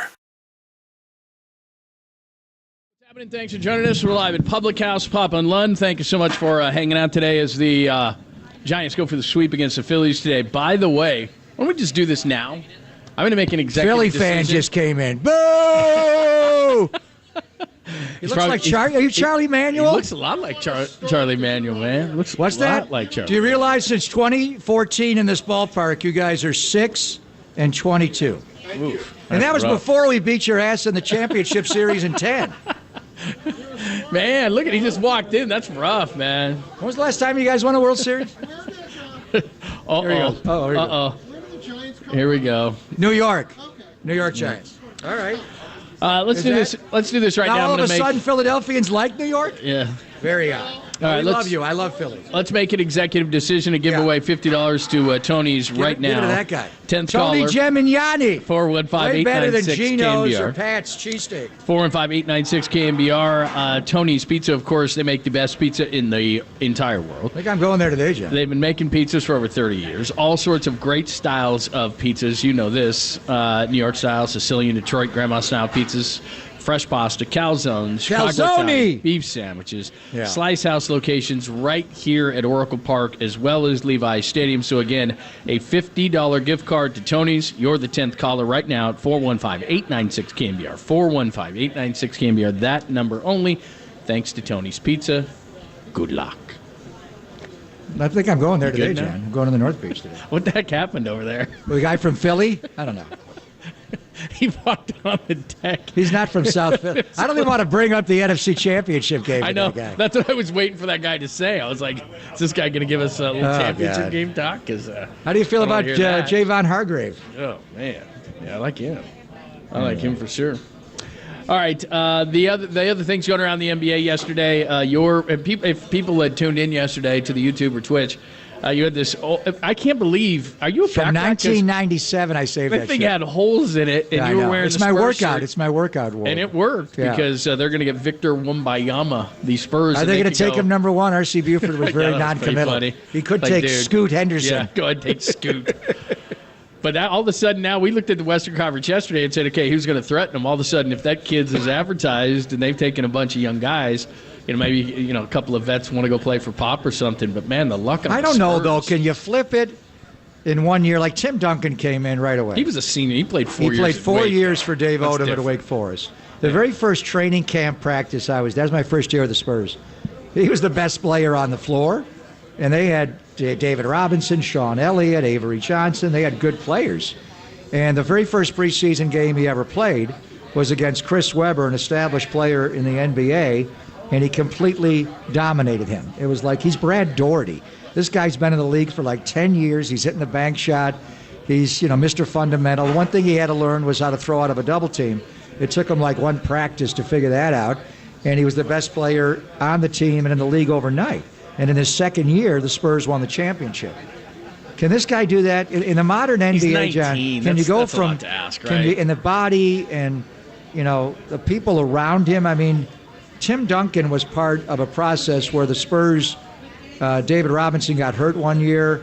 Pop decided not to play him when he was healthy enough to come back. They got Tim Duncan. Now you throw him in that group that I talked about. That was a ready-made team to win. I don't think the Spurs, they were 22-60 last year. Are they going to go 60-22 this year? No. They have a bunch of young It guys. doesn't work that way. I mean, LeBron was the last guy that could flip a franchise. I don't know if that can work, but over time, and you put pieces around him, all of a sudden, this was a lottery bound, one of the worst teams in the NBA, but Pop was hanging on to get this guy, and now that he's got him, and now let's see what players want to come, and they have some salary cap room. Let's see what they do in the offseason to buy. It certainly accelerates their climb back up to get this guy, but I don't think all of a sudden. Are they going to be a playoff team in the West next year? Because right away? think about it, 10 get into the quote-unquote playoffs now because as good as Oklahoma City is, they didn't make the playoffs. Right. I think they could be a play-in team, but again, I'm speculating, and I've never really, other than videos, seen this guy play. But if he lives up to, David Aldridge was giddy yesterday. I've never heard you've watched. He's giddy. The one guy. In the middle of our show, we get an alert for a live stream to watch Victor. Exactly. You and I are doing the show, and I'm keeping quiet. I'm like, wow, who is this guy? Yeah, but he's not going to go in and lead the league in scoring his first year. No, and especially because, as you pointed out, the Spurs had a bunch of veterans. These are a bunch of young guys. Their core right now is 20, 21, 22-year-old guys who are trying to find their way. So, maybe they add a couple of veterans, who knows? But I think they could be in the play-in. And then the other thing about the NBA, obviously, last night, Denver through 3 quarters absolutely crushing the Lakers. They come back late. But, man, the matchup inside between Anthony Davis and the Joker. Anthony goes for over 40. The Joker is, triple-doubling all over the place. At halftime, he damn near had a 20-20. triple-double in the first quarter. He got every single rebound. He was unbelievable. Hit that big shot at the end. Over Anthony Davis, and he had to adjust the loft on that to get it over him. Davis looked back at him like, seriously? Are you a wizard? What is wrong with you? It's unbelievable. But then in the second half, Darvin Ham made a change and put Rui Hachimura on him in the second half. He went to, and he let Davis more in the Draymond Romer role. And we'll see if they do that. They could play Rui at 3, LeBron at 4, obviously Anthony Davis at 5, and then D'Angelo Russell's becoming almost unplayable at this point. Jared Vanderbilt, John, went from a shutdown defender, a guy who can't get on the floor. Not only is he not playing minutes, he's not starting anymore. He's becoming we talk about non-factor. two-way players, right? He's a one-way. Angelo can't defend, and Vanderbilt has no offensive game, so you can't do that. So all of a sudden, the Laker bench looks thinner. The one thing I would say, and that altitude is real. It's the biggest advantage in sport is the Denver altitude. And you see it how it affects the Colorado Rockies, the Avalanche, the Broncos, but basketball more than anything because it's such an up-and-down cardio game. Hockey, yes, but you're shifting out every 45 seconds to a minute. It does get to you, but not like basketball. And where it really, I thought, impacted Phoenix in the previous round was on their shot. With the lighter air, the ball travels 11% further. Baseball does same thing with a basketball. And everything San Antonio, LA. Phoenix shot in the series in Denver was Durant was back rim. Like, why is he missing long? Because the ball's flying more. Last night, the Lakers shot the hell out of the ball. They shot 55% overall, 11 of 24 on the 3-ball. Austin Reeves was 5 for 9. That was not affecting their shot. What it was affecting was their legs and their wind. They could not get back defensively. They're not a very good defensive transition team. They're very good in the half court, but they're not good in running back, and they just didn't have the stamina. They looked like they were stuck in mud. Now, the question is, will it be that much better tomorrow night for Game 2? I don't think so. Maybe it would be when they come back for Game 5. We know from going to the altitude with the Raiders and the 49ers, the science says you have to kind of live in it for at least a week or more. I think it's actually almost 2 full weeks for your body to fully acclimate. So that's where this Denver advantage. And they've not made the NBA Finals before. How many times have they been in the Western Conference Finals? Have they been in one before? I can't even remember, John. This is 2020, but that was a bubble. Well, that was a right? bubble, but that's in Orlando. You're not talking the altitude. This is a huge advantage for the Denver Nuggets. Now, I think Boston will go beat them, assuming Boston could beat Miami. But with and you see LeBron when he left the court, he was mad the way the game ended, but he walked off the floor and immediately went up that tunnel. And when he got up the tunnel, he thought he was out of the way of the camera lens, but they got a camera like us. We got a camera everywhere we look at the camera. It's all, and then he let off like a, I think he wanted the recovery to start. The horn just went, we lost. I got to spend every waking moment over the next 46 hours to get my body right. He was doing that against the Warriors anyway at sea level here. But to do it a mile above sea level, I don't know if the Lakers will get their legs back. Well, and like you said, that one of the things the Warriors tried to do, and the Nuggets did it, obviously, and this is what everybody's going to do against the Lakers, is Anthony Davis doesn't always get up and down the floor. LeBron's older. He doesn't always get up and down the floor, or he's bitching at an official, and so he's slow to get back. And Denver, every single time, even out of the basket, they're running. And like you said, in transition, the Lakers aren't good anyway. And then you put the altitude on top of it. So either the Nuggets were getting out on the break, or the Nuggets were getting into early offense as fast as they possibly can. So, look, here's the other thing. And look, it's a long series, but LeBron played well last night. Anthony Davis was over 40. Like you said, Reeves was hitting shots last night. Hachimura was good. And they still lost to Denver and needed a big comeback to come back in the game. And the question I have also, are either one of these coaches going to play their bench at all in this series? Right now, Lonnie Walker the fourth a little bit. Rui may go into the starting lineup now, but either way, he's going to play big minutes. Vanderbilt's a non-entity. Nobody else plays. So Darvin Ham is playing, seven guys, 7.5? And then Michael Malone, he plays Bruce Brown off the bench. The other Brown, Christian Brown, and a little bit of Jeff Green, doesn't play anybody either. And you're playing every other day. And for Denver, the altitude's not a factor because they live in it. But is somebody going to have to, like Lonnie Walker the fourth just came off the bench and was big time. Are they going to have to play a little bit of Tristan Thompson, Mo Bamba when he gets healthy, a little bit of a different look on the Joker? And that guy's hands, my God. Can you imagine him playing baseball? You put him at first base. He could play shortstop. Have you ever seen Ichiro with the greatest dexterity? Chris Mullin was amazing. Yeah. I mean, guys, just their hand-eye coordination. You see him do things in warm-up or Steph Curry. His dexterity is like, what did he just do? Nikola Jokic, John, the way he catches an offensive rebound and puts it back in. I mean, Larry always had the rebound pass, Larry Bird, where he'd clear a rebound and in one motion pass the ball. It's like, how did he do that? Joker does that with a shot. He does it with a pass. You cannot double him. And then you can't single him because he'll score on if you double him, somebody else is going to score on his team. He always finds him. And if you single him, he's going to score. He's playing better defensively. But have you ever seen a basketball player with more dexterity than Nikola Jokic? I mean, you watch a game like that, and I understand what happens in the NBA is they get sick of giving the same guy the MVP year after year after year. It even happened to Jordan. And then he would come back and get you in the finals like he did to Karl Malone and a number of different guys who didn't win the MVP. He's like, okay. And he would outshine those guys in the playoffs. But, in just watching him play, if he's not the best player, if you want to give it to Embiid, he's the most unique because, like you said, he's really difficult to deal with. And they'll put Hachimura on him maybe more in the series, but then he'll readjust to that. Then I'm not sure I'd do that. That's what I mean. He's quick and he's an athlete, but then he'll just take him down low and he'll beat him right, that he's way. too big. So there's just no. I agree with Jeff Van Gundy. If I'm Darvin Ham, Anthony Davis, you got the Joker. How about the time he blocked his jump hook right out of his hand? It was like, and the Joker gives you all those head fakes and ball fakes. He's waiting for you. AD's just looking at him. Go ahead and shoot it. And just stuffed it. I mean, Anthony Davis, that's your job. Yeah. Guard him, and if he That's does, what you want to see. and every 1 out of 10 that he misses, get the rebound. Yeah, it's amazing. He is so Plus, skilled. here's the other thing, too. You were just talking about, guys getting him down the floor. I don't ever know when he's tired because he has the same pace the whole time. He plays slower and slowest. He's like an old man, and he's just kicking like a guy. You're fighting an old man, and he's just like, boom, He boom, is good. boom. There is no So speed. I picked Denver before the series. You thought Lakers. What do you think after game one? I could see the Lakers get game two, though. I think it's going to be a series, but the way he plays, going into the fourth quarter, I thought he's going to go like 40-40, and he slowed down in the fourth quarter. They made some adjustments to him, but I could see him. He can have had like a Wilt Chamberlain line. He was 34 points, 21 rebounds, and 14 assists.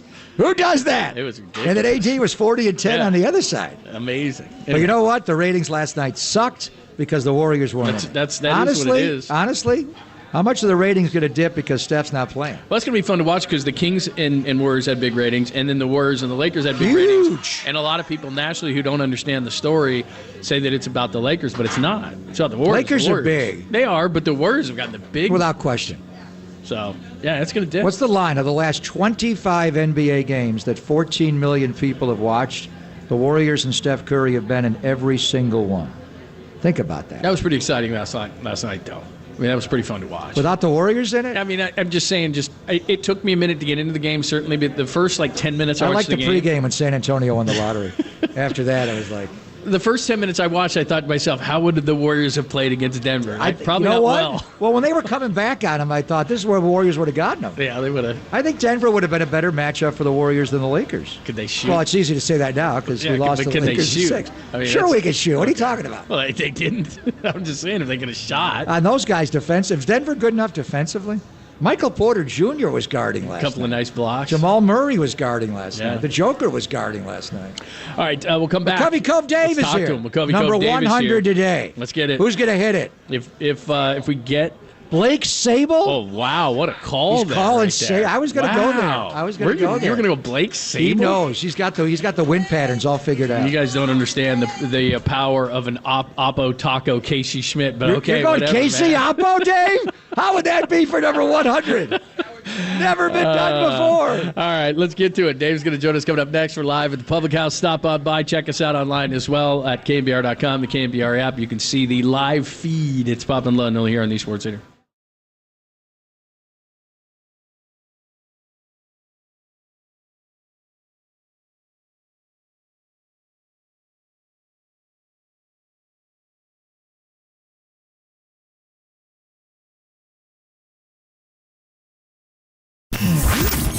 Here's what's trending now. Trending now. On KNBR.com. Giants go for the sweep today against the Phillies. Ross Stripling takes on Mr. Walker. That's right. That's what's going on today at Oracle Park. And it's all trending right now on the all-new KNBR app.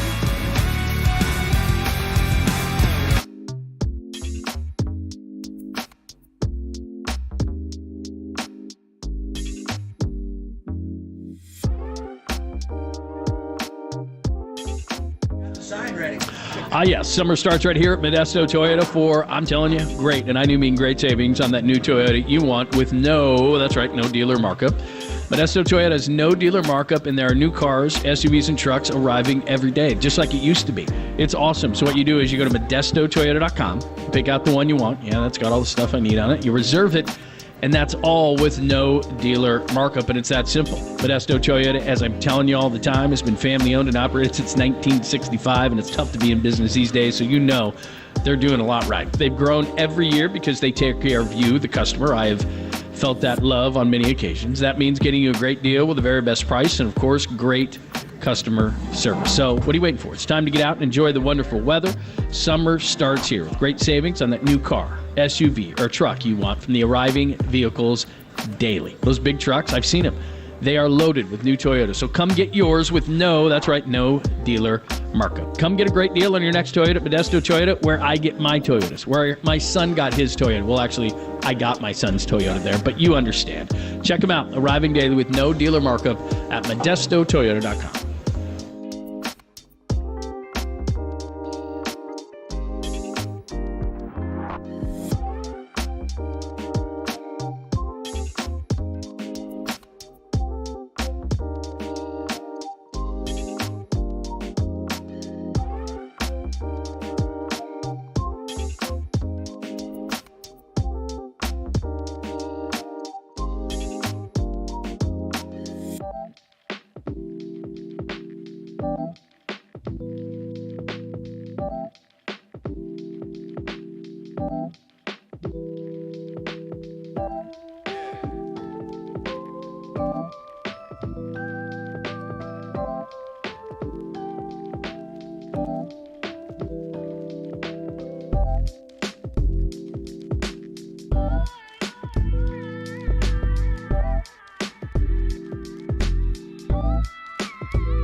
seam hits, filter out the noise, and kick it with KNBR on the gram for everything Giants. Follow the sports leader on Instagram at KNBR. Joey Bart on deck. Here's the set. There go the runners. Crawford swings, and there's a long drive to right field. Hello, San Francisco Bay. That one is wet. 3-run shot by Brandon Crawford. And just like that, it's a 4-run inning for the Giants. That was 99-100. Could it come today? McCovey Cove Dave is here, and he would love to see number 100. We were just talking. He's got big ovation for Dave. He's got the They sign. love McCovey Cove Dave. He's got the energy shots. He is ready for number 100. What's happening? How are you? It happens today, David? I think today's the day. If it's not today, it's going to be Saturday. As you know, Saturday is the big celebration where we have a splash meter bobblehead with Lucille on it. And today we have favorable pitching, which makes it highly likely. Day games always have more splash hits. But on Saturday, that's the day the Giants would like to have it. And rumor is the Giants still have 500 of those somewhat juice balls from 2021. Oh, they're going to bring those out? So just when the Giants are hitting, are they going to get them in the game? Oh, of course. I wonder how they're going to do that. So go back to Crawl. We heard John's great call of splash homer number 99 back on April 22nd against the Mets. That was a national TV game on Fox. They did not have a splash cam, so we couldn't tell. You were the one that actually verified out in the bay that ball did go on the fly in the Cove. Yes, it definitely did not touch anything. I was positioned perfectly right down the line for that home run. My buddy Mark was standing on the arcade wall, went directly over his head, splashed right in front of me, but there was no camera to capture all what happened. So I put together 6 eyewitnesses, and John Miller came in giving me support, saying if Dave says it's a splash hit Giants, it's a splash hit. So thank you, John. You're the authority. Of the 99, how many of you pulled out of the bay? I have 23. I didn't start early. My first one was 39 that you called. Randy Wynn that you called. Right. And I've gotten roughly 40% of the ones since I've been here, whether I'm home or not. I think every Mother's Day. Your mom. I'm here every Mother's Day. I know. That's my lucky day. It's definitely my lucky day. You do well on Mother's Day. All right. So you said Blake Sable? Yeah. So and it's going to be today? Today. Off Taiwan Walker? He's hitting 7. Yes. He's hitting 7 in so left field today. He's never hit all his home runs so far this year have been to center field, but he has a lot of power. So I'm playing him in what is the most popular spot in McCovey Cove, which is kind of by the 3rd or 4th water cannon. And that's where I'll be waiting for Sable with this sign and on these energy drinks. So what do you got? You got number 100, splash hit? Yeah.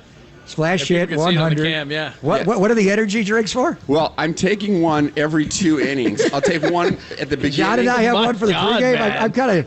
We're on for an hour and 45 today, and I'm dragging. Yes. I think I need a shot of that. They're good. They're good. Yeah, those look Logan good. Webb could use those when he starts. Yes. He likes his Red Bulls. Yeah. So here's what we got. Taiwan Walker, like we were just talking about before we went on air, he gives up a few. Let's not talk about Ross Stripling. But those don't count. That's the other team. Yeah, those don't count. Yeah. But 5 lefties in the lineup. Lamont Wade Jr. is going to lead off at first base, lefty. How about Lamont doing it? He could do it. Right? Yes. He could do it. How many has he put in the bay? So Lamont has had 3 that I can think of right now. His first one as a Giant when the bay. Yes. That's and right. My buddy jumped off his stand-up paddleboard, and we were able to have him meet using Rennell with his parents and give it to his mom the very next day. So that was a really cool memory, but I was the bridesmaid. And they love Dave here. Big ovation for Dave. Or Mrs. Wade. She's very good at table tennis. Yeah, very nice. Yes. You don't want to play her in ping pong. The one thing about Wade is I caught a famous ball that he hit on October 1st. It was the next to the last game of last year, and it went foul just a little bit, but I paddled about 100 feet, and I beat 3 kayakers, and they even played on a Monday Night Football 2 days later. I remember that. They said And it went foul? It was foul by a few feet, but I just gave it my effort, and then Steve Young introduced it. I remember that. Yes. What about, the number 3 hitter today intrigues me because he's red hot, Michael Conforto. Yes. Lefty. Left-handed. Conforto could 1 for beat that 3 guy. career against Taiwan Walker. Yeah. Always hits the Phillies well. How about Conforto? Yes. Hitting number 100. 23 career home runs against the Phils, right? Diamond notes. Conforto hit Winning. one splash hit in 2019 as a Met, as a New York Met. as you know, he's been spraying them everywhere. That's the one thing, is that he's not been hitting them to right. He's been hitting them to center, to left field. He definitely has the power, and I'll be ready for him. How about the guy that hit number 99, hitting number 100? Craw 4 for 17 career against Taijuan Walker, 2 doubles, no home runs. He was off yesterday. How about Craw hitting number 100? Well, I met with Brandon yesterday at the park that was dedicated in Vallejo. In Vallejo, and he looked good and relaxed. Yeah, and his wife was there. Crawford's had a night off. Crawford's hit 4 splash hits in his career, all during the daytime. What I found is certain players are night-oriented or day-oriented. He's day-oriented. The nice thing about we're definitely nocturnal. night. So how many of the 99 have been hit in the daytime? Do you have a breakdown on that? It's disproportionate. It's I would think disproportionate. so. The ball flies better in the day. So because you play more games at night. Yes. Yeah. Oh, so is that true? Well, I guess so. But percentage-wise, you would think there's a higher percentage. It's correlated with air temperature. So, like when I caught the 3rd home run from Jock Peterson on May 24th, it was an 80-degree day. On 80-degree days, which are rare in San Francisco, that's when the balls really carry. And so day games have warmer temperatures, although today it's really not that hot. 60 and 7-mile-per-hour winds blowing out. So the first thing, when I texted him yesterday to come on, he said, could you bring Jock Peterson on too? And I said, well, he's on the IL. And so he's coming back from the finger injury. So you want him to sign home runs number 94 and 97? Yes. Splashdowns? Yes. You need a Jock Peterson signature? That's the only Giant player of all the home runs, bounce-ins, or splash hits that I don't have signed. It's been very difficult. He doesn't take batting practice on the field. He typically goes underneath. So even if I get on the field, he's underneath most of the time. But 94 was the 3rd home run he hit on that May 24th game, and only Panda, who hit 3 in the World Series, that's ever been a Giants player. Against the Mets, wasn't it? Yes. It was against the Mets. I remember that game. He went off. So, and he hit 8 RBI. So I'd love to have that signed. In 97, I got that on a night that my friend Hunter Pence called the game from Apple TV, and that was fun memory too. And then the other guy we haven't talked about, and this guy could very much do it, and he's been off to a great start, got injured, now he's back, Mike Yastrzemski. Yeah. Yes. He's a prime candidate. So Mike has had a very good year so far compared to the last 2 years. I have 3 of his home runs. The grand slam he hit against Arizona, that epic comeback, was that a splashdown? Yes. And so I unfortunately had a family thing. I could not make that, but my friend got that splash hit. Grand slams are very rare, and that was one that night. By Grand Yaz. Yes. I did get 2 home runs one day from Yaz in 2020, and as you probably know, I went to the last game that his grandfather played in Boston in 1983. I did not know that. You did? Yes, I did. So I feel a connection with the Yastrzemskis. I wasn't going to Fenway often, but I was at that game. And he gave a pregame speech and talked about his parents. This was at Fenway Park? Yes, yes. So, wow. So now that I'm catching balls from the grandson, it's pretty cool. You're everywhere. You were there when Aaron Judge hit home run number 62. Remember we had him on the day after? The ball flew right over you. And my first game here in McCovey Cove was basically when Bonds hits home runs 70 and 71 that tied Mike McGuire and broke the record. So I've had some good memories. You have.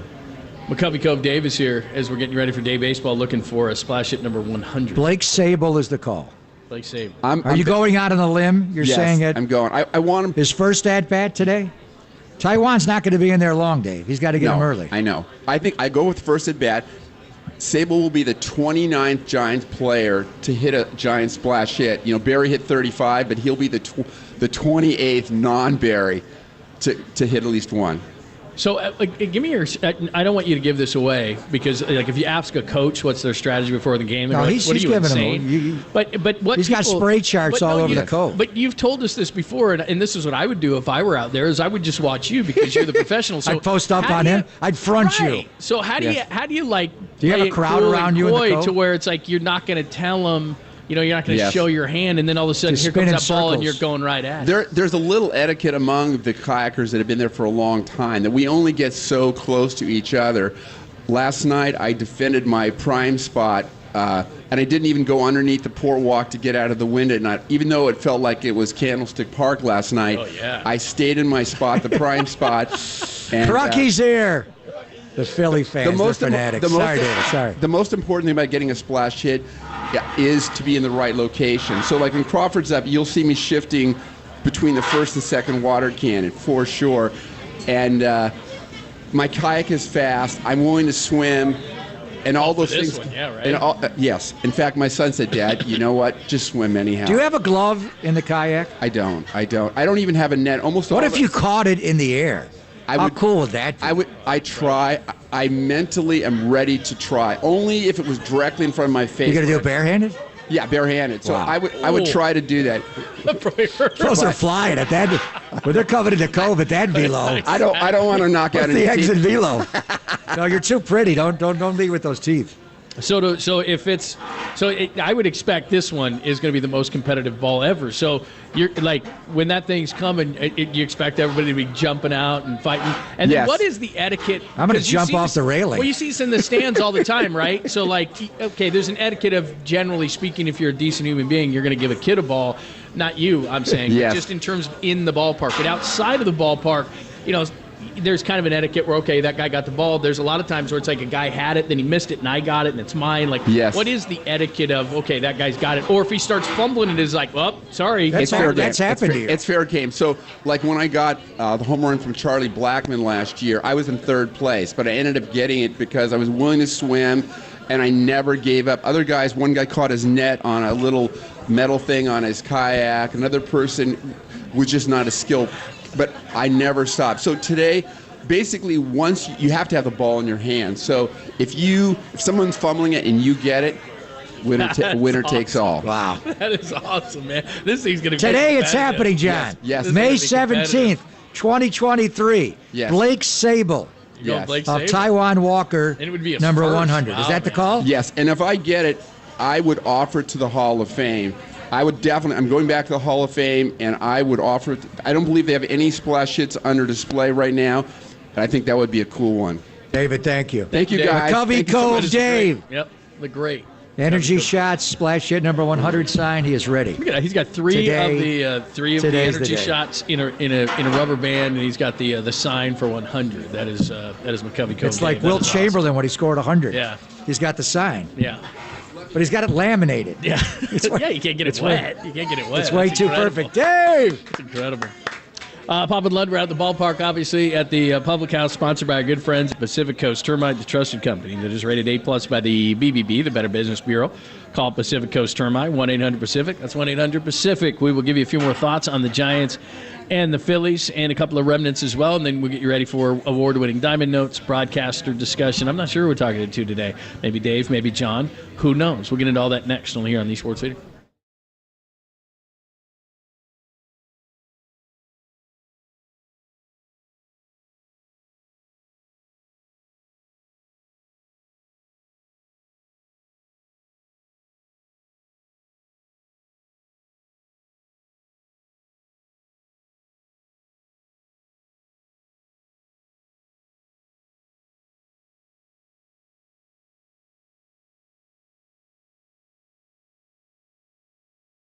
Marty, the party just walked in here at the Public House. It is on here. Greg Papa with you. I'm going right after we wrap up. We're going to Tony G's right here at Oracle Park to get a slice of Tony's Pizza Napolitana by the one and only Mr. Gemignani. He's also got a location in the North Beach. Whether you're a fan of New York style, Jersey, Detroit, New Haven, California, St. Louis, don't matter. Tony has every style of mouth-watering, award-winning pizza.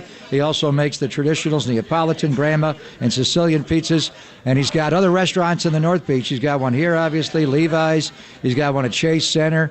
And he's got Tony G's in the North Beach. But he's got Capo's as well, Detroit-style, Chicago deep dish, and cracker thin tavern-style pizza.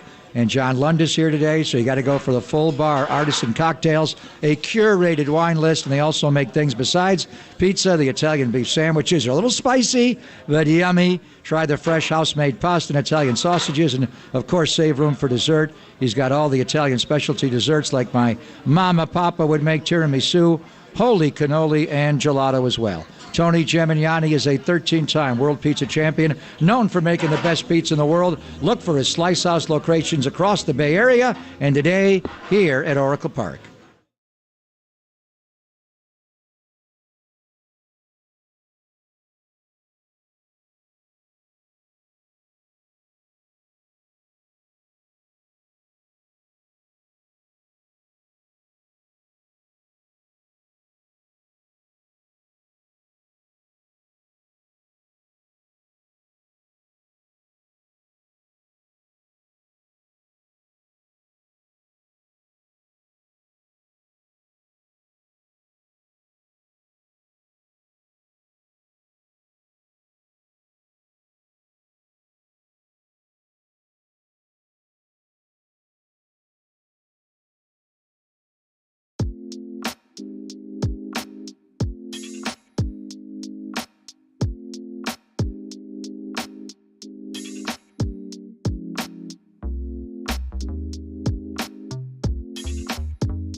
Listen to the sports leader anywhere, anytime. Download the all-new KNBR app. Now back to Papa and Lund live from the KNBR Casino Matrix Studio. Casino Matrix progressive jackpots are here. Where are you? Just drop in. Please play responsibly. 1-800-GAMBLER.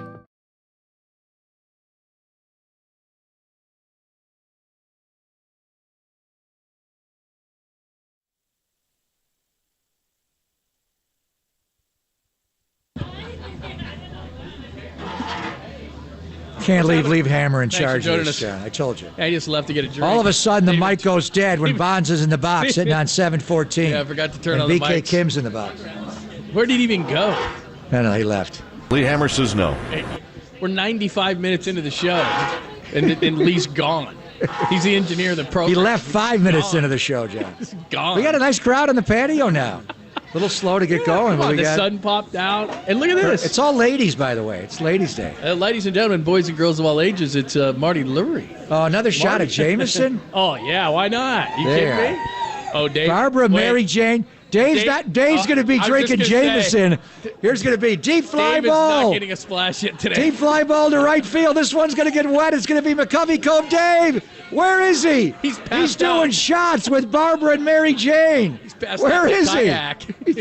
He's over on the side. He capsized. Oh, classic. Ladies, do not pollute that man. We need him today. I am so polluted. Blake Sable. Is that Marty the party that's right. here? Marty Lurie. Marty Lurie's here? What's going on? How are you, my friend? Doing Your good, mic man. up? There we Oh, there go. you go. Walter, thank It is you. a Lee Hammer production. Yeah, Lee was Hey, I supposed need to Lee be Hammer for Saturday.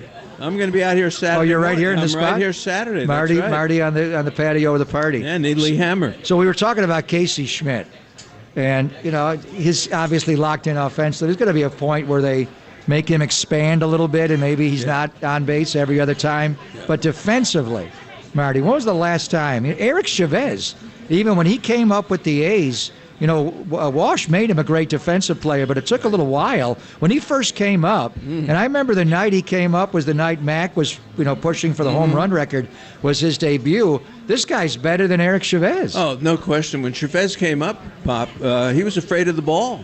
Remember, he'd back off the ball and all that stuff. Walsh made him a third baseman. This guy just picks it. There is no hesitation. I could see why they were wild about him as a third baseman. But to watch him play short with his range, but the arm compensates for everything. It's like Sean Dunston. Remember the way he used to throw? Shawan, yeah. Boy, 92.8 across the diamond. And the first time, I'm sitting in Arizona watching the game, the first throw he made from short, I went, whoa, come on. Yeah. And he can turn the double play, and if he makes a mistake, the arm compensates for it, and he's got some good range. He's going to be a good one. He's going to be a good player. I think the one thing, even my deep love for him, because my son and I collected a bunch of cards, so we have I told him personally, I said, I have a financial stake in you, so please don't screw it up. Yeah, really. And so now he's probably going to screw up, but he's 14 for 32. He has only struck out 4 times, but he doesn't, what does he see, about 3 pitches per plate appearance? I mean, I can't believe that even in 32 at-bats, teams will throw him a strike, because don't they have to see, like, okay, let's see if he'll chase. And you were at the game Sunday in Arizona where he struck out 3 times. Yeah, they went away from him, and he's very anxious. He's not taking a lot of pitches. But there's a spark that he brings to the team that, when you watch baseball long enough, you see a guy in the field and you say, that guy's different. He's different. He brings a spark to the team. And if you're at the ballpark, they put the lineup up on the board. I'm always looking to see, when is he coming up again? Yeah, he's one of those guys. He's one of those players, yeah. So I'm watching the Dodgers and the Twins last night, and Carlos Correa appears on my TV set. And he's hitting in the low 220s. He does have 7 home runs on the year, but that's all we talked about in the offseason was the pursuit of Aaron Judge, then Correa, and the failed physical. What would have happened had they not flunked Carlos Correa on the physical, and he was on this roster? Where would Casey Schmidt be? Sacramento? Well, probably Reno. I think Sacramento's playing Reno this week. You're one step ahead of me. Yeah, that's where Wow, he'd be. okay. No, seriously. Craw would be at third, probably. Look, what would happen to J.D. Davis? Look at how he's blossomed. So not getting Correa really brought Schmidt to the big leagues and put J.D. Davis at third, where he's taken off, where he's now a decent third baseman. And I want to tell you guys. Better than decent. He's playing great. Let me tell you something. When he hits the ball, JD, 100, every time he hits the ball. I have him on this week. It's been for a while. I said, come on, man. I mean, I don't care where you hit it. Ground ball, fly ball, whatever it is, it's 100+. Alvarez and Aaron Judge, the last few years in baseball, the only two guys higher exit velo. Not even this year, Marty, going back the last few years off the bat than J.D. Davis. So we were talking earlier. John and I were talking yesterday afternoon. Alex Cobb is on the mound yesterday. Extreme ground ball pitcher. How are they going to line the defense to get the best defensive infield? Lamont's going to be at first. It was Estrada at second. It was Casey Schmidt at short. It was J.D. Davis at third. Craw's won 4 Gold Gloves at shortstop. I know. But is your best defensive infield Estrada, Schmidt, and Davis? Right now it is. The legs are a little heavy for Craw. Right now he's coming back from the calf injury, so he hasn't played a lot. So he's got to play himself into shape. And look, he's not swinging the bat right now. So for me, the best lineup I want to see is Schmidt at short right now.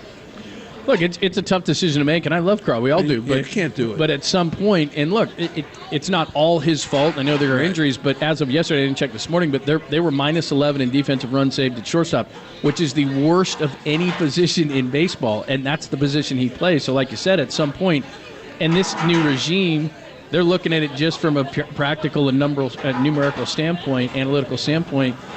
How much longer does he start and be the guy when Casey Schmidt's sitting right there? And I'm not going to say he's going to hit 4 whatever he's hitting. He's going to go back into it. But let's say he's hitting 280 and playing great defense. Yeah, I think what happened was they evaluated Craw last year and saw what was coming, and that's why they went heavily for Correa, because they saw what was happening. Now that Craw is back, he's going to have to play his way back into the lineup because Schmidt's not coming out of the lineup. So what's going to happen with Schmidt, and Craw's going to play. I mean, look, he's the legend. He's in there today. Yeah, you can't sit him at all. He's got to have his chance to play back. But it's going to put Schmidt at third if Davis needs a day. I think you're going to put him have Davis DH if you put Schmidt at third, even with Craw at short, and not get involved with Flores. To tell you the truth, I'd rather see Davis as a DH. Today, Craw's at short, Schmidt's at third. Who's the DH Craw's today? hitting 8th, and Casey Schmidt has moved up to 6th. The DH today is Wilmer Flores. So, ultimately, and I think he can play. We had Wody on, John, remember, the day before the Fan Fest, and we were talking Casey Schmidt, and I said, can he play short? And he cut me off. Casey? No, he's a third baseman. Yeah. He's pretty good at short.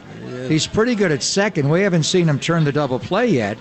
Anywhere on the left side's fine, but do you have an opinion on, Mike Krukow thinks he's better at third than short. He's pretty good at short, though.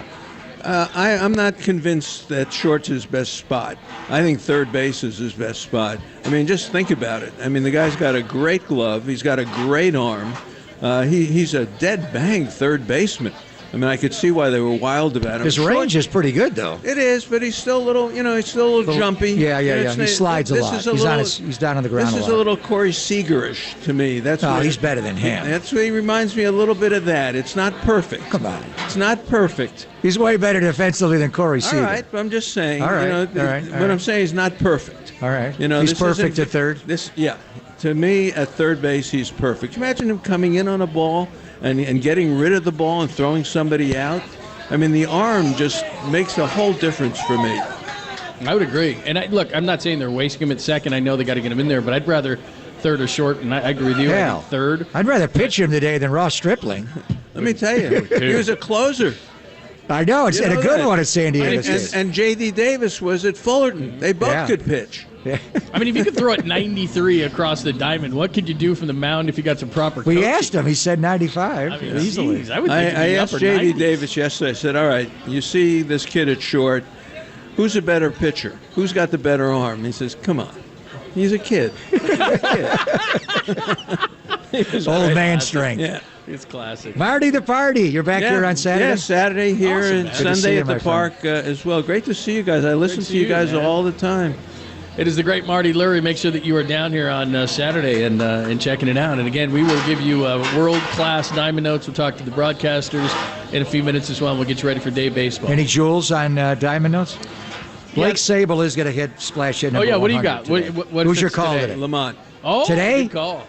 Is he in there? If he's in there, he's leading off. He's leading off. He's leading off. Yeah, no, Lamont. Come on, he pulls everything. You got absolutely. Five lefties in the lineup today. Who'd you pick? Sable?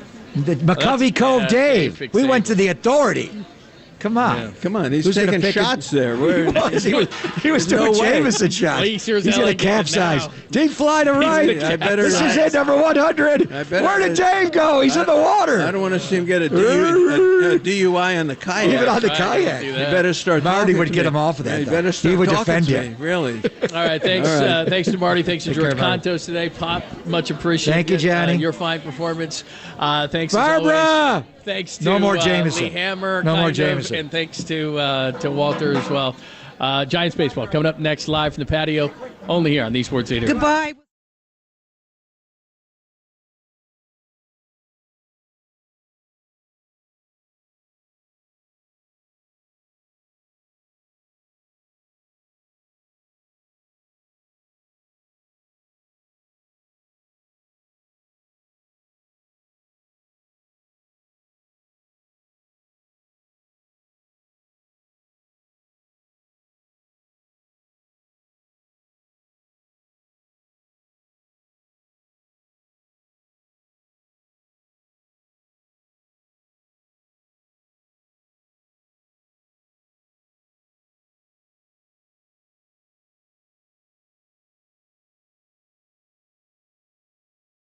The sun has come out. It could not be a more beautiful day at Oracle Park in downtown San Francisco for Giants baseball on the radio. I'm John Miller with Dwayne Kuiper. Dave Fleming is on assignment. The Giants and Phillies, the finale of this 3-game series.